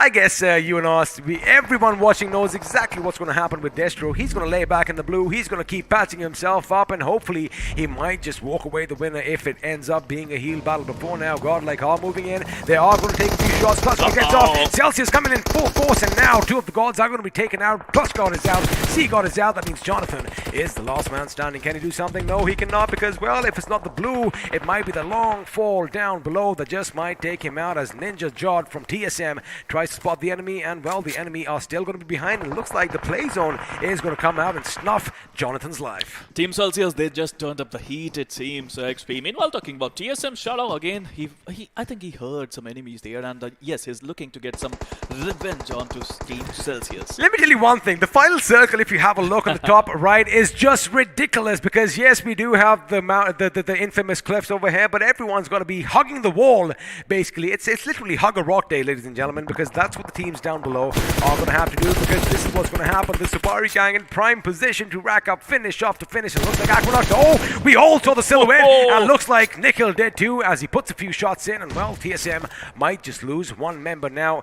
The fact that if anybody goes back to revive doesn't make any sense. That means TSM should be a 3-man squad. I said that, but I do believe Shadow just got in a buggy. He is contemplating it. He is thinking about it, but I do believe the call is coming that why risk it, because there you have it. Equinox is going to try and crawl his way in, but of course it is inevitable that he is going to be taken out. A few shots, had he missed, he might have made it. On the other hand, Ninja Jod is going to be opening up on Celsius as well. They come under heavy fire. Oh boy, Celsius hurt. Oh! And here you go, Ninja Jod spotting them one by one, taking them out one by one, and I think he's looking to get another one down. Yes, he would, and Celsius with only one player to go. Dreams is the last one standing. Oh, through the smoke there, the hit marker might just get the position where he gets 3 for himself. Can he get the full squad over here? Only Dreams is still dreaming in that smoke against all odds. He does not want it to become a nightmare, because that is exactly what Ninja is all about. He wants to make sure he puts the fear off himself in the opponents, and now Dream is going to be going in for those revives. I wonder how many first aids he has, because there is no way he is going to be coming over that summit. And again, have a look at this. Ninja still anticipating anticipating that someone could come in as the play zone comes in and takes a few finishes for itself. 5 teams still in contention with just 9 players alive. Again, the big question, the question of the day, XP. I love this. Well, yes, sir. Scarlet's Gaming Destro, still 13 first states to go. But the question is, XP, TSG, they had the zone for a longer period of time. Are they going to win as usual? I mean, the first match, the second match, the third match, we have witnessed the team who got the zone got the chicken. Well, of course, that is how the meta has been turning out today. And it looks like TSG are looking good because, again, you know, for TSM, it is a bit of an unholy fight. Looks like Dreams finally did come out, and finally it is going to be a nightmare as it's going to be Ninja once again making sure he eliminates a squad all by his lonesome. I mean, it's all about the zone. I mean, TSM can't go up, TSG can go down, but look at Daddy there, becoming the daddy, it seems. 8 finishes to his name. Well, he wants to be, doing all the talking, and looks like everybody does listen to Daddy, right? So he is going to be making sure he leads the charge for his team, the Sapari gang. Ladies and gentlemen, an unprecedented 13 finishes already. These boys are looking good, and, well, they are still looking hungry. But amongst them, we still have a couple of teams, lurking about closely as, Fairs has been spotted out, and his ferocity is going to be put to an end. Oh my goodness, Shadow was spotted out, and in the blink of an eye, the AK is going to rattle up a few shots, and, well, that is all she wrote for him. Oh, a little bit of a slipping over here. Daddy might just knock himself out. That is what he does, and looks like a free finish has been gifted to TSM Blaze. Ooh, what was that? Why would he jump in? He slipped. He slipped, actually. I mean, I agree with you on that, XP. I think this is hug the wall day, and they have to do just that if they want to survive, but not for long. Meanwhile, Scarlet's Gaming, they still have one player who's looking to get the second position for himself. Again, nothing that TSM can do right now is going to work in their favor because sooner or later the circle might just walk away from them, and Supari Gang could be in prime position to get a few finishes. But wow, Destro having, basically he made sure his team got that third position finish. That means to get 10 from placement, and again, he is willing to go out with a few shots. Everybody wants to go out making some noise. I can't believe my eyes. I mean, this is Sanhok at its level best. From moment one, Scarlet Gaming were the team who had the worst position in Sanhok. Worst ever position. They were trying to figure out a way to enter the zone, but OR was not letting them. Oh, that is painful. That is painful. Blaze knows what he want to do. Wait a second. TSG once again. This time they are not going to be knocked out as Nickel is going to get the better of Blaze. And, well, Blaze is going down. Now, Ninja, he knows what he's got to do. He does have 3 first aids for himself. But again, you know what? That is not even going to come in use because... TSM got the chicken! TSM Wait got a the second. chicken. What? Yes, I was just looking at that and I was like, yes, TSM got the chicken because TSG, wow! They came down. They Ladies and gentlemen, what an amazing finish. TSG, they did have the upper hand. Why? They had the cliffs. They had the circle. They decided to make it a Michael Bay movie. They decided to make Rohit Shetty proud. They jumped, got one, but then the play zone got them. What just happened? TSM, this is official. TSM are the winners in Sanhok. Why would the TSG jump down? I mean... What happened there? Go for the glory because they were like, you know what, we do have TSM down there. Nah, we're not going to let the play zone do the finishing. We want to get them as well. Although they did get one, I'm sure even Blaze was wondering, hey, wait a second, how did we win? How is this possible? Why is my screen showing the winner chicken dinner screen? Well, because looks like the Supari gang, they got a bit too impatient and paid a heavy price. Well, on day 1, it's okay. It's okay, XP. I mean, it happens, right? But after day 4, if TSG is going home... They're going to blame it on this? They gotta blame it. They gotta blame it on this. Imagine if it's only by a few points, yeah, 1, absolutely. 2, or 3. I mean, like we said, this is Sanhok. We thought it was going one way. I mean, all of us, let's be honest with you, did think it's going the same way. But then TSG jumps from above. Wonderful cinematic shots, by the way. I do love that. We are going to see that in the highlights coming up. But then again, they just gave it away. Again, I love the mindset that it wanted to be aggressive. I mean, I love the mindset, even though that was a bad move. Maybe leave someone up with a few first aids, yes, just in case, because we were anticipating that, maybe Blaze is going to run out of those first aids before the play zone, finally closes up and then everyone is out in the blue, but that is not going to be the case. Now, of course, if you missed any of the action, I'm sure you want to see it all again. I want to see the end fight again as the highlights are going to be popping up on our screens now. Boy, Sparrow, what a game. What a beautiful game. I mean, Sanhok couldn't surprise us more. I still can't believe it. Yeah, I still can't believe it as well. But we started off with a beautiful fight, and RIP Mizo, RIP Mizo. I have to say, XP, it's not working for them today.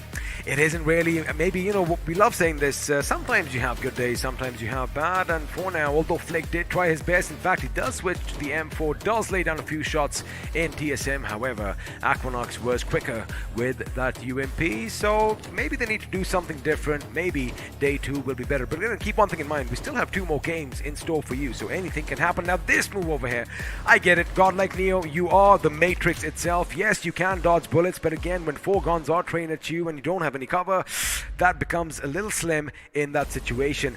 Lovely fights taking place, and if you notice one thing, Sparrow, a lot of teams were fighting each other right from the beginning, right up until the end. Yes, sir, but I would like to give it to iQOO as well. After losing 2 players early on in the game, they managed to get some decent points. I mean, after all, they managed to end up at the rank 4 position with 4 finishes.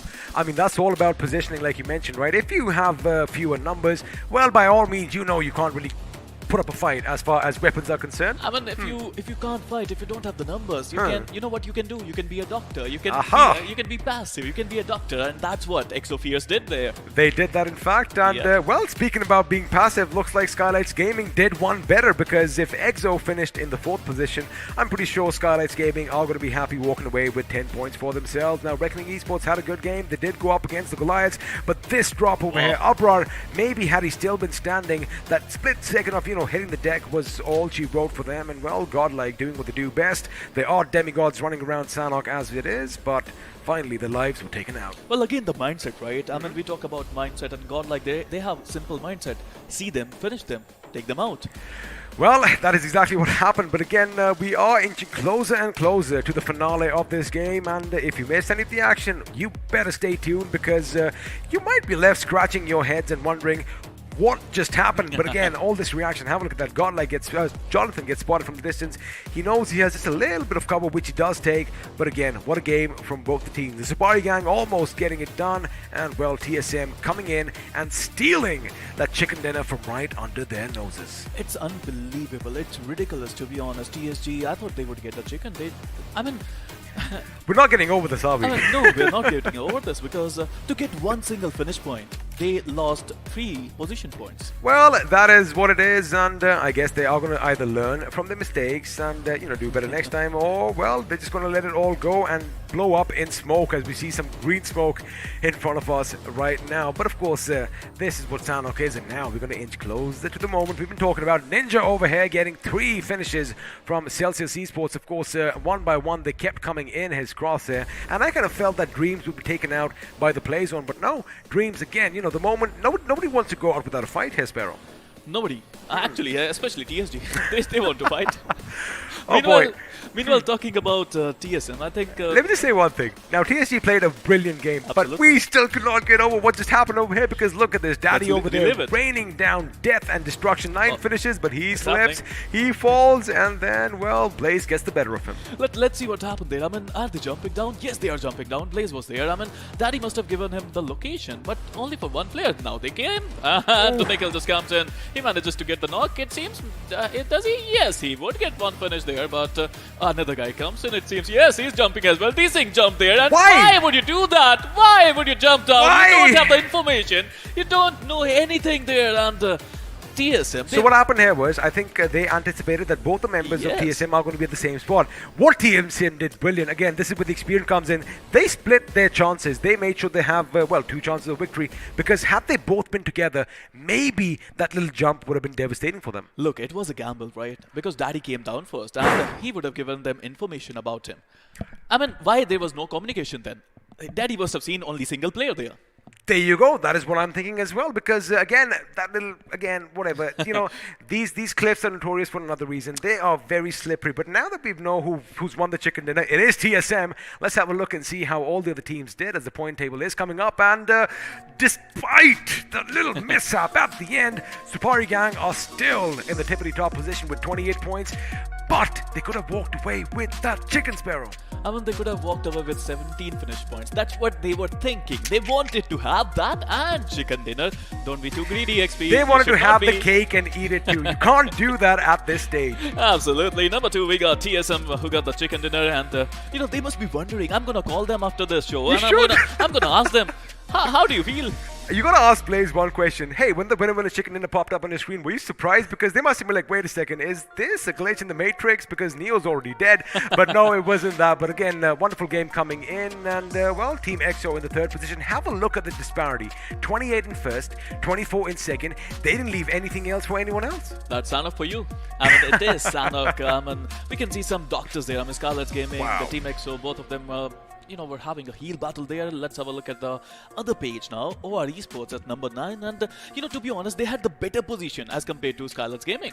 They did, but oh my goodness, Skylight Gaming were relentless. They chased them down from every corner of Sanhok till the time, they finally had to go their separate ways. But of course, the only sad point on this table is going to be Rip Mizo. Well, rest in peace at the bottom. Hopefully, you come back stronger. Now, let's see who is going to be the MVP. We already know who it's going to be. It's going to be Daddy from the Supari gang with an obnoxious, with a disgusting 9 finishes. But have a look at the damage. Almost 1,500 points. And again, they let everything slip through their fingers. No hocus pocus, just focus coming in from Daddy. But needed a little bit more, I think, XP. A little bit focused.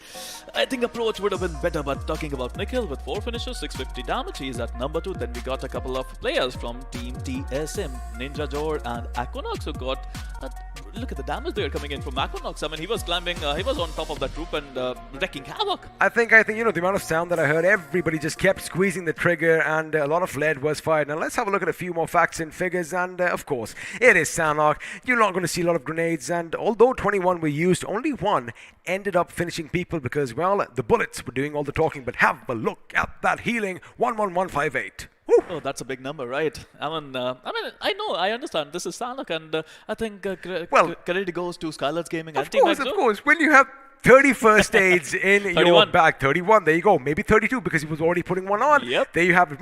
Let's play the safe thing. When you have 35 first aids in one backpack, well, you are definitely going to be getting a lot of healing points. Indeed, they did. Have a look at total knocks. 58 people were knocked, 55 were finished, 27 people were rescued. But let's have a look.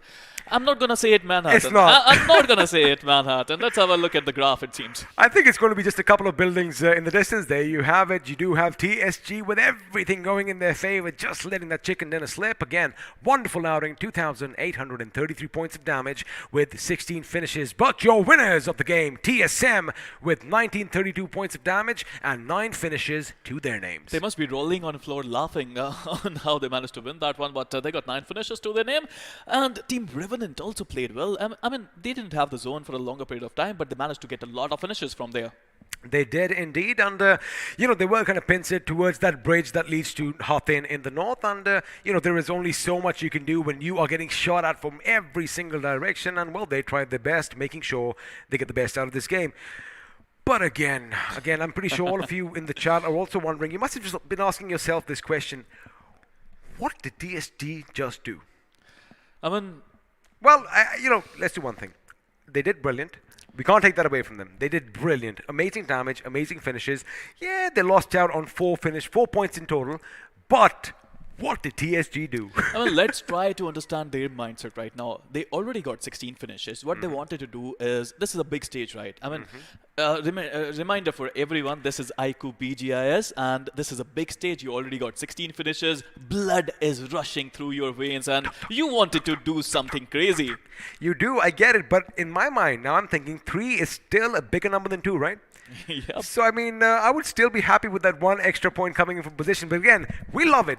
We are all scratching our heads over here, but we love it because, again, we love all our drama. Now, before we do anything else, let's pit 2 people against one another as the player face-off is popping up now. And, well, lo and behold, at one end, we have Aquanox, and on the other, we have another X at the end, but it's Austin Bot X. I mean, look at their finishes, only 2 finishes each, but have a look at the damage there. Austin Bot X, almost 650 damage, but Aquanox with 700 plus damage.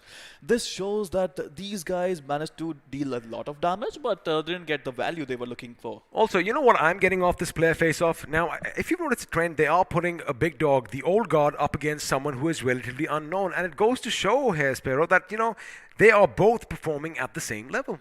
Well, they're both at the same stage, and I think this stage is everything for Mm-hmm. both of them. They want to perform, they want to be the superstar, and believe me when I say that, XP, if you play well in BGS, you're going to be a superstar. Amen. And now let's have a look at a couple of squads as we are going to be making them face off against one another. Now, I already know who's coming up. Of course, it's going to be TSM up against the Supari gang. Now, just have a look at those numbers.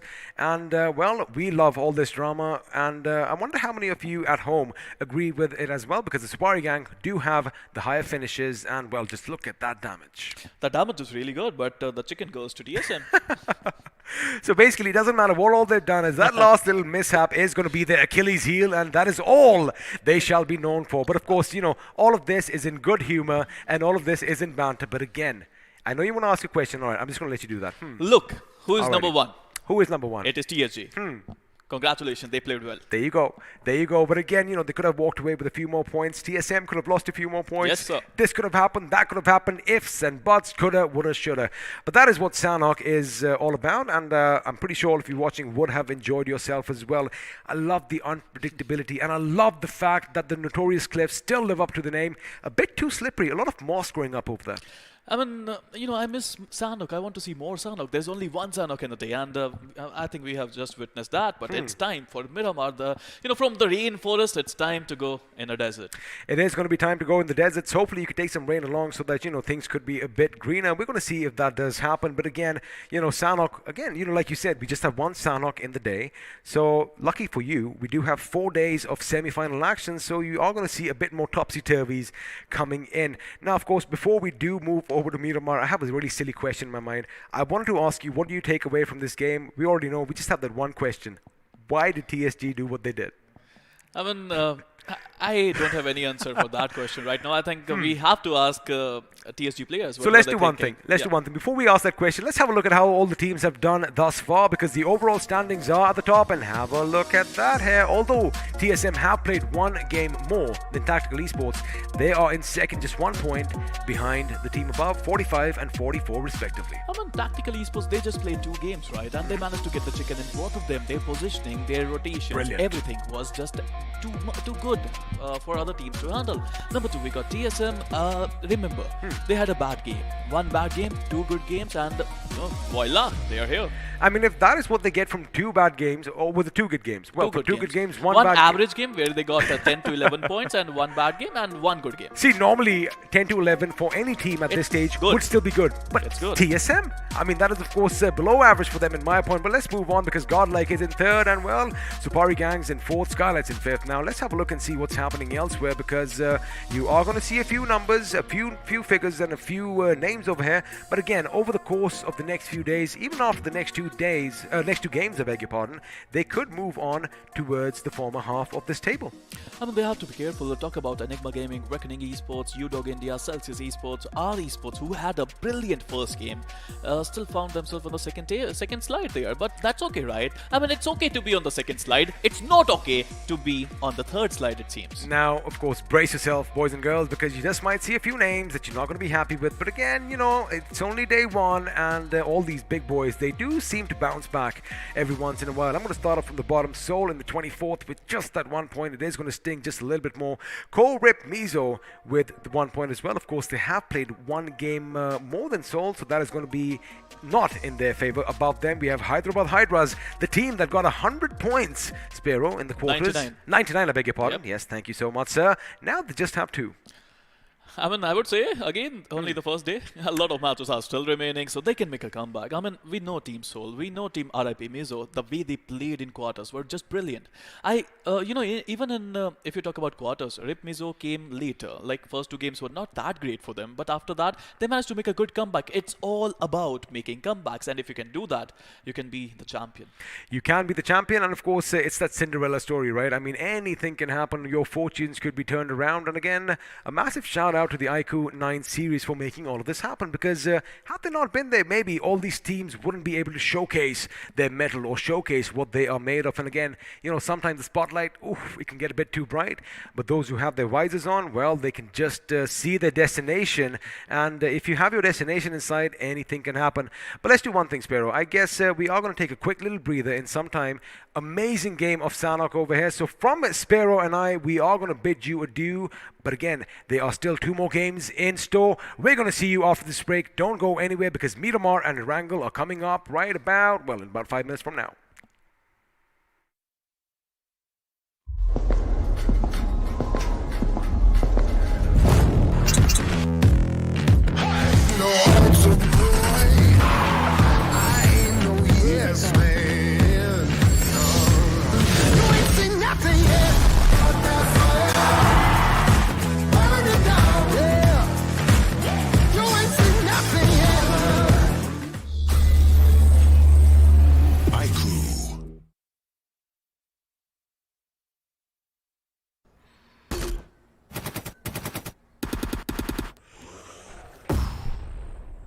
Enemies ahead.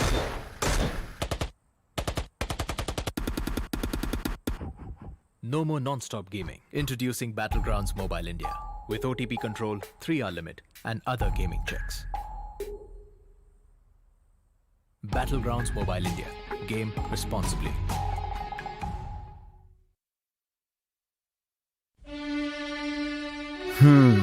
वो एक दोस्त game में फंसा, कोने में बसा, gang में अकेला, दिन का भूला. टाइम आ गया है for them to look up. रुक रुक रुक, पिज्जा है यार. हाँ, ये बेटर है. ध्यान से. ओके ओके, फोकस कर. अरे ऑसम यार. कोई नई स्ट्रैटेजी ट्राई करें. क्या बात है. श्योर, एकदम श्योर. मतलब मान गए गुरु. तो जैसा मैं कह रहा था, जब ये हद से ज्यादा हो जाता है ना, तो फन, फ्रेंड्स और लाइफ से ध्यान हट जाता है. तो कुछ भी करो, पर कैसे भी make them look up.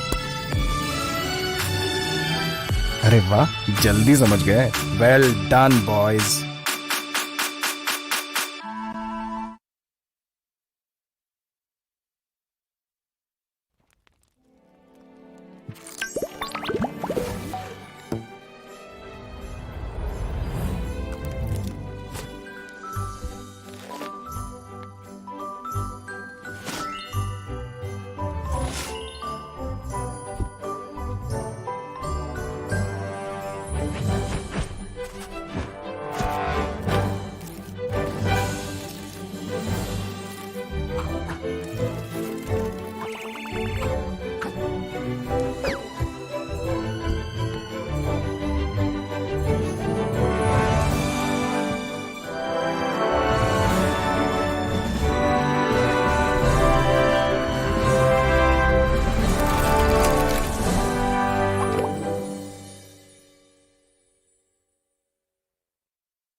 Well, ladies and gentlemen, welcome back to all of the action at the Battleground India Series 2021, powered by the iQOO 9. My name is Fluky. Joining me for this one is going to be the beacon of hope himself, Spiro. Spiro, I have to address the elephant in the room. TSG towards the end.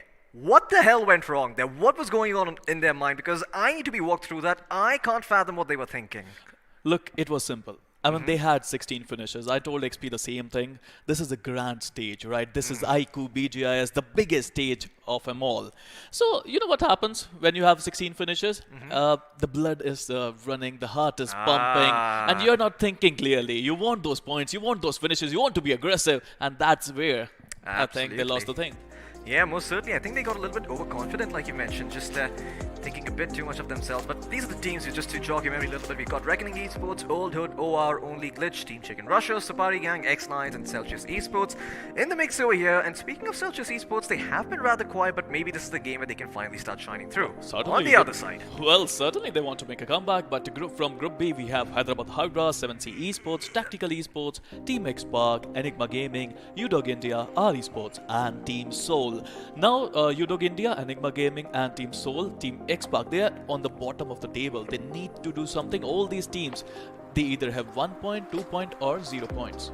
Oh yeah, absolutely. I mean, especially for Seoul, I think a lot of fans are going to be looking in their way and hoping that they're able to perform and bring out, that level of performance that they've always been known for. Unfortunately, have had a bit of a slow start, but hey, these are the 3 games where they can redeem themselves. Sorry, they're rather the 2 games where they can redeem themselves. As, not a lot of chances over here, but it is still the first day. There's still an opportunity for comeback. Although, if you don't perform as well over here today, even if you don't end up being middle of the pack, you're going to have to work twice as hard on the other days. Absolutely. I mean, but the best thing is that you have other days. I mean, in round 1, round 2, round 3, quarterfinals, you just had 1 day, right? I mean, that's a good thing and that's a bad thing because you are not focusing right now. Absolutely, and well, focus is something that these teams cannot lack at this point because, well, if you keep your eyes off the prize, someone might snatch it from you. So you gotta make sure that you're thinking about the objective, you're keeping that trophy in mind, you're keeping that 1 crore rupee prize pool in the back of your mind when you're going and playing there and realize what you're playing for over here. Of course, don't let that overpower you, but do realize that there is a lot at the line over here, and well, hopefully that is enough motivation for them to really, start things through over here, especially for Seoul. I mean, they haven't had the best start, like I said about earlier. Even Team X Park, I'm quite sure they want to start proving their mettle a little bit early, establishing a strong foothold and showing just how dominant they are. Be a force to be feared over here, as I do believe we should be jumping into the spawn island soon enough, as in the words of Angad Experiment Chahel. Well, the spawn island, it should be bustling with activity and life as well, so we should be having a jump and a look in there real quick too. But I do want to talk a little bit more about Miramar. Now, last time around Miramar was up, I wasn't even sure if it was the same map because we saw a lot of action breaking out fairly early on. And well, once the action started, it never stopped, Spiro. Well, Miramar is a wonderful match, and as usual, it's going to be professional for a lot of teams. I still remember Team Godlike and Team X Park. That altercation between these 2 teams were crazy. Neo naded himself, and it worked as a bait for Team Godlike, which worked in the favor for them. But I would love to see some better action coming in from Team Soul, Team X Park, even UDOG India. They played really well in the quarterfinals. They need to step up. It is time for them to step up. It most certainly is time for them to start stepping up to the plate over here and performing, because if they don't, well, it's like we said about earlier, you are not going to be playing as well in those 4 matches, and maybe those 4 matches were the difference makers over there between you making it to the grand finals and between you being eliminated in the semis itself. Because if you want a piece of that 1 crore rupee pie, well, you gotta make sure you at least get yourself to that 16th spot. Otherwise, you're gonna be sent home packing. Well, there is a long ways to that, so for now, let's focus on the map at hand. I mean, Miramar, last time around we saw that Los Leones wasn't in the circle, something that doesn't happen very, very often. But boy, when it does, it makes for some very interesting games, doesn't it? Absolutely, Flocky. I mean, Miramar is my favorite map personally because, if you make one single mistake in Miramar, you're going to get taken out. Sometimes in Erangel, you make a mistake, you can hide in the bush and do something, you can hide behind a tree. In Sanhok, you're literally invisible most of the times, but that's okay. But in Miramar, if you make a mistake and you're in an open area, you're going to get shot down really quickly. So you have to be precise in Miramar. Your teamwork should be on top level, it seems, if you want to perform well. Absolutely. I mean, Miramar is a map that is open from multiple angles, right? So if you don't have people holding different places, watching those high grounds, having a couple of DMRs and a couple of snipers up on those high grounds, it can be very, very easy for you to get flanked and shot at from the sides. But enough theory crafting, enough talking about everything that could happen. Let's actually see what is going to happen as we jump into the map itself, see the flame flying up high over here. We'll see where the flight path starts. We're going to be starting off a little bit to the north of Impala, ending all the way ahead of Monte Nuevo, as it is a flight path going all the way from the east to the west, and it does split the map in half. Well, from east to west, it's a pretty centric kind of a plane path, Floki, and there are a lot of areas where it's going to be difficult for teams to go, just like Campo Militar, Torre Amuda, and La Cabrera. So you have to be a little careful. I think, in Miramar, the first thing I think about is car clashes. It's going to be super important for teams to avoid that. Make sure that you have a decent number of loot. And I have to say, Floki, all these games, apart from the last one, because that was, even though I thought that TSG would get the chicken, they didn't get the chicken in the end. But all the teams who had the zone had the chicken, apart from TSG. Exactly. I mean, TSG, well, they shot themselves in the foot there. Nothing really that you can blame anyone else for. Both of the players dropping down even when they had the zone. Yep, a little bit of a questionable play right there, but it is the first day. Nerves are on high, and as soon as these guys start getting a couple more games and you're just warming up to the fact that there are indeed, a lot of good teams around here, potentially idols that they've learned the game from, as well, that they're going up against. It's going to start to sink in. It's going to start to feel a lot more natural, a lot more normal. Well, the circle this time around is a little bit interesting. Valdemar and Chumacera right over there with Los Leones to the southeast too. Picado being at the center. Of course, a lot of teams that are in the center right now are going to be happy, especially on top of the hill next to Picado, because you have to remember, I mean, usually on a map like Erangel, it's not that good to be in the exact center of where you are because, well, you can get shot at from multiple angles. But on a map like Miramar, if the circle closes in on you and you are at the center at a high ground, those are just free finish points. Absolutely. I mean, the thing is, Floki, higher ground is going to be super important in Miramar, but at the same time, you need to have some loot. Right now, the first thing that comes to my mind is loot. How these teams are going to get that loot and how they're going to rotate. The zone is good. A lot of teams are in the zone, and that's a great thing, Floki. But at the same time, it's all about that loot. It's all about, are you going to get some vehicles in? Are you going to get a decent position in the zone after that? Absolutely. Well, our esports, they certainly have been turning a couple of heads today, but can they continue to put up a solid performance over here? We'll see if that does indeed come through or not, because they don't really have a lot of leeway to work with, at least for the day, in the second last match right now. And if you get eliminated early on, well, spirits are going to be low going into the last one. But you have to remember, at the end of the day, it is a marathon. You're going to be playing a lot more games, so you can't let the outcome of the first day itself bog you down. Now, they are finding a decent amount of loot for the time being, although the question is, when the rotations start to come in, how the hell do they get out of here? Because they are on the complete opposite end of the map. They are somewhere towards the east, and their path inside the circle is going to be treacherous because a lot of teams are watching those main roads. Well, again, it comes up to one question and one question only. How are they going to rotate from there? But talking about Team X Park, not a good start to be honest. Okay, I have to say, I mean, Team X Park, a lot of eyes are on them, and a lot of fans want them to do well.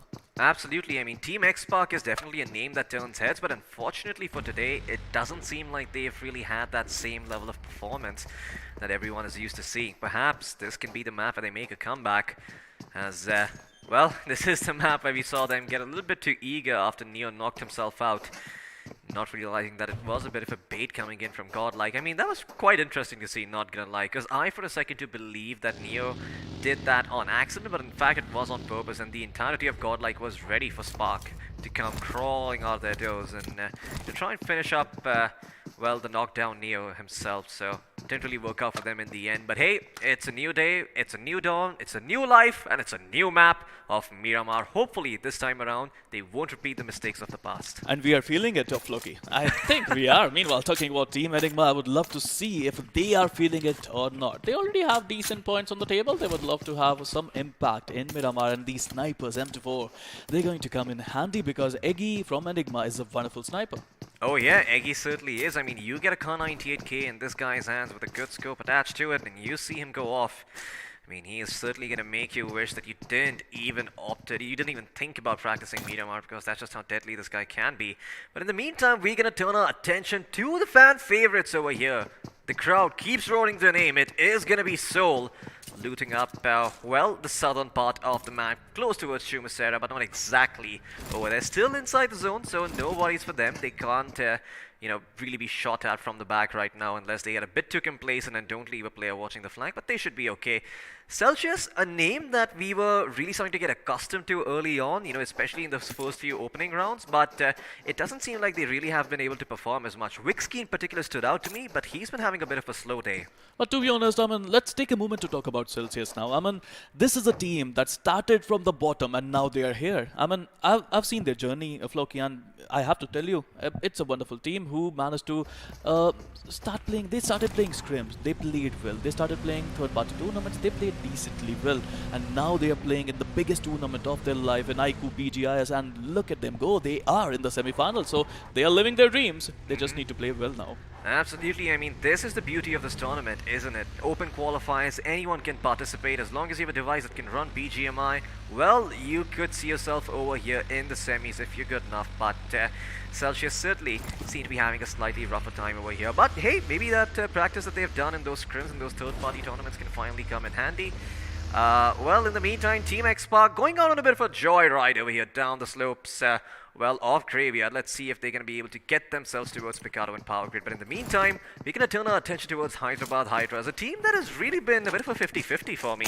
A couple of times these guys are absolutely on point with everything that they do, and a couple of other times they get eliminated in that 13 to 16 spot with 0 finishes. So, yeah, Hyderabad Hydra is definitely somewhat inconsistent over here, but maybe this is the map where they can start finally bringing that stability in. Well, it is their favorite map, right? I still remember Hyderabad Hydras. I think Miramar is their favorite map, and they always perform well in Miramar. Meanwhile, talking about OR, it's a wonderful team. Once again, Evo, Vexy, and talking about Evo, I still remember that first Erangel. That Erangel, Evo was the superstar for his team, and he has to do it again, once again. I mean, Evo was the guy who managed to get up a lot of finish points and a lot of placement points for his team. Almost managed to pull off clutch as well, but in the end tactical, they did get the better of the man, but he can't blame him. He gave it his all. So, yeah, OR, they have a lot to thank Evo for, but asking him to do the same thing twice in a row might be too much of a tall order, an order that even he cannot fulfill. Well, OR, it is a team game after all, and I do imagine that they're going to be playing a lot more as a unit. As I do believe we had an interview with Jelly earlier in the quarterfinals, if you guys were paying attention, and he did say that it's a team game at the end of the day. There's no point in panicking, and yeah, as long as they're able to keep their wits about them, they might just dethrone a couple of juggernauts over here.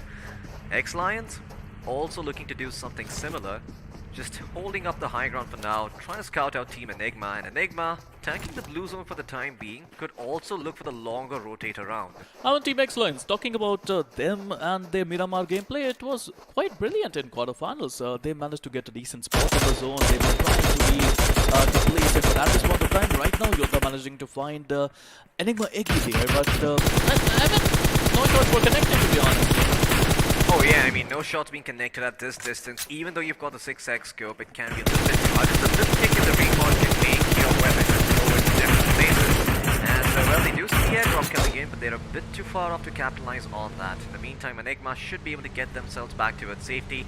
I like how none of their tires are screwed over here. They're all still intact, so handling that pickup truck should be no problem whatsoever, as Eggy gets himself a little bit deeper into the zone for now.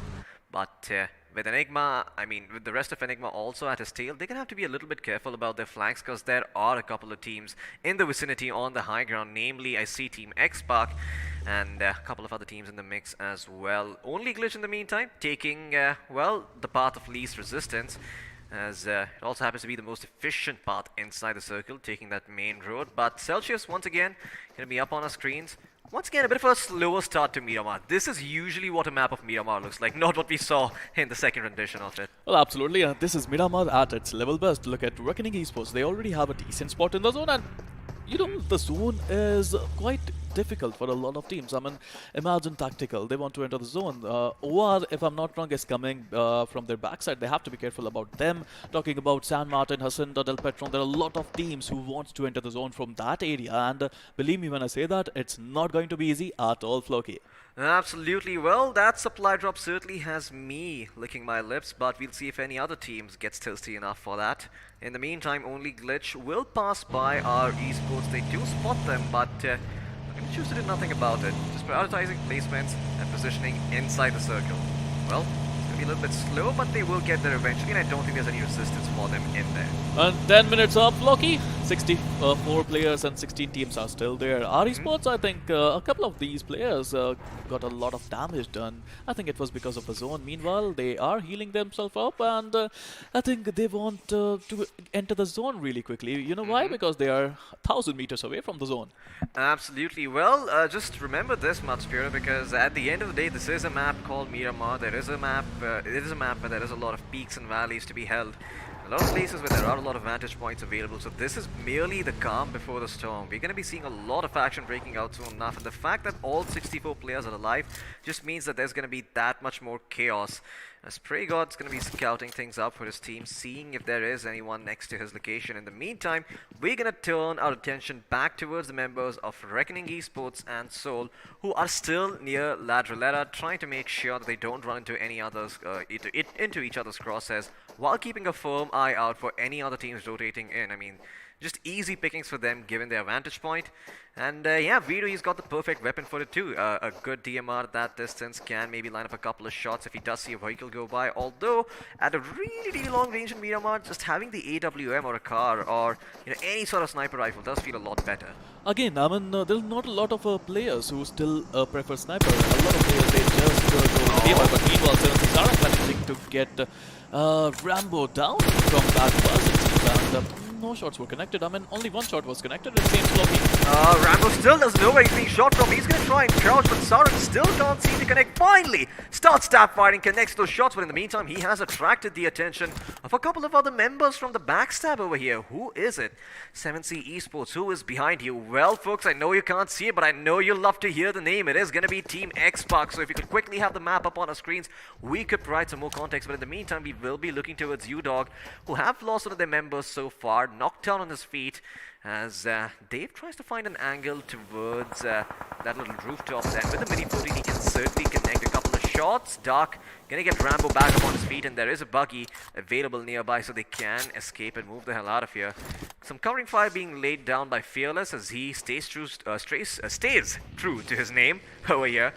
Bearing the brunt of the aggression, revealing where he is so that his teammate can get back up on his feet and out of there. But okay, the circle, it's gonna shift once again a little bit towards the northeast, all the way up towards Power Grid and Monte Nuevo, and once again, right close around the periphery of the edges in the best possible position is Team Soul. Team X-Pac as well in the center of the circle, so that's a great spot for Team X-Pac, and I would love to see if they can get some decent points. And meanwhile, talking about our esports, I think they have a beautiful spot in Picado. They can actually stay there for a little while, and I think, I mean, there's no one near them, to be honest, and they can survive for a longer period of time, it seems. Absolutely, they most certainly can, but in the meantime, Celsius Esports, they're going to look to get started on the aggression over here, as Dreams is being the one to scout things out for his team. Not too sure if he feels comfortable staying over here, and he will instead prioritize rotating inside the zone. Perhaps even pick up his teammate on the way, but Viper is just around the corner. If Dreams does not stop his vehicle over here, he's going to start to get shot at, potentially even knocked down. But he will be a wise man. He will not peek over the hill and see what's on the other side. In the meantime, the side of the Sapari gang starting to get a little bit heavy on Reckoning Esports, as Reckoning are on the low ground. They could be in trouble, Spiro, but it looks like someone else is in trouble already, and that is Enigma at the hands of Soul.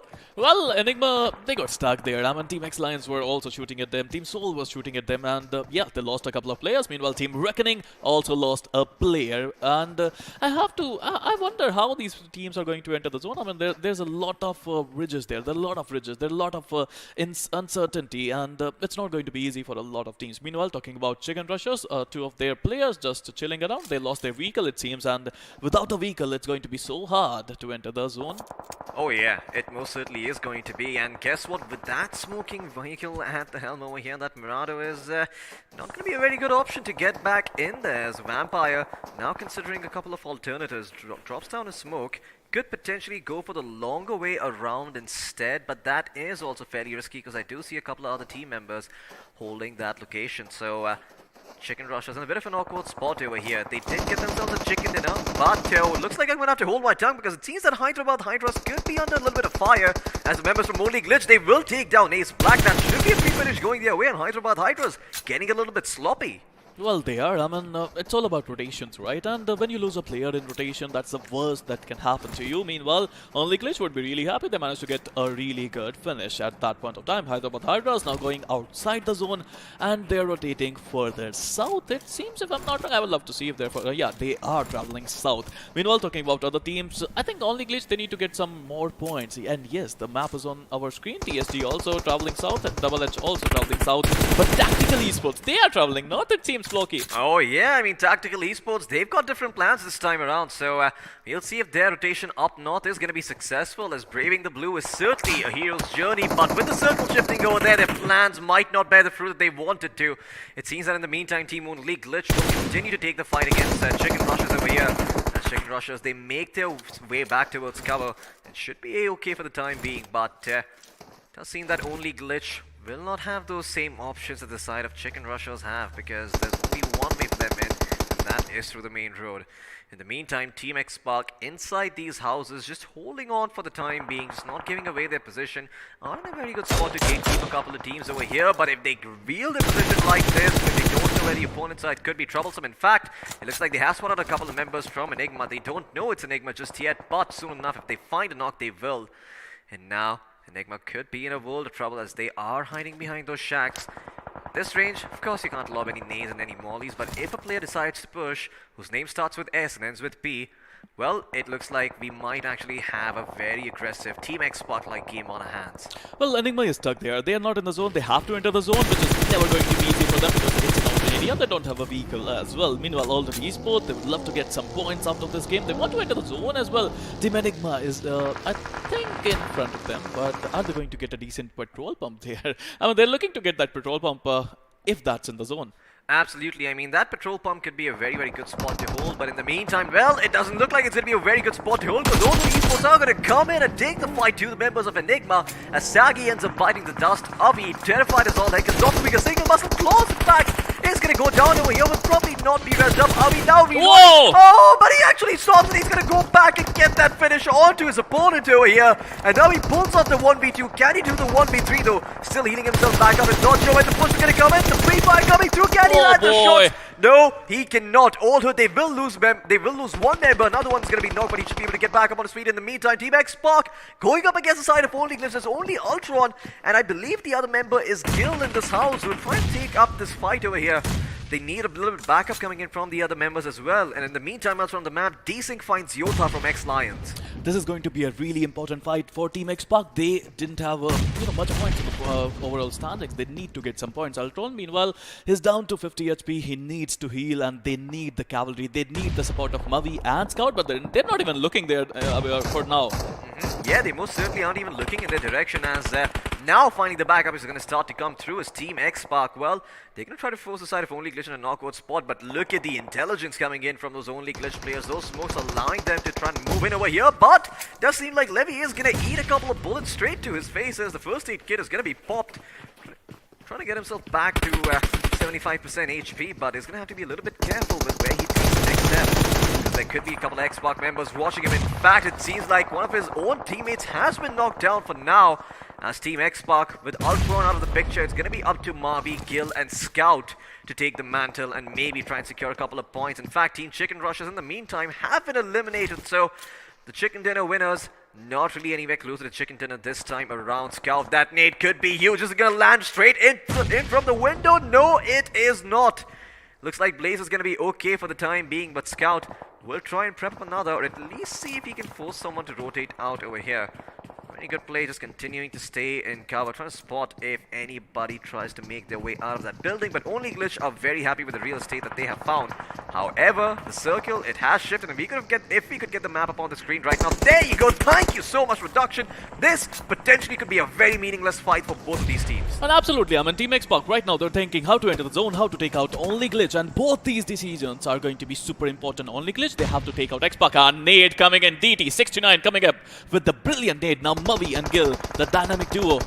Beg your pardon, now it's only Gil remaining, the last hope for Team Xbox. Would he be able to get the clutch down? It's going to be so important. Meanwhile, on the other hand, Team Soul on the backward, 7C versus Team Soul happening there, but Gil, how long he can survive? Not long it seems. Yeah, it does seem like Xbox have been eliminated over here. So are they going to meet the same fate? Two of the players knocked down, all down to Rio99 to get his teammates back up on his feet. And he's going to get shot at as well. Who's the culprit? Who's the one taking him down? Boy. Over here looks like it's going to be the 7C's members themselves as they come forward and start sailing on and on. Take out the members of Soul. 4 finishes to their credit. Prince did have to sacrifice his life over here, but it's all worth it because 7C's will have a very good position to work with over here. They are entering the zone a little bit late, so they will have the pleasure of backstabbing the teams close to the periphery. In the meantime, Celsius Esports trying to make some way for themselves inside this area, but they're starting to run out of smokes over here, and soon enough they will have to go out in the open. Aladdin single-handedly keeping them at bay and making them reconsider their choices. He will need a couple of shots over here from Evo.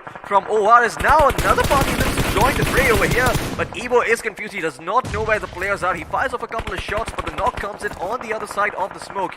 And Celsius Max is going to look to heal himself back up. The first aid kit has got a fair number of meds, but Celsius meds are not going to win them. They are not the thing that's going to win them the game right now. It is going to be positioning, and that's what they need to focus on. Meanwhile, I think yes, Team Reckoning also trying to figure out a way into the zone. They lost a couple of players outside the zone. They're just getting shot at. Meanwhile, Altered Esports have a couple of players who would love to make sure that they defend their position really well. Only Glitch who took out Team Xbox. Now only with 3 players remaining, they are in the zone and they have a decent advantage there. Oh yeah, they most certainly do. And only Glitch in the meantime, you better keep your head ducked, because if you push out and if you start to see what's on the other side, well, you might not have a head for much longer. Because on one side you have Hyderabad Hydras, and on the other there's another team that they're trying to deal with. It's the members of 7Cs themselves. And only Glitch, between a rock and a hard place, quite literally, are starting to run out of options over here. Soon enough, the smokes will fade too, and then they will be exposed to the guns on both sides. But what the hell is happening to Aladdin over here? It looks like he's sandwiched between 2 players from Old Hood and the members of Celsius Esports. Not the way Aladdin wanted to go out. The blue starting to close in on him. Can he get back towards safety? No, he can't. The vehicle will pop. Aladdin will drop, and that is it. 7Cs will lose 2 of their members over here, but 7C Esports, no, they actually get eliminated by Old. That was the final surviving member on their team, and now 7Cs, they're gonna have to satiate themselves with a single finish point, or rather a single placement point to their name. Old Glitch though, they are in a good spot over here. Can they take out the Hyderabad Hydras? This is going to be so important. They tried to peek in, but they were taken down. Matchuping coming in with that beautiful M4 tap burst pair there, it seems, was not able to get the final play pick there, and I think they're just holding on. They need to enter the zone, Floki, but to be honest, it's not going to be easy for them. Oh yeah, it most certainly is. And in the meantime, Team Hyderabad Hydras, 0 finishes to their name once again, but still in a good spot, holding the high ground. Well, we're going to turn our attention elsewhere towards the members of OR Esports, because they still have 4 of their members alive and kicking, and the Safari gang might just be walking into a bit of a trap over here. Evo with the AKM, he's going to be able to find the first knock on Daddy. Daddy is going to be taken out over here. And TSG, well, without their father, I wonder if they're up to the task. No, they are not. They will be put down. OR Esports will get the credit for all of those finishes. Looks like Old Hood might just meet the same fate as well. And yes, Old Hood would also be taken out of the picture. Did you hear a police siren? Because that defending was criminal, Floki. But look at OR. Oh, they got 9 finishes already, and they're spraying in every smoke they see. Let's see if they can continue this momentum and take out Celsius as well. Celsius Max, the last one standing for Celsius, it seems, holding on outside the zone. He needs to enter. Meanwhile, Team Hyderabad Hydras struggling to enter the zone as well. Only Glitch, DT69 in front of him. He's making their life a misery, it seems. And Gary, would he be able to get the final knock in? No, he won't. And DT69 finally getting the better of Team Hyderabad Hydras. Absolutely, looks like only Glitch were able to stand up to the Hydras. They killed and cauterized them, making sure no more heads prop back up. And now our esports, with 4 members still standing, the world is their oyster. This is their playground. What do they decide to do over here? They've got a lot of angles to worry about. They're probably going to have to spread themselves out a little bit thin. However, with just the right amount of patience sprinkled on top, they could potentially walk away with a chicken dinner. Max will be cleaned up in the meantime. OR Esports will put him 6 feet under.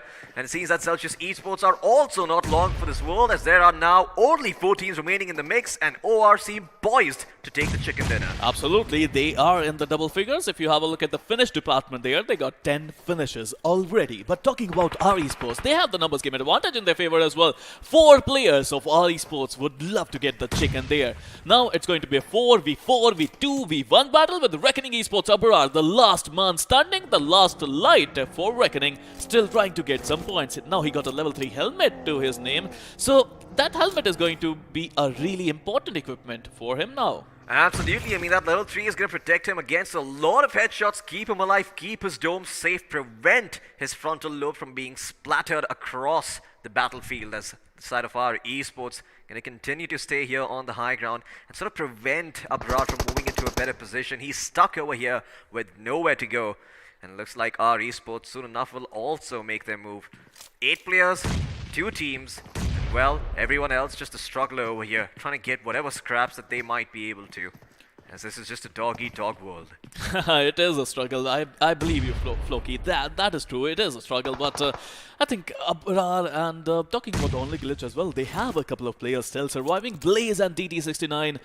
They want to get the chicken in their favor, but they're not in the zone. They have to travel a long way if they want to enter the zone, and our esports and OR, both of these teams are waiting for them to come in. Look, I love the silence now. I mean, no one is fighting. They're just hiding. They're just waiting for the zone to push in, and when the zone will come, the fire will blow. Absolutely. Well, where there is smoke, there is fire, and when there is fire, there's likely to be an explosion, as nades might come pouring in, a vehicle might be lit up, and well, explosions are going to be the name of the game over here, as OR Esports looking to explode out onto the members of Only Glitch, or rather, should I say, member on the side of Only Glitch, as there's just one person standing from their roster. Jelly too trying to keep his team's dreams alive over here, as pop a couple of smokes, just protect himself against the members of our esports. But once again, real estate prices are going up. Abrar will find that out the hard way, as Jadoo in the sunlight will be able to clean him up. That is where he is at full strength.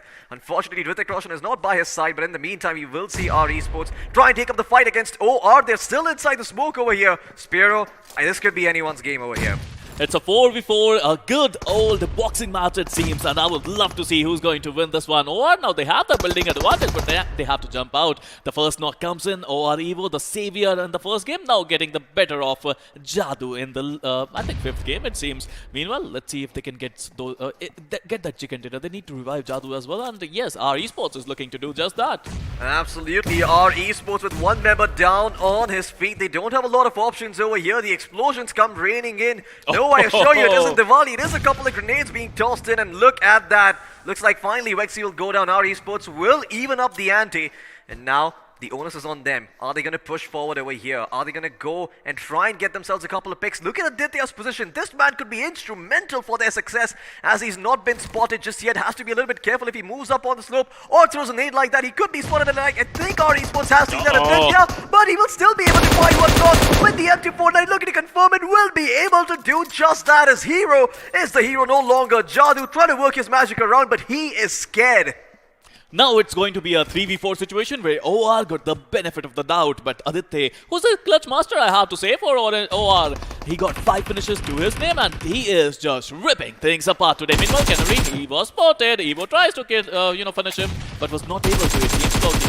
Oh yeah, OR Esports. Well, Evo, he's trying to be the clutch god for his team, but he's unable to do so. He will bite the dust, but so will Canary over here, and even Steven's affair coming up so far, down to a 2v3 with OR Esports in a bit of a man advantage situation. Well, it doesn't seem like that's the case anymore, because finally that scoreboard will reflect that it is a 2v2 like I said earlier. Now Rockstar gonna be the Rockstar for his team. Can he go forward and rock Aditya? Sure, doesn't look like it's gonna be the case. Aditya is gonna ducktail and run for now, and hopefully find some cover to work with. Oh no, Rockstar doesn't have vision over here, and he will be able to be taken out over here by the MT49. Is he gonna pull off the clutch? A 1v2 situation over here for the members of OR Esports. They're almost got it done. OR will claim the chicken dinner. The winner chicken dinner goes to OR Esports, and look at the number of finishes already. Wow. That's just amazing. They got about 15 finishes. finishes. I'm bad with math, Floki, but it's up to you now. You calculate. If it is 15 finish points, that is a 30 bomb dropping over here today in the first day of the semi-final itself. OR Esports, they're bringing the boom over here. I mean, sure, the day started off a little bit slow, but this performance is going to cement them firmly in the top 6. Here comes the boom, and yes, OR Esports, what a brilliant performance coming in from their side. The way they played, the way they managed to attack people. I mean, it was not like they were going YOLO. They were calm, they were composed, but they attacked. They attacked a lot of people. I mean, just the cleverness coming in from that final member there. He dropped that smoke, concealed his position, was on the edge, just peeking out towards the shack. And as soon as he sees him, pop goes the M249. He knocks him down with the blue closing in. There's no chance for a revival. And well, that was all she wrote as OR Esports using brains over brawn over here. I mean, Spiro, that was just all intelligence coming out from that final member. Well, again, OR Aditya sweating bullets with that M249, and I have to say that was just amazing to see. I mean, his positioning, like the first time he flanked, that was good, but the second time when he came back and, you know, instead of going near the shack, he was behind a ridge and just waiting for someone to come in and check the, you know, shack there. And, Oh, yeah. you know, that worked for him. Absolutely. Well, that was such a great match. I want to have a look at the highlights and see for myself once again all the action that transpired. And man, 7C Esports, look at these guys. They were the ones being super consistent this time around, trying to rack up those finish points as well as prioritizing those placement points, striking that balance between them. Have they actually gotten themselves up on the scoreboard though? Well, only time will tell. For now though, Hyderabad Hydras once again just being a little bit inconsistent over here. If they had a slightly better performance, I have no doubt that a lot of heads would be turning in their direction.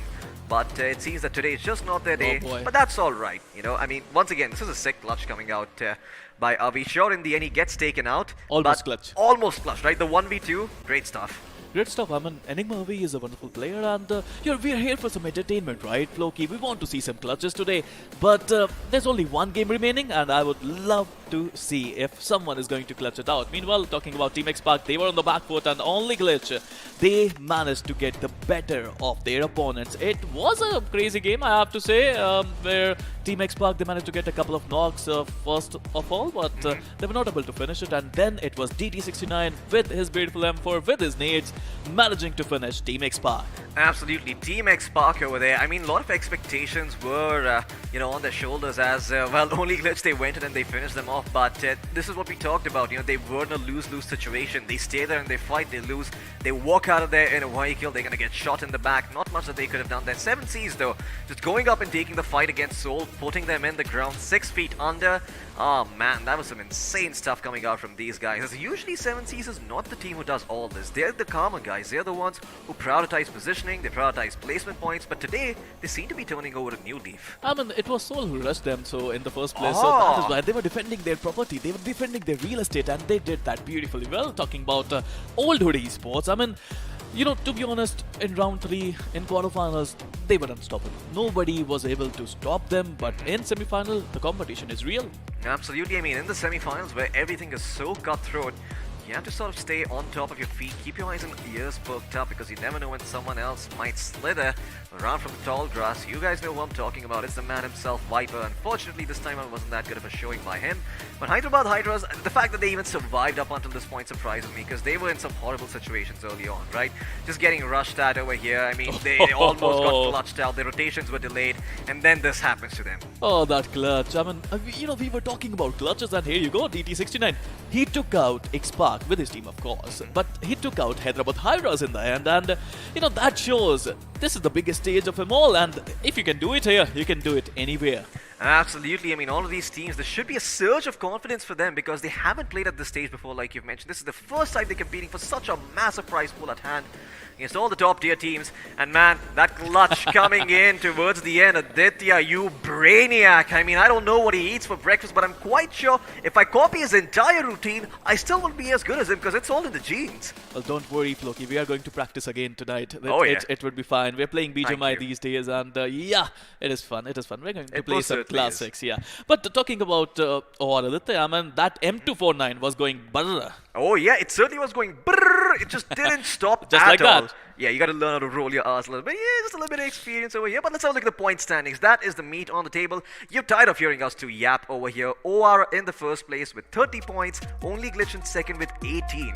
I mean, when they strike back hard. That is a big point difference. Well, there you go. My math is not that weak, Flocky. It seems they got the 30 bomber, and only Glitch managing to get 18 total points with 8 finishes to their name. Number 3, we got RE Sports finally making a comeback. I still remember the first game they managed to get 19 points.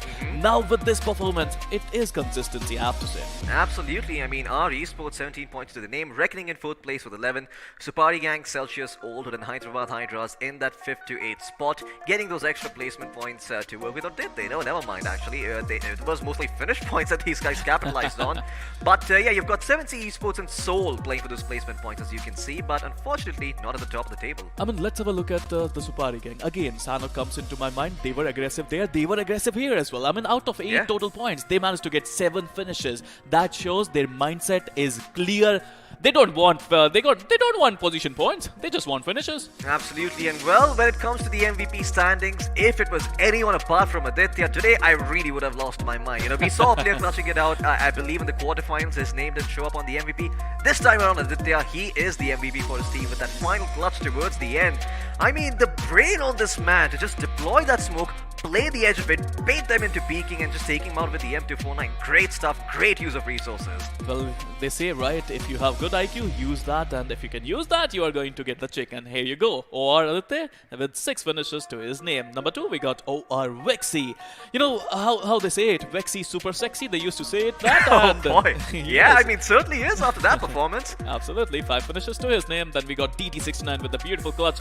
4 finishes to his name. Spray God with 4, and Sultan. You know, we've heard about him, right? I mean, in quarterfinals, round 3, Sultan was iQOO MVP once. Absolutely, he certainly was. But here are the match summaries over here. I believe 80 grenades were used, and I believe 3 resulted in finishes. Could be slightly wrong about that stat, but the healing done. Oh, is the Sanhok? This is Miramar, right? I'm so surprised. I mean, I don't understand. 11,349 healing in Miramar. Yeah, that is crazy. I mean, did they not get the memo? Did they still think they were on the luscious fields of rice in the middle of Sanhok? No, they were in Miramar. They were in the desert zone. Who the hell got so many medkits and first aid kits that they were able to rack up these healing points? There? Who was doing the heal battle? I mean, I didn't see anyone. No idea. Meanwhile, the good thing is we got 316 meters longest finish distance, which was good. But let's have a look at Manhattan now. And now, maybe not the Manhattan we were hoping for, but yes, OR with 2,578 damage for 15 finishes. Most certainly, great performance by OR once again. They have been somewhat quiet for quarterfinals over here, but they're really bringing the boom over here. 15 finish points to their name, like you mentioned. Other teams as well, they did decent, you know, not bad performances by any stretch of the imagination. In fact, I see 1,000, 1,300, 1,200 damage done with a fair number of finishes to show for as well. They had like 8, 7 finishes, but somewhere or the other, man, OR, they just stole the show in the end with all 4 players standing strong. You know, that's what they do. They come, they conquer, and they get a lot of points. That's OR for you. But talking about other teams, I would like to talk about the Rising Stars a little. I mean, RE Sports, after quarterfinals that day, I mean, all of the chat was like, RE Sports is amazing. And they are proving it again in semifinals. Most certainly are. And I believe RE Sports, if they continue down this trajectory, we're going to be seeing a lot more of them in the grand final. So if you're an analyst right now for any particular team, if you are someone who's been watching these streams so far, start taking notes because you might just see them in the grand finals. But once again, you know, there is one final hurdle, or not hurdle I should say, but one final stepping stone in our direction before, of course, we call it a day. There's going to be another map of Erangel played over here. And once again, well, if I have anything to say at all, I'm just going to say this. RE Sports and Tactical Esports, those are the 2 teams who are the rock stars of that map. Well, they are, but you know what I'm waiting for? I'm waiting for overall points table. I want to know who is in top 16 and which teams are in the bottom 8. Well, if I could quickly work my mathematical magic, I do think that maybe Tactical Esports is still on top. They could have been dethroned. They could have been. But once again, it is a could have. It isn't a definite answer. They should still be in the top 3 though. OR Esports probably have shot up to the top 6. Absolutely. That's what I can tell for sure. I mean, I still think Tactical Esports would be number 1, and there are a lot of other teams who are playing well. Talking about other teams who are not playing well, I feel Reckoning Esports, Hyderabad Hydras, the way they played in quarterfinals, they were not able to get the same value today. Oh, yeah. But at the same time, I feel that they have that X factor, right? They have that experience. They can always make a comeback. And believe me when I say that, Reckoning Esports and Hyderabad Hydras, they are hungry for a lot of points. They most certainly are, but be careful where you're treading over there, Spiro. You know, could be a couple of angry fans out there sending you a couple of angry I am giving DMs. positivity only. Hey, I agree. That's what matters at the end of the day. But you have to remember, it's our job as casters to call out the way we see it, right? Apples are apples, oranges are oranges, peaches are peaches. Your Can't shirt is yellow. mistake. My shirt is yellow. In fact, my tie is blue, and your hoodie is black. All the colors in the world over here, folks.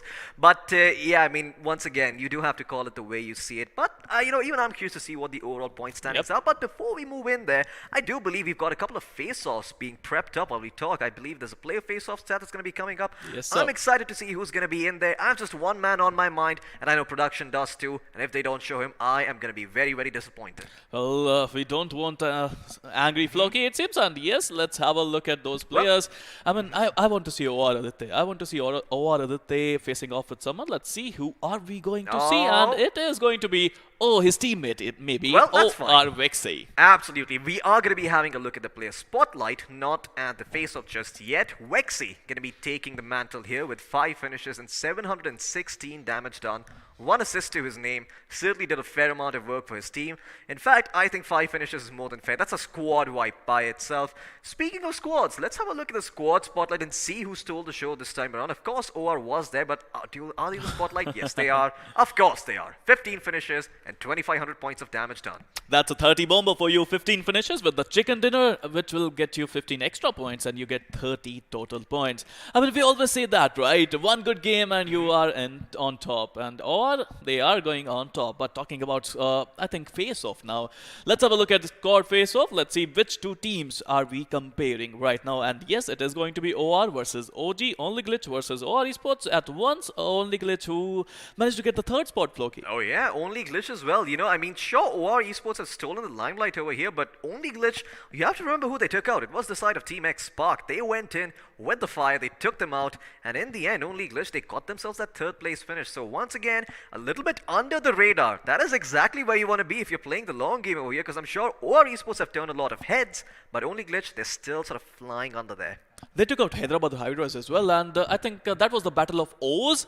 But I'm still waiting for the overall point standing. I want to see which 16 teams are at top. They are safe. They will have a good night's sleep after Erangel if they're still in top 16. But those 8 teams who are in the bottom, heart pumping. Certainly. I mean, Spiro, I know you're a little bit disappointed right now, but you're going to be even more disappointed because I don't think we're going to show the overall point standings right now. We're going to be holding that stat until the final map of Erangel is done. To keep you guys guessing. You guys are good at math. You guys have been keeping track. Go back on the stream. Do your calculations. You want to find out who's out on top? Do the dirty work yourself. But they do this to me every single day. Oh man, I'm really, really sorry, Spiro, but I promise you, it is all made up, right? You carry me in BGMI at the end of the day, so I respect you for that. And well, it does seem like we have something else cooking up and ready. So let's have a look at what is that. I myself don't know. Surprise me, production. Let's go. Let's see what it's at. Well, we're going to be talking about the giveaway at hand earlier. Now, we did reveal a couple of winners earlier in the day. I believe 18 members were shown up. But I still think 7 are remaining, and I think we might just be talking about those 7 members over here. And well, if you're more curious about the giveaway, the link is down in the description below. Make sure you check it out, make sure you fill it up, and maybe you could be walking away with some very, very sick BGMI merchandise. You know what, now I think I'm going to follow Angad in this one. I'm going to start filling my name from tomorrow, and I'm going to participate in that.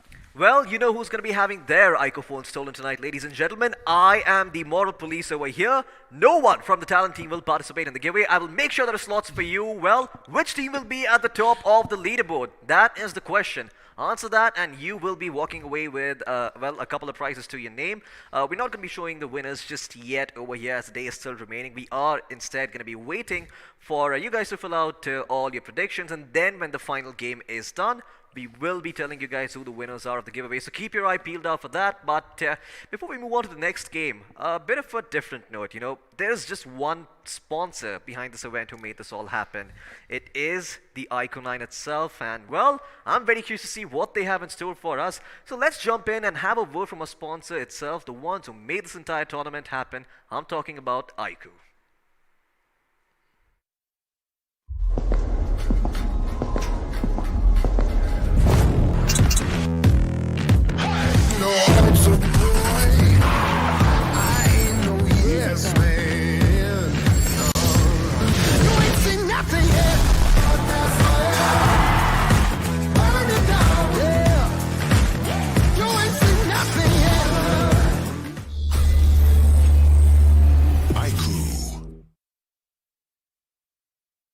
Surprise, surprise! Looks like Sparrow's out and the experiment is back in. Welcome back once again to the iQOO Battlegrounds Mobile India Series 2021. My name, of course, is Angad, the experiment Chehal, and with me, I have a gem of a person. I love saying that. I love saying that. I mean, your name is Hiraka. Of course, we know him better as Floki. Boy, oh boy, how the tables keep turning for all these teams. Last game, OR Esports coming in and, like Sparrow said, getting that 30 bomb. Absolutely. I mean, getting that 30 bomb is probably the biggest part of this day. Have you seen a 30 bomb so far? I don't think so. I've seen a 46. Oh, have we? Well, I clearly haven't been paying attention, but I do remember that 46 bomb. I know you're talking about TSN. Everybody remembers that. But this is the most important question there is. Well, we're going to have a look at the matchup first, then I'll pose the question towards you. So, yeah, let's have a look at the teams first and see who's going to be coming up on our screens. Well, of course, it is going to be Group B, taking up Group C in the last game. We have Hyderabad Hydras, 7C Esports, Tactical Esports, Team Xbox, Enigma Gaming, UDOG India, R Esports, and, of course, Seoul. Absolutely. Well, these are the teams that are going to be playing around from Group B this time. And on the other side, we've got a lot of big names over here. In fact, this is possibly the worst group to be a part of. You've got Godlike Esports, Skylights Gaming, August 5, TSM, 247, EXO, Revenant, and COX Ripmiso. Every single one of these teams has played out of their minds at some point or the other in this tournament. Oh yeah, I agree with you. This is possibly the worst group, but the thing is, since this is a round-robin format over here, it doesn't matter which group you are grouped into. At the end of the day, only 16 teams out of 24 are going to move forward to the next one. And, well, speaking of the next one, before we get there, I do want to talk about one thing. One little moment kind of stood out for me in the last game. Now, remember, OR that there was at that shack. I wish I had some visual aid, but I'll just tell you. I saw this. When he fell back, when the two members were charging on him, he fell back far. And that's the reason why he got the better. Because they say, they're like, uh-oh, he was supposed to be right here, and he wasn't there. And, well, that M249 did all the talking again. This is what experience is. I mean, they've been in these situations before, and, well, it's on show on our screens. Well, like begets like recognizes like, and I think you know that a little bit better because you've been a bit of a professional player yourself. You know how the cookie crumbles. You have been there, but I kind of want to circle back to the question I had earlier. So 30 points is a bomber. What is a 40-pointer? Because I know a 60-pointer is a tactical nuke. So what is a 50-pointer and a 40-pointer? I see where that's coming from. Well, something in between a bomb and a tactical nuke. Maybe a MOAB? Oh, an MOAB would be nice. If you guys know what I'm talking about, Russia, you can thank Russia for that. But anyway, coming back to the game at hand now, it is going to be the final game of the day, which means, well, the teams are going to be playing it in Erangel once again. Although we are going to be done with day one by the end of this game, still 3 more days of action in store for you. So again, have some faith, have some hope, even though hope has left the building right now. Have some hope because, again, your team can still make it towards the end. As we've been saying, we sound like, we're always beating around the same bush. Are we getting a bit repetitive? I think we might be. So you know what? Let's just stop yapping because I'm quite sure they're tired and they're quite tired of us holding the game hostage. So they're probably just yelling in chat, Costa, start the game. Well, we've heard your cries. In just a few seconds, we should be jumping into the map and having a look at the scenic views Erangel has to offer. Now, of course, you have seen Erangels in the past, and it isn't going to be something different. Of course, it is the fan favorite map. And before we jump into all that carnage, into all that death and destruction, let's take a moment, step back a bit and appreciate the beautiful map that is Erangel. And well, we are going to kick things off at the military base this time, atop that 7-story radio tower. Absolutely. Well, the best vantage point you could have in the entirety of Sosnovka. Unless you get spotted. Unless you get spotted, in which case, how the turntables? Well, if you know that reference, I love you and I hope I get to meet you IRL, because I would love to buy you something. Well, in the meantime, we're also going to turn our attention towards farms, sort of the remote areas, get away from the busy streets of Pochinki, just take up farming as an occupation instead. And yeah, I do have to say, Erangel does seem like a map where you can do a lot of different things. You've got a military base, you've got a farm, there's a bunker as well. If you're a bit of a scientist, there's military power for you. All sorts of different professions welcome here. I mean, the thing is, it's got everything, right? I guess that is why A, it is one of the fan favorite maps, and B, it offers different kind of battles out in the battlegrounds, and well, that makes it all the more exciting. But again, it all comes down to where that first circle is going to form, because I want to see something over here. We've never seen Stolber in action thus far.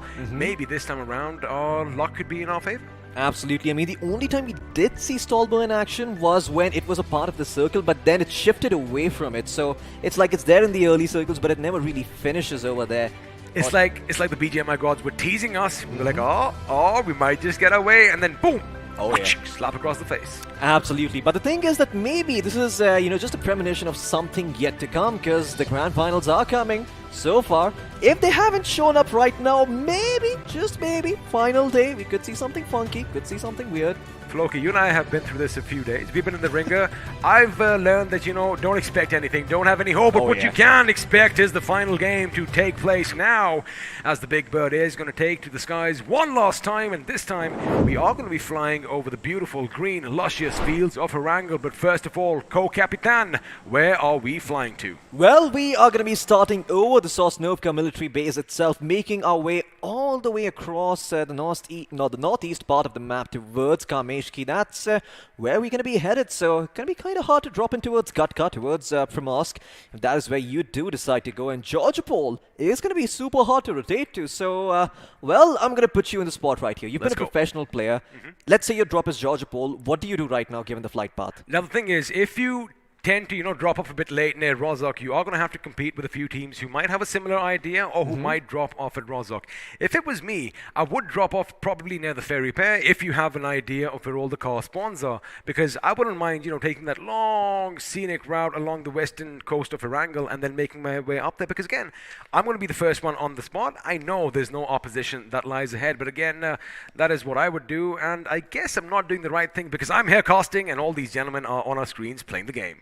Hey, but, it always is good to have a pro on the other side to break down the action that's been happening in front of our screens. And, well, I mean, there is going to be a lot of action given the flight path. I don't imagine this to be a passive game unless, of course, the circle forms right on top of the eastern part of the map. I want some drama here, Floki. Let's go, Georgopol, but it's about as basic as it gets. It is about as basic. Nothing, exciting over here, except the fact that sooner or later, the teams are going to be fighting with one another. And have a look at what's happening at Pochinki. Now, of course, Skylights Gaming are going to be heading there because that is their home, that is their town. And looks like they might just be contested sooner or later because, of course, TX are going to be heading elsewhere. But for now, we're going to switch our attention to Milta because that is where Team EXO calls it its home. But the 7C esports team is nearby, and let's see if they are going to take to the seas or whether they're going to move inland and take the fight to Team EXO. Yeah, Team EXO, they've sort of drawn the short end of the stick today when it comes to these sort of placements because they've always been the one under the gun, being forced to fight early on, or the circle shifts away from them and they have to rotate in towards it. So, bit of a slow start for this team. They have had a couple of decent performances. Nothing amazing just yet, but, well, Blaze OP running around the rock, playing Ring Around the Rosie with Manti OP, as Manti's gonna let him live for now, because Striker is coming in, that false sense of security being crept in. Okay, Manti almost performs a bit of a drive-by coming in, but it looks like TSM will be able to hop onto the bike and get the hell out. The best thing is they are going to be heading in Striker's position, and the worst thing is Striker doesn't have anything in his hand. So again, as they were dropping down from the heavens above, where it looks like they're finally going to be shot at. Shadow does have that bike, and well, of course, a little bit more agility, but with that Mini 14, we have a chase, ladies and gentlemen. We are in hot pursuit. Are they going to catch up? No, they're not, because, well, the dust hit just hit the deck and slowed them down, with the bike just whizzed right past them. A lot better suspension on that bike, so Of course, having that slighter edge on the mobility. But, Hyderabad Hydras, they might have actually walked into a bit of a trap. Oh, yes, the weapons have been found for TSM. And Hyderabad Hydras realizing that there is no point taking this fight. It is a lose-lose situation. Will concede some area, but okay, TSM on the chase. You come behind us, we come behind you. Simple as that, buddy. I mean, that is TSM for you, Floki. I mean, these guys never back away from a fight, and, you know, maybe their egos might have been just a bit bruised because now the bike is behind the car. They are going to catch up, and Hyderabad Hydras, oh, baby, you better watch out because Blaze is going to let rip with his Uzi, and there you have it, the perfect weapon to have while you are on a bike. The SMGs making sure that you can do something. You don't have to light it now. Well, Hyderabad Hydra, they are going to try and zig and zag their way, but I like the fact that Shadow's like, you know what, they are going to beat us to the compound. They might have a few weapons in store. Let's not take our chances. Let's get a few more vehicles and head over to greener pastures. I mean, if I could actually just prop up the map right now, I just want to point out something very, very interesting because while all this commotion has been happening, TSM has actually split up into two different groups. One of the groups is all the way near Rozhok, while the other one is trying to make their way towards Georgopol, racing against the side of Team Hyderabad Hydras. But yeah, I mean, at the end of the day, if they're able to get themselves some loot and regroup, it's going to be great because they are sort of away from each other right now. Although, being in the circle does help. You know, we were talking about Georgopol moments ago, and it looks like a lot of teams in the city. We have at least 3 teams vying for control near the containers and north of that little bridge, but looks like we just might see some action break out as well because Hyderabad Hydras, they were heading in that location, and looks like TSM have the same idea as well. And does every team realize that all of this is at the edge of the circle? Because, you know, there are a few more options available for them further inland. But for now, it's going to be 247 Gaming, and they are definitely going to see the commotion in the distance. And, well, by all means, when you see a vehicle in the distance, you and I, we do this as well, right? Absolutely. We pop the tires. Absolutely, pop the tires, make sure they are rendered ineffective. And, well, in the meantime, the circle has been popped out. I mean, now it seems that TSM are about to regroup, but if it was shown up a little bit earlier, you'd have seen 2 different teams. I mean, one going all the way towards Georgopol, other one trying to make their way towards Rozhok. Now that they've grouped up a little bit, they're going to have the strength and numbers to work with. Speaking of which, TSM coming on to fire over here. Looks like 247 Gaming, they have something to say about their rotations into Georgopol. Well, as Shadow is trying to zig and zag, bob and weave his way under the bullets, looks like he is going to be successful, but I am still fearful for Ninja sitting on the back, and looks like he did kind of anticipate something like that. The vehicle is going to go forth, but looks like the players have abandoned ship, and that kept the enemy guessing. Of course, they, again, brilliant planning over here. They saw a border, they saw some cover. They're like, you know what, let's try and trick our enemies, and well, the enemies took the bait. Yeah, they certainly are still taking the bait for now. And they are on a bit of a 2-wheeled buggy over here. You can only turn in one proper direction as, well, the wheels on the side are knocked out. It's just hilarious to look at these buggies being driven like that. But in the meantime, TSM, you know, disaster averted. They were in a bit of an early skirmish. Now they've got themselves some loot to work with. Now they can actually start playing BGMI. They can actually start doing that, and, you know, I love the fact that BGMI still has some Carmageddon action, as I love calling it, because anything can happen, and it doesn't matter how you do it. If you finish your opponent, you are going to walk away with that 1 point. Now, of course, we were kind of tickled with the idea that we are going to see some action break out early, but looks like as we do approach the 7-minute mark, it was just an illusion. Yeah, it most certainly was. In fact, Skylights Gaming, they continue to exploit the fact that while everyone is terrified of the behemoth that is Pochinki, they just take up that mantle for themselves. They're like, alright, Pochinki is empty, I'm going to go there, it's my area now. And I still haven't seen anyone contest them from the quarterfinals. I'm not too sure what's been going on over here. Now, the best thing is we have Tactical Esports back in the building, and if you do remember, they did get a chicken dinner in Erangel, and, well, judging by the position, they are tactically advancing or trying to keep an eye out on Pochinki itself, because if you have a look at Hitman's position, he does have that one compound to the west. Now, of course, this is all speculation at our end, because looks like action might just break out as Godlike, not Godlike, I beg your pardon, 7C are going to be in a collision course with the opponents. Before now, we are going to have a look at Soul. Ah, there we have it. 7C's Prince is going to get the first knock. Eggy could be run over, but he does miss, and now Prince could be in a world of trouble. He goes over the mountain. He goes behind enemy lines, and Spray God is going to make sure he sprays him full of lead. Now 7C Prince put 6 feet under. Here comes Spray God from 7C. Is he going to do something similar? Iggy Saggy is going to be shot. He is going to take cover behind the vehicle, but it's going to be his teammate Rex who falls down first, and there you have it. Saggy is going to join suit, and Avi, meanwhile, says, like, you know what? Too much is done over here, and I'm going to run away to live to fight another day, and that is exactly what he's going to do. Absolutely. Look at that. Enigma once again just sort of getting, well, I really don't know how to say it, but it seems like every single time they're involved in an early skirmish, it just does not go their way. Last time around it was the Hyderabad Hydras, this time around at the 7C Esports. They are just losing limbs left, right and center, and soon enough, they are going to be an armless, legless chicken, maybe even featherless. Don't confuse it for a human being, folks. That's a philosophy reference that I hope somebody in chat gets, a featherless biped. But yeah, 7C Esports, they've got 3 finishes to their name, which is sort of unlike who they are. You know what I've told you in the past, right? I mean, you are an old soul, and when I'm going to hold on to the thought, oh my goodness, Avi almost shaking all of us right now. I almost fell back in my seat as that vehicle was heading towards me, but it's going to be Enigma Gaming, who unfortunately did find Soul, and well, Soul are going to make sure they bite the dust as they do go out in the 16th position with 2 finishes. And now, if you know what I'm talking about, we are going to have the instant replay up on your screen, so you have a look at exactly what happened. There you have it. Avi goes right into Rox's position. In fact, he gets off, he shoots, he gets the knock, but now have a look at what's going to happen. Rox finished in an instant, and there you have it. Yuva comes in, and before Avi could do anything, well, before the car could, crunch his skull under its wheel, he was taken out. But now, 7C Sarang making his escape as Godlike come into the vicinity. Absolutely. Well, that was payback at its finest. I've never seen a quicker dose of instant karma there in my life, but Godlike Esports still hot on the tail of 7Cs. They could pursue over here, but the issue that they have is that they sort of spread up for now, so they're looking to regroup. That actually works, because now this is something 7C won't be expecting. Now have a look at that. I would have wanted Clutch God to be a bit more to the left of our screens, a bit more to the south, so they could start pincering them in. They could start, pinching them in a position, because, well, grenades are going to go up, and Godlike, they might just make a move. But for now, Aladdin and the boys are going to try and hold their ground. They did lose Prince early on, and now they take the fight to Jonathan. Jonathan, lucky he has that sheet metal plate at the back of his buggy. Absolutely. I mean, that buggy's back, keeping it alive as it always does back. They never skip it at the gym. If the buggy was a human being, of course. But yeah, we'd be delving into Transformers territory over here. Let's not go there. In the meantime, Godlike, once again, hot on the tail of 7Cs. Now, 7Cs, they have had a bit of a slow start today. Usually, they're a team that likes to play consistently, going for those placement points. But today, it doesn't seem like they've had the luxury to do so because, well, maybe the zone, maybe they're just not feeling it. Maybe they woke up on the wrong side of the bed. Who knows? But yeah, hopefully this time around, they can sort of turn this franchise around and get themselves a lot more points to work with.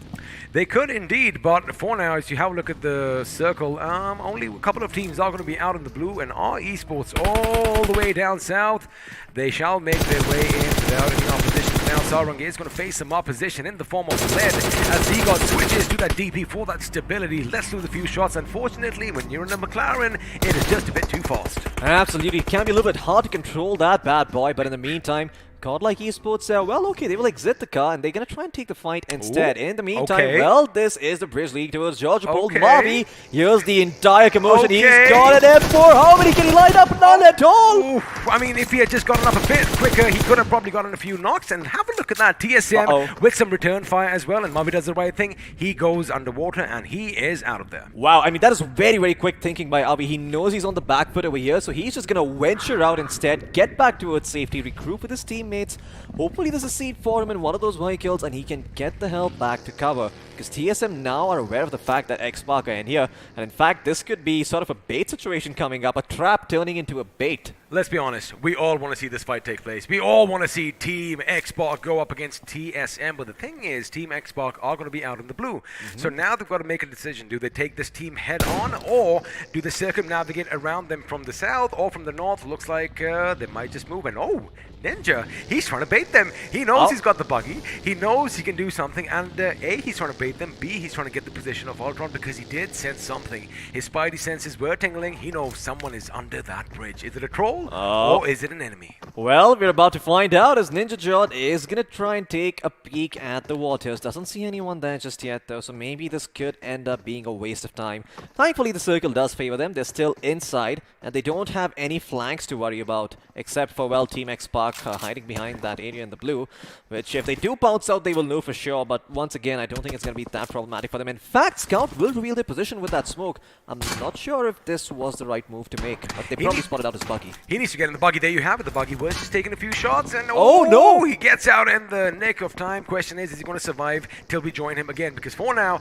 it does look like TSM, they know someone's down below, but they can't really ascertain the position, and you don't want to waste time. Have a look at the circle. It has shifted up north, and look, look at all those vehicles just north of Rozhok. Oh my god, it's going to be bumper cars sooner or later because shots are going to be fired, and well, we are going to see some drive-bys. But for now, TSM making their way without any opposition. Well, the lockdown might be in effect, but the carnival festivities continue here on the fields of BGMI, as we could potentially see a game of bumper cars being played out, but Godlike Esports, in the meantime, would very much like to play BGMI instead. Thank you very much. They see a couple of people rotating inside those buggies, with the patience coming in from Jonathan. Well, I spoke too soon. Caster's curse strikes again. He fires off a couple of shots, reads his position. But Jonathan realized one thing. He did see those buggies go by. He did see that Tesla being parked over there. He knows someone is still in that shack. Well, it looks like there's not going to be any sort of surprises coming in for Godlike then. Well, with the scout, or rather with the scouting that Jonathan has done. Oh, they're going for it. Okay, they are going for it. They know he's all by himself. Okay, well, they're going to chase Hyderabad Hydras instead, who have dropped a couple of smokes. A couple of the players being low over here. Nades being lobbed in as well, trying to soften up the players on the enemy team, so maybe they can go in. Look at those nades coming in. It is raining grenades today. Explosions all around. Ace Black will lose half his HP, potentially more. The next nade coming through. Will it find its mark? No, it does not. And now Jonathan prepping up another. We saw that. Oh my god, he actually cancels it midway. That smoke is gonna come through now. The nade being prepped up. Oh, he spots out the player. He pulls out the weapon in the nick of time. The A-game at that just devastate. And it looks like Godel. Oh my god, are they gonna be tossed one out? No, they're not. Hydra still standing strong. But in the end, Carry will take him out. Jonathan was lost, but still well worth it for Godlike Esports. Great thinking on Carrie's part. He did make sure he finished what he started because, well, Jonathan is going to be out of this game. His team, however, does have 4 finishes to their name. Elsewhere, Mavi goes down as Pokar is going to jump. He is going to try and see if he can spot anyone from 247 Gaming, but oh my goodness, have a look at that. Someone is going to be on his left, and that someone could come out from cover and put him 6 feet under. But for now, this is the fight we all wanted to see. Now, Ultron and Gil are going to move in. Looks like the respite might just come in. The revives might just come in, but Aquanox, he needs to be on the move. One good grenade could be devastating, but Gil from behind, making sure he covers his fallen comrades. Can Ultron do something? Because he's going to join the party as well as Ninja is going to make a move. Ultron taking damage from the enemy, taking damage from the blue. This is going to be a bit too close to call. Are they going to survive the blue? Yes, they do. Oh my god, Ultron! Only for now. What the hell? There was a sliver of HP on that man, and he somehow heals himself back up. Now, Gil was in a different position, so might not have been able to heal him back up, but okay, that nade comes in, and all of a sudden, the entirety of X-Pac, have they been eliminated, or is Gil still alive? I'm not sure. Well, it looks like Gil is still alive and kicking on his feet. Oh, No, he's isn't, not? because he was taken out by Ninja Zord. Now again, they're out in the blue, taking damage. Team X-Pac with yet another early exit, and I do believe the zone could have come into play as well. They are going to be out in the 14th position, not the Team X-Pac we have come to be used to. Now, let's have a look and see what exactly happened, because, well, the instant replay is popping up on your screens now. But before that, looks like the Canary might just think just a little bit. The weapon is fired. Zigzor needs to zig and zag his way as, well, he does find cover in the nick of time, but now Canary comes under fire and now hits the deck. There you have it. Oh, well, moving in, but it's going to be Canary who draws first blood over here. Now his teammates are going to be on hand as well, shooting down below as the enemy are trying to make their way up, but Rockstar is going to be felled, and there you have it. It all comes down to the little bird himself. He does throw a grenade. In fact, he does get a big boom, and now he just has 2 more members to take care of. Question is, can he go around? Yes, he does. Bomber on a sliver of HP. That could be problematic. It could all come down to a one-on-one situation. If Bomber gets bombed out over here, that's going to be devastating. Oh my goodness, Killo could be noticed. Killo could take some damage. Lucky for him, he still has a sliver of HP. What? He doesn't have any HP. He only has a pixel to work with, as Bomber is going to patch himself up. There you have it. He gets 3. Can he go for the squad wipe over here? He is going to go on the left. Is he going to patch himself up? Yes, he is. And you know what? He's using a first aid. Absolutely, his teammates are now coming in, and they should be able to clean it up. The fight Rockstar is going to go forward, finish off the job that his teammates started, and that is 4 points in the bag for the side of our esports. We did say keep an eye out for them. These guys, well, they might be a couple of canaries, but they have grown some fangs over here. That is not even biologically possible, but that's just how good they are. I mean, it's all down to your imagination. If you can think it, you can do it, as 247 Gaming are now going to be coming under fire, and it's going to be Spray God spraying lead in their direction. Oh my goodness, what a beautiful song the Canary sung. Almost got a squad wipe, but well, I think he's going to be happy with 3 to his name. Who's not going to be happy are the gentlemen from 247, as yes, they do have that shack, but the position is given away for everyone to know. Absolutely, that shack is one of the worst places to hold if your position gets discovered. Even a couple of nades could be thrown in if they get a little bit closer. Unfortunately, 7Cs don't have that luxury. Tactical Esports have been eliminated by Skylights. In the meantime, these guys were the double chicken dinner winners this time around, but it doesn't seem like they will be having that luck. XP, the stage is yours, man. Take it. Forget it, because no one picked up that AWM. Of course, why do all the drops fall on Godlike Speed? Because they are not going to be using those AWMs. They are maestros of the M46X spray. But now, Sarang talking about the M4. Well, he has a 4 times on his gun over here. And you know what? I'm not going to be too worried. What I am worried about is that little gas can that is right in the center. Oh, because boy. even if a molly comes in and, it doesn't burn them to a crisp, sooner or Kaboom! later it goes boom. And with that, in fact, the entire shack could be taken out. But looks like snipers are in use as Mental Yam is going a bit too mental. A second headshot coming in for him. Absolutely. We'll see if 247 can continue to pile on the plethora of points that they are finding for themselves. Unfortunately, confirming them is another task. In the meantime, Corep, Mizio, Flick, YT has been knocked down on speed, but Versus there to get him back up. Maybe they still have what it takes to clinch out the chicken dinner, but Godlike Esports with 3 members strong and 6 finishes to their name in a very, very good position right now. Having the high ground to work with, no one to backstab them. They have everything under control. The world is their oyster, like I said. I like the fact that, all the fighting is taking place north of the fjord, just north of Yasnaya. And, well, looks like there's only one team which is going to have any kind of concrete to hide behind, and that team is Team EXO. Have a look at that parking job. That is how you're supposed to do it, and every single man is behind his vehicle. Oh, yeah. But the thing is, sooner or later, they are going to boy. have to move out, and when you have someone like Blaze with a Mini 14, knowing that you're going to do that, oh boy, it could get a little bit problematic. I would rather use the DMR, but looks like he is going to be happy with the M4. Also, they're going to have to move in the circle as well. Brilliant timing production. Have a look at that. Now, Godlike, they do have the cliffs down below. They are going to have to go up against R Esports. Yes. But Team EXO are looking good. I mean, yeah, Team EXO are in such a comfortable spot right now. I mean, they have every single line of sight that they could ask for over here. R Esports, on the other hand, they are going to have to fight for some cliff control against the members of Godlike Esports. Now, Godlike are turning their attention towards the members, on the other side of the bridge. I believe it's 7Cs who are in their sights as of now. And, well, the DP-28 at that distance, rattling off. Zygot unable to connect. Oh, uneven connect, but it looks like Punk is going to try and connect. I was going to bring something else up, but looks like action is going to break out. Massive grenade coming in. Does not take anyone down, but, well, takes a lot of their HP with them. And the second one could be devastating as well. There you have it. Fearless is going to finally meet his fear, as Fierce is going to be fearful, and he is going to, well, mess up that second grenade. No harm done because his teammates are coming in. It is not his teammate. It is Corep Mizo who are joining the party as well. Unfortunately, Flick, he couldn't flick his way over here as he is going to be taken down. Have a look at the angles Team EXO have, and they were anticipating this, Floki. They knew that they are going to be taken on by a lot of teams as well. 247. What?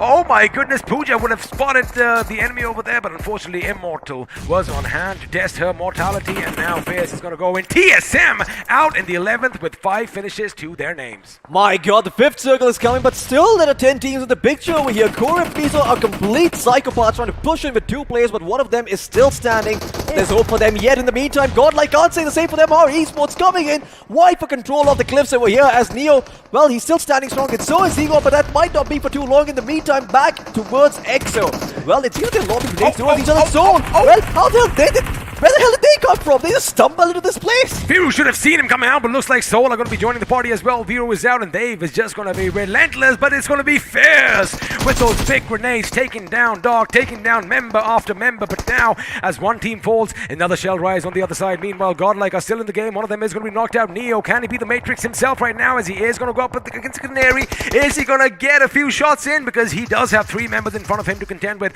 He does spot one. He does shoot. Is he going to connect? Yes, he does, but his HP is way too low, and he knows it, which is why he's going to go in for the finishes. No. And there you go. Before he breathes his last, he is going to be going out, but looks like they do have 9 finishes elsewhere. Looks like Soul still surviving by 2 members, but now Skylights Gaming want to join the party as well, and looks like they did get the better of a couple of members. I think Rip are out, U-Dog are out, EXO still surviving by 3 members, but now it's a stalemate over here. Who is going to make the first move? Who is going to make the first few mistakes? Absolutely the best Clint Eastwood movie you've ever seen. The good, the bad, and the ugly over here. You've got a bunch of teams in the mix. You've got Skylights Gaming, you've got Soul as well, EXO in the fray too, and now Revenant top dog. Well, much like his name suggests, trying to be the top dog for his team, hurling all those nades in. They do connect. Well, Destro's going to be the one who knocks down Yua over here. Yua will be finished off, wiped out, and I believe that is Soul being taken out of the picture over here at 6th place.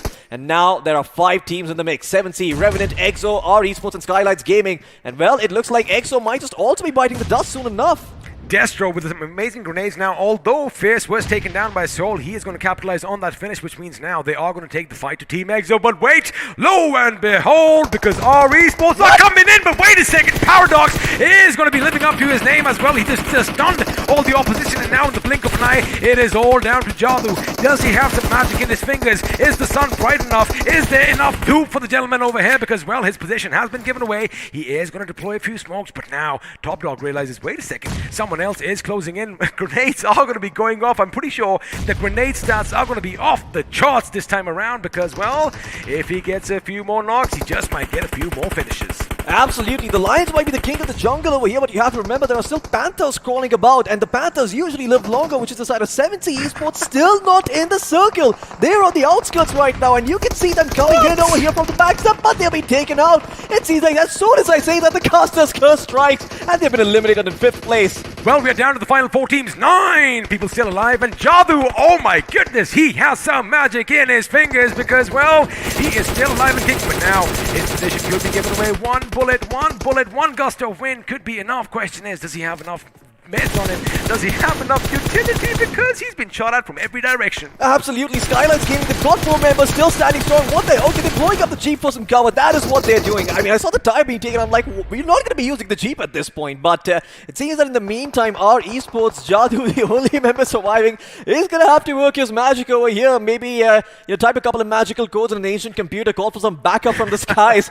As, well, he might do some Om Nom soon enough. Ah, I like that. Have a look at that. Although we have a drop, which I'm pretty sure no one is going to go for. Punk, oh my goodness, he is in no man's land. I mean, speak about being sandwiched, speak about being between a rock and a hard place. He's going to make sure he doesn't move a muscle, doesn't bat an eyelid, because if he gives the sound cue away from both directions, grenades could be rained in his position. Well, BGMI giving him the garden variety of experiences over here as he's in a battle royale, but right now he's in a state of horror as he's surrounded on all sides, just holding his breath, waiting, and just hoping that the monster doesn't look in his direction and walks right past him. Have a look at Gumla Boy's position. Now, if he does expose himself, if he does get up, he could be shot at, and, well, looks like a member from Revenant could, or Revenant Esports, I beg your pardon, could be spotting him.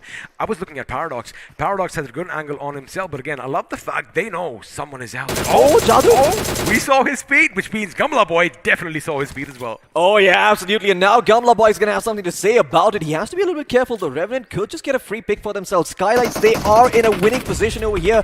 The only way they lose is by overextending for a couple of finishes. In fact, Punku has managed to point Destro on the back of a nade over here, but he's still going to prioritize survival as they do try to turn their attention towards the final surviving member from our esports. It's going to be Jadu, and EXO will be eliminated by Skylights in the end over here.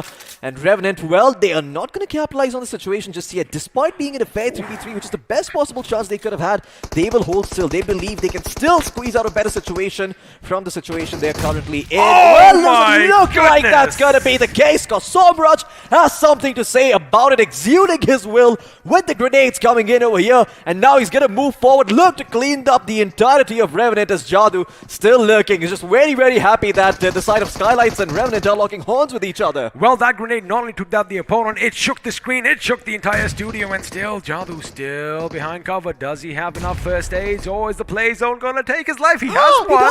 He has one. Let's see if he has another. Looks like a little bit of boosters coming in, and the patchup comes in once again. Well, looks like he is going to walk away with a minimum of 17 points, and this is it. Now he's going to have to get up. Now he's still going for bandages, and of course, that is all where the magic is finally going to fizzle out. What an amazing run by Jadu, the magician over here, as our esports are going to be exiting in the 3rd place. Now it's all down to these two teams. Skylights Gaming, they've been a little dormant so far. They are going to go up against Revenant, and well, let's see if they are going to take them to church. Absolutely, Skylights Gaming in the best possible position right now, trying to surround them on all sides, squeeze them out like a couple of pythons, a couple of boa constrictors in here from prehistoric times, as even the current animal's life can't do justice to their strength. Bukar looking to go up the high ground over here. He's considering, he's switching between a nade and a smoke. He's not sure if he wants to stay or if he wants to push out. And oh boy, my god, that nade does a lot of damage, and I think that's going to be the green signal for Skylights to go in. But look at the positioning of Top Dog. Him being on the high ground gives Encore a form of safety in the fact that Skylights can't just push in naked without any smokes. And now Gumla Boy, realizing that, will pop a couple, give themselves away inside that area. Now, it all comes down to who makes that first move, who makes that first mistake, because for now, they're all going to be waiting with bated breath. Looks like the utilities are finally over. No more grenades or Molotovs on either end, because all that's left is smoke, and well, the bullets left to do all the talking. Now, you did mention Top Dog up atop that hill, not the hill, I beg your pardon, in the house. He is giving good information out. Question is, can they use it? I do see Picard cooking something. It is going to be lobbed. It is going to blow up. Unfortunately, it's on the other side of the wall. Now, keep an eye out on Gumla Boy. If he rotates all the way out, even taking a little bit of damage from the blue, Paradox could be in a world of trouble. Absolutely, this game is entirely about who moves first over here, as the blue zone is going to close in, but it is going to be the members of Skylights Gaming with all the cover to work with. Revenant are going to have to go out in the open. They've got a buggy for their troubles. Oh wait, no, actually don't even think that's a buggy. That is not even a vehicle. And they are probably going to have to go out there on feet. Here's the plot twist. Now, Revenant, although you do see Onko in the circle, the remaining members are going to have to come in, and well, all their precious angles could be taken out. Now, of course, shots are going to be fired. They are going to try and make a few moves to distract someone. This could be possible. The Revenant, again, you got to make sure you know every single nook and cranny. And there you have it. The action is going to break out. Somraj does take some damage, but the AKM is going to do all the talking. He is going to patch himself up, but his teammates are coming in. Onko, can we get an Onko over here? No, we cannot, as he is taken down as well, which means now only one man is going to be standing for the team, and it's going to be Top Dog. It's going to be woof woof. They are going in for the pan, and wait a second, Skylights Gaming finally getting that victory over here, finally getting that chicken dinner. But was it a did we hear that? Because well, I want to see something like that. I think at the end the pan was swung and somebody got hit in the head, and well, boom, that is all she wrote. Absolutely. Wow. That is the worst way to die, by a hemorrhage, by a concussion from a pan, not even a quick death. You know, at least you get shot in the head, lights out, you don't even know what's happening next. Either you're in heaven or hell. Depends how you've been in your past life or this life as well. But with that pan finish, that does hurt a little bit more. Although I have to say, I was watching the HUD, I don't think it was a pan finish. I think he was trying to pound his own enemy, and the bullets did all the talking, because Top Dog moved a bit to his last before he woofed his last. And well, that is all she wrote. Revenants, again, a good outing for them. I do believe they are going to get the placement points, 12. Maybe they had 2 or 3 finishes, so a decent number of points for them. But boy, oh boy, it is going to be Skylights Gaming that are going to walk away with a chicken dinner in the last game on day 1. I mean, aren't Skylights Gaming so cheeky? You know, on Sanhok, they just go for the heal battle. How many first aids did we see? 32? We saw 35? 32 guaranteed. Oh, yeah. Could have been 40. Exactly. And then, well, Jadu's like, you know what? I like what they did on Sanhok. I'm going to borrow a page out of their book. And I'm going to just, do what they were doing. What stood out the most was, of course, he did manage to come in, taking out a few people, but 7C had 3 members push up on his location, and they had no idea what's going to happen. And again, if you missed any of the action, I'm pretty sure you didn't, but let's just relive them once more, as the highlights are going to be popping up on our screens now.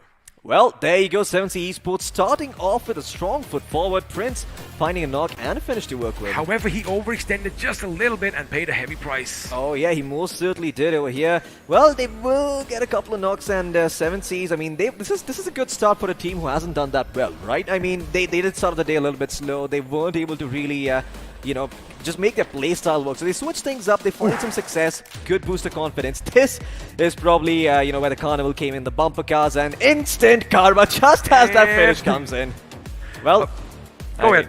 Yeah, this is just like, I love seeing that. This is the textbook example of, instant karma coming into picture. But Hyderabad Hydras as well, just holding this area around against Godlike. This was a very, very ballsy push coming in from Godlike. Now look, Jonathan made sure he confirms the finish, which honestly they didn't really have to, because had his attention been a bit, further up, he would have spotted the enemy coming in. He probably could have taken out Carry and probably wouldn't have lost his life again. Ifs and buts, coulda, woulda, shoulda. Oh yeah. Lovely fights breaking out, and this is what we were all waiting for. TSM up against TX, and looks like TSM had the better day. Absolutely. I mean, that was such a perfectly lobbed nade coming in from Aquanox. Sure, he pays for it, he gets knocked down over here, but still, it's not the end of the world. He dropped from somewhere? He did get knocked down, but then he got right back up again. Absolutely. His teammates were there to pick him back up. It wasn't a situation where he fell and he couldn't get back up. And Godlike Esports, they certainly, they stayed true to their play style. They went in for those finish points. They were very, very aggressive throughout. So you are going to be seeing more and more of Godlike in the top 8. Look at the use of the terrain by Skylights Gaming. When we thought that all was lost, they had that little bit of a dip, and well, they used it, survived, came out and won the game. Now UDog India, not the usual cells over hand, but they did manage to wipe out Seoul, but in 10 were wiped out by Skylights instead. Absolutely. I mean, UDOG, they were sort of in a very awkward situation, right? So I beg your pardon, by Fierce from Team XO with those amazing Alright. grenades. Absolutely, yeah, it was Fierce from Team XO who got the credit for all those. But once again, I mean, Team UDOG, they were just surrounded on all sides. I mean, we saw a similar situation break out earlier on Miramar today, where one of the teams was surrounded on every single side, and eventually they bit the dust too. This is sort of the biggest nightmare scenario for Godlike, right? They usually don't expect someone to come in from the same angle as them. They knew the cliff side was open. They knew that they're going to have the advantage, or rather, the element of surprise to work with if they stay outside the circle instead. UDOG India, on the other hand, well, they certainly did a lot of work. Destro, in fact, I mean, we interviewed this man earlier, and he seemed very, very calm, but it seems that he's starting to turn the heat up a little bit today, trying to lead by example. Trying to lead by example indeed, and well, we are going to see something later on. Let's see if it's going to be Destro destroying all the opposition, or Canary's sweet song of death that win them that iQOO MVP. But let me tell you one thing, Gamla Boy with his grenades was just amazing. But have a look at this. They come in, Jadu gets up, gets one, gets two, and that is all she wrote for 7C. And all of this despite being under heavy fire from all the people in the buildings just yonder.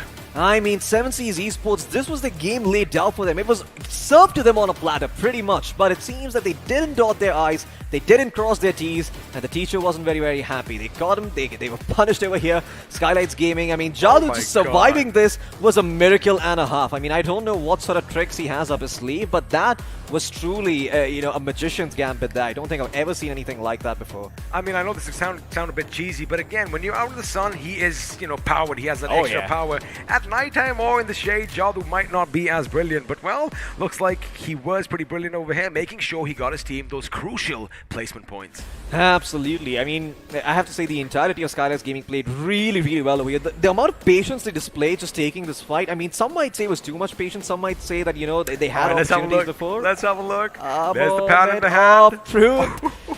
They tried. It is a bad finish. Oh my goodness. Let's have a look at it once again from Top Dog's location. Let's have a look. Let's slow it down a bit. And oh my goodness. That sound. I would watch it one more time. Let's do it.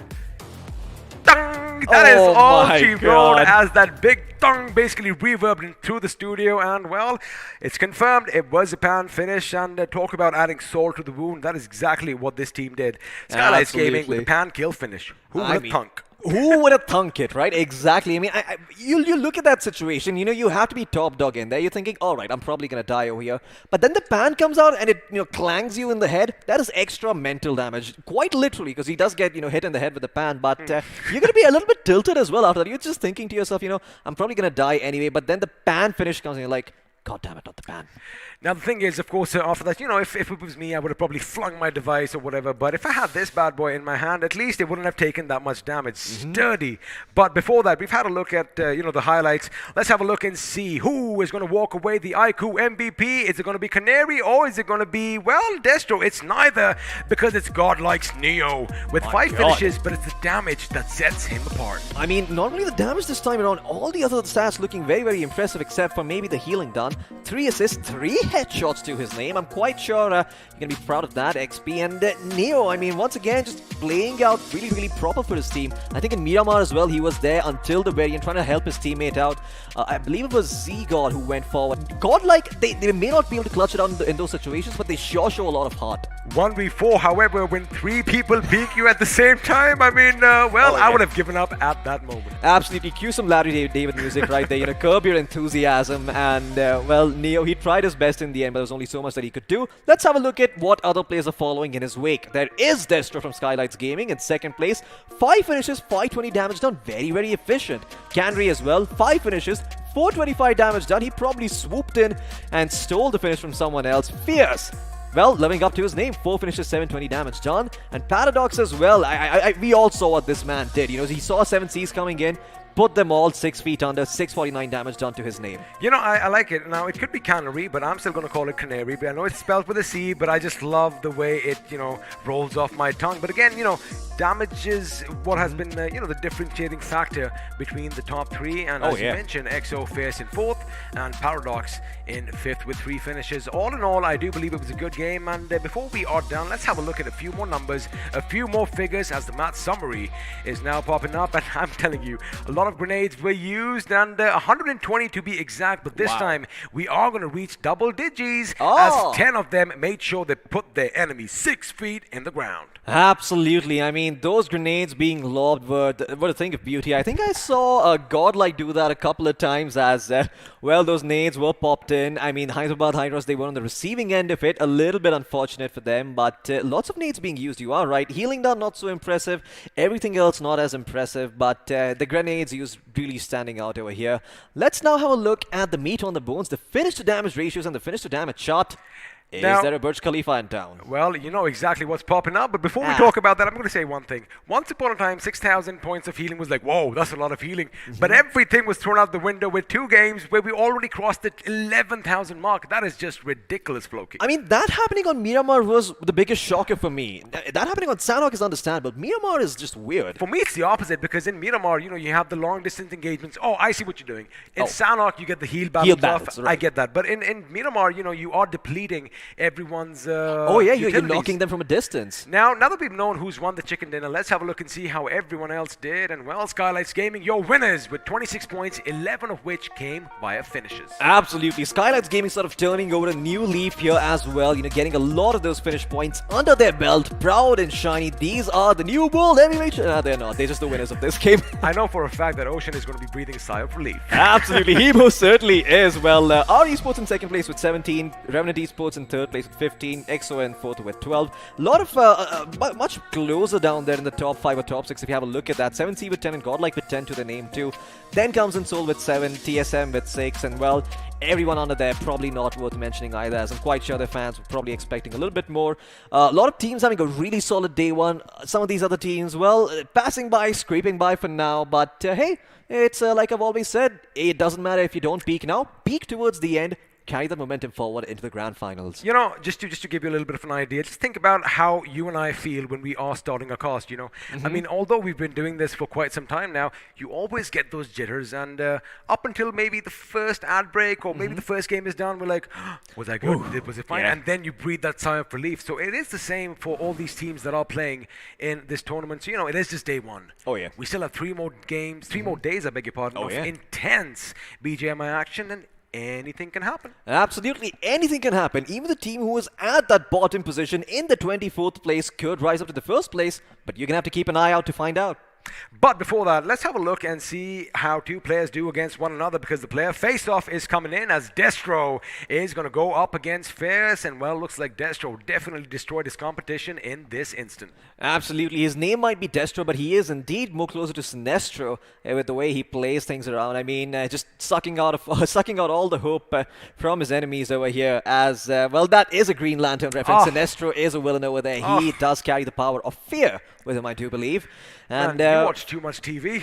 Absolutely. Well, 720 damage done for Fierce with 4 finishes. But let's have a look at the squad face-off. Let's put 4 players against 4 players as a unit. See who comes out on top between our esports and Skylights Gaming. Well, Skylights Gaming, of course, walking away with the chicken dinner. They are going to be a happy bunch of lads. They do have 11 finishes as compared to Jadu and the boys with 7. Now, the damage is also almost double, which, of course, just goes to show they were in the thick and thin of all the action.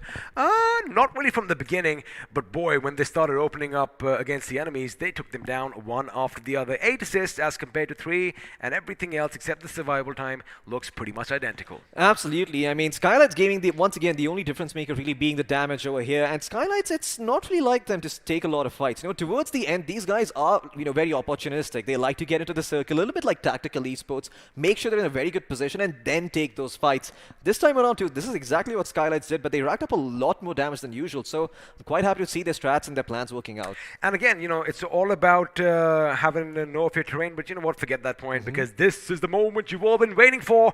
We are going to see how all the teams did, and is your favorite team in the top 16, because the overall standings are popping up on your screen, and at the tippity top, we have Skylights Gaming with 58 points, OR Esports in second with 58. Now, they both share the same number of chickens, but keep in mind, we are going to give precedence to those position points, and in the case of of a tie, position comes over finishes. Absolutely, 35 finish points for 35 position points for Skylights with only 30 at the side of OR. R Esports in third place with 31 position points and a total of 53. TSM with 50 to their name as well. Godlike in 5th place with 48 and Tactical in 6th with 47 points to their name.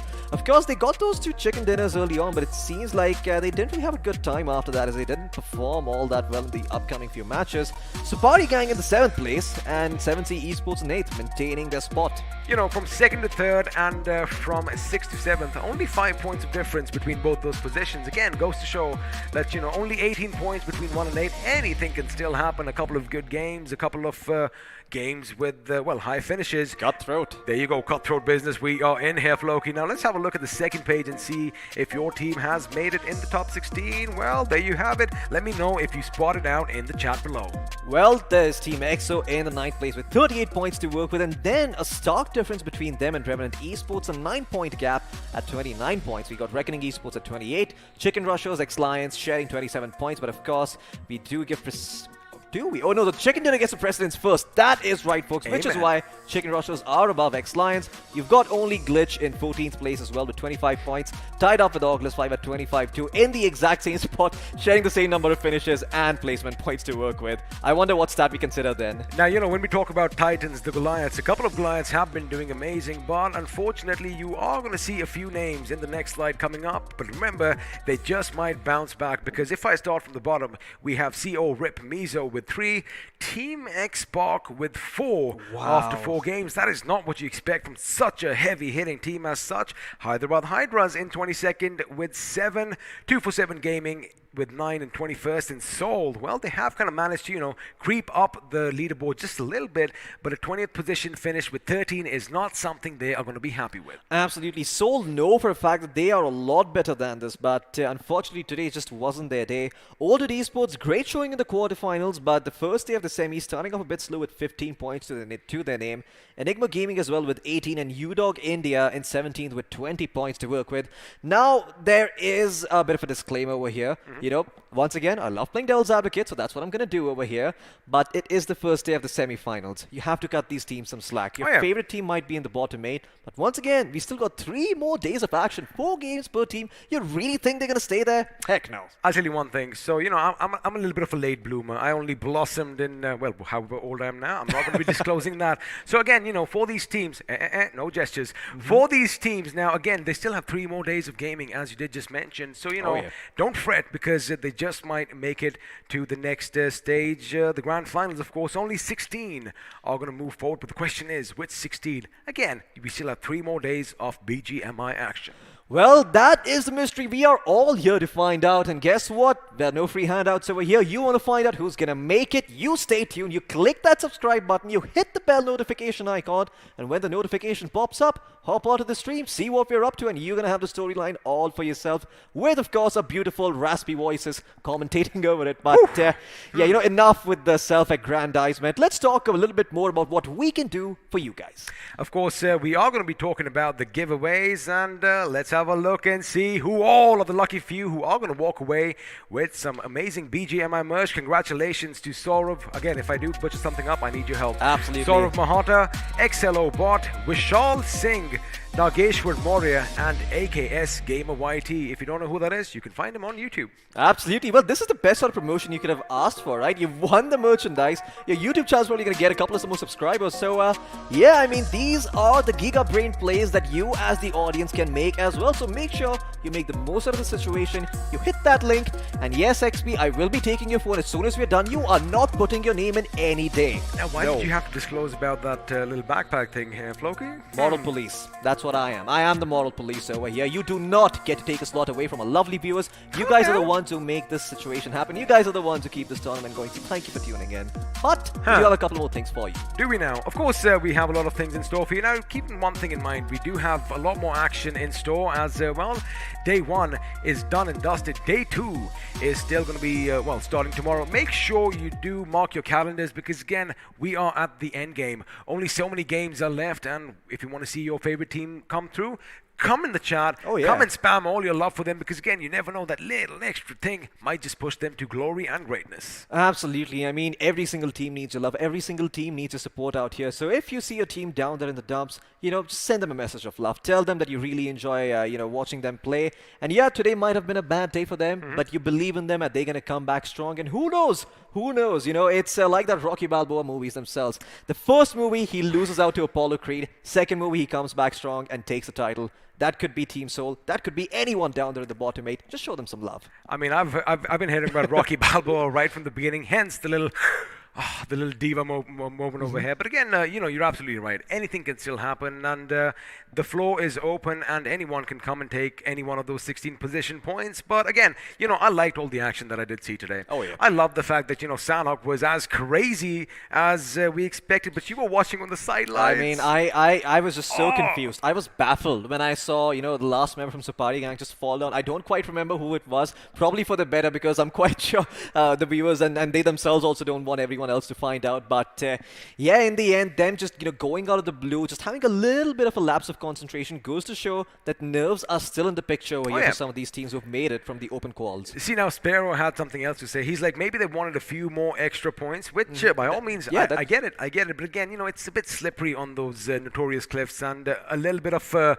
moss build-up, and well, they did fall down. But with that aside, now let's have a look and see which 4 squads performed the best, because we do have the top 4 squads popping up on our screens right about now. There we go. We got Skylights Gaming in first place with 23 total finishes to their name, being the leader of the top 4 squads. We've got OR Esports in second place as well with 28 finishes to his name. R Esports in third place with 22. And in fourth place, you've got TSM with 21 finishes to their name. Everyone just hitting the 20 mark. But once again, OR standing a little bit taller against everyone else with 28 to their name. Oh, heavy hitting team, Floki. But again, we all can take a lesson from TSM here. Now, at the beginning of the day, the first 2 games, they were nowhere to be seen.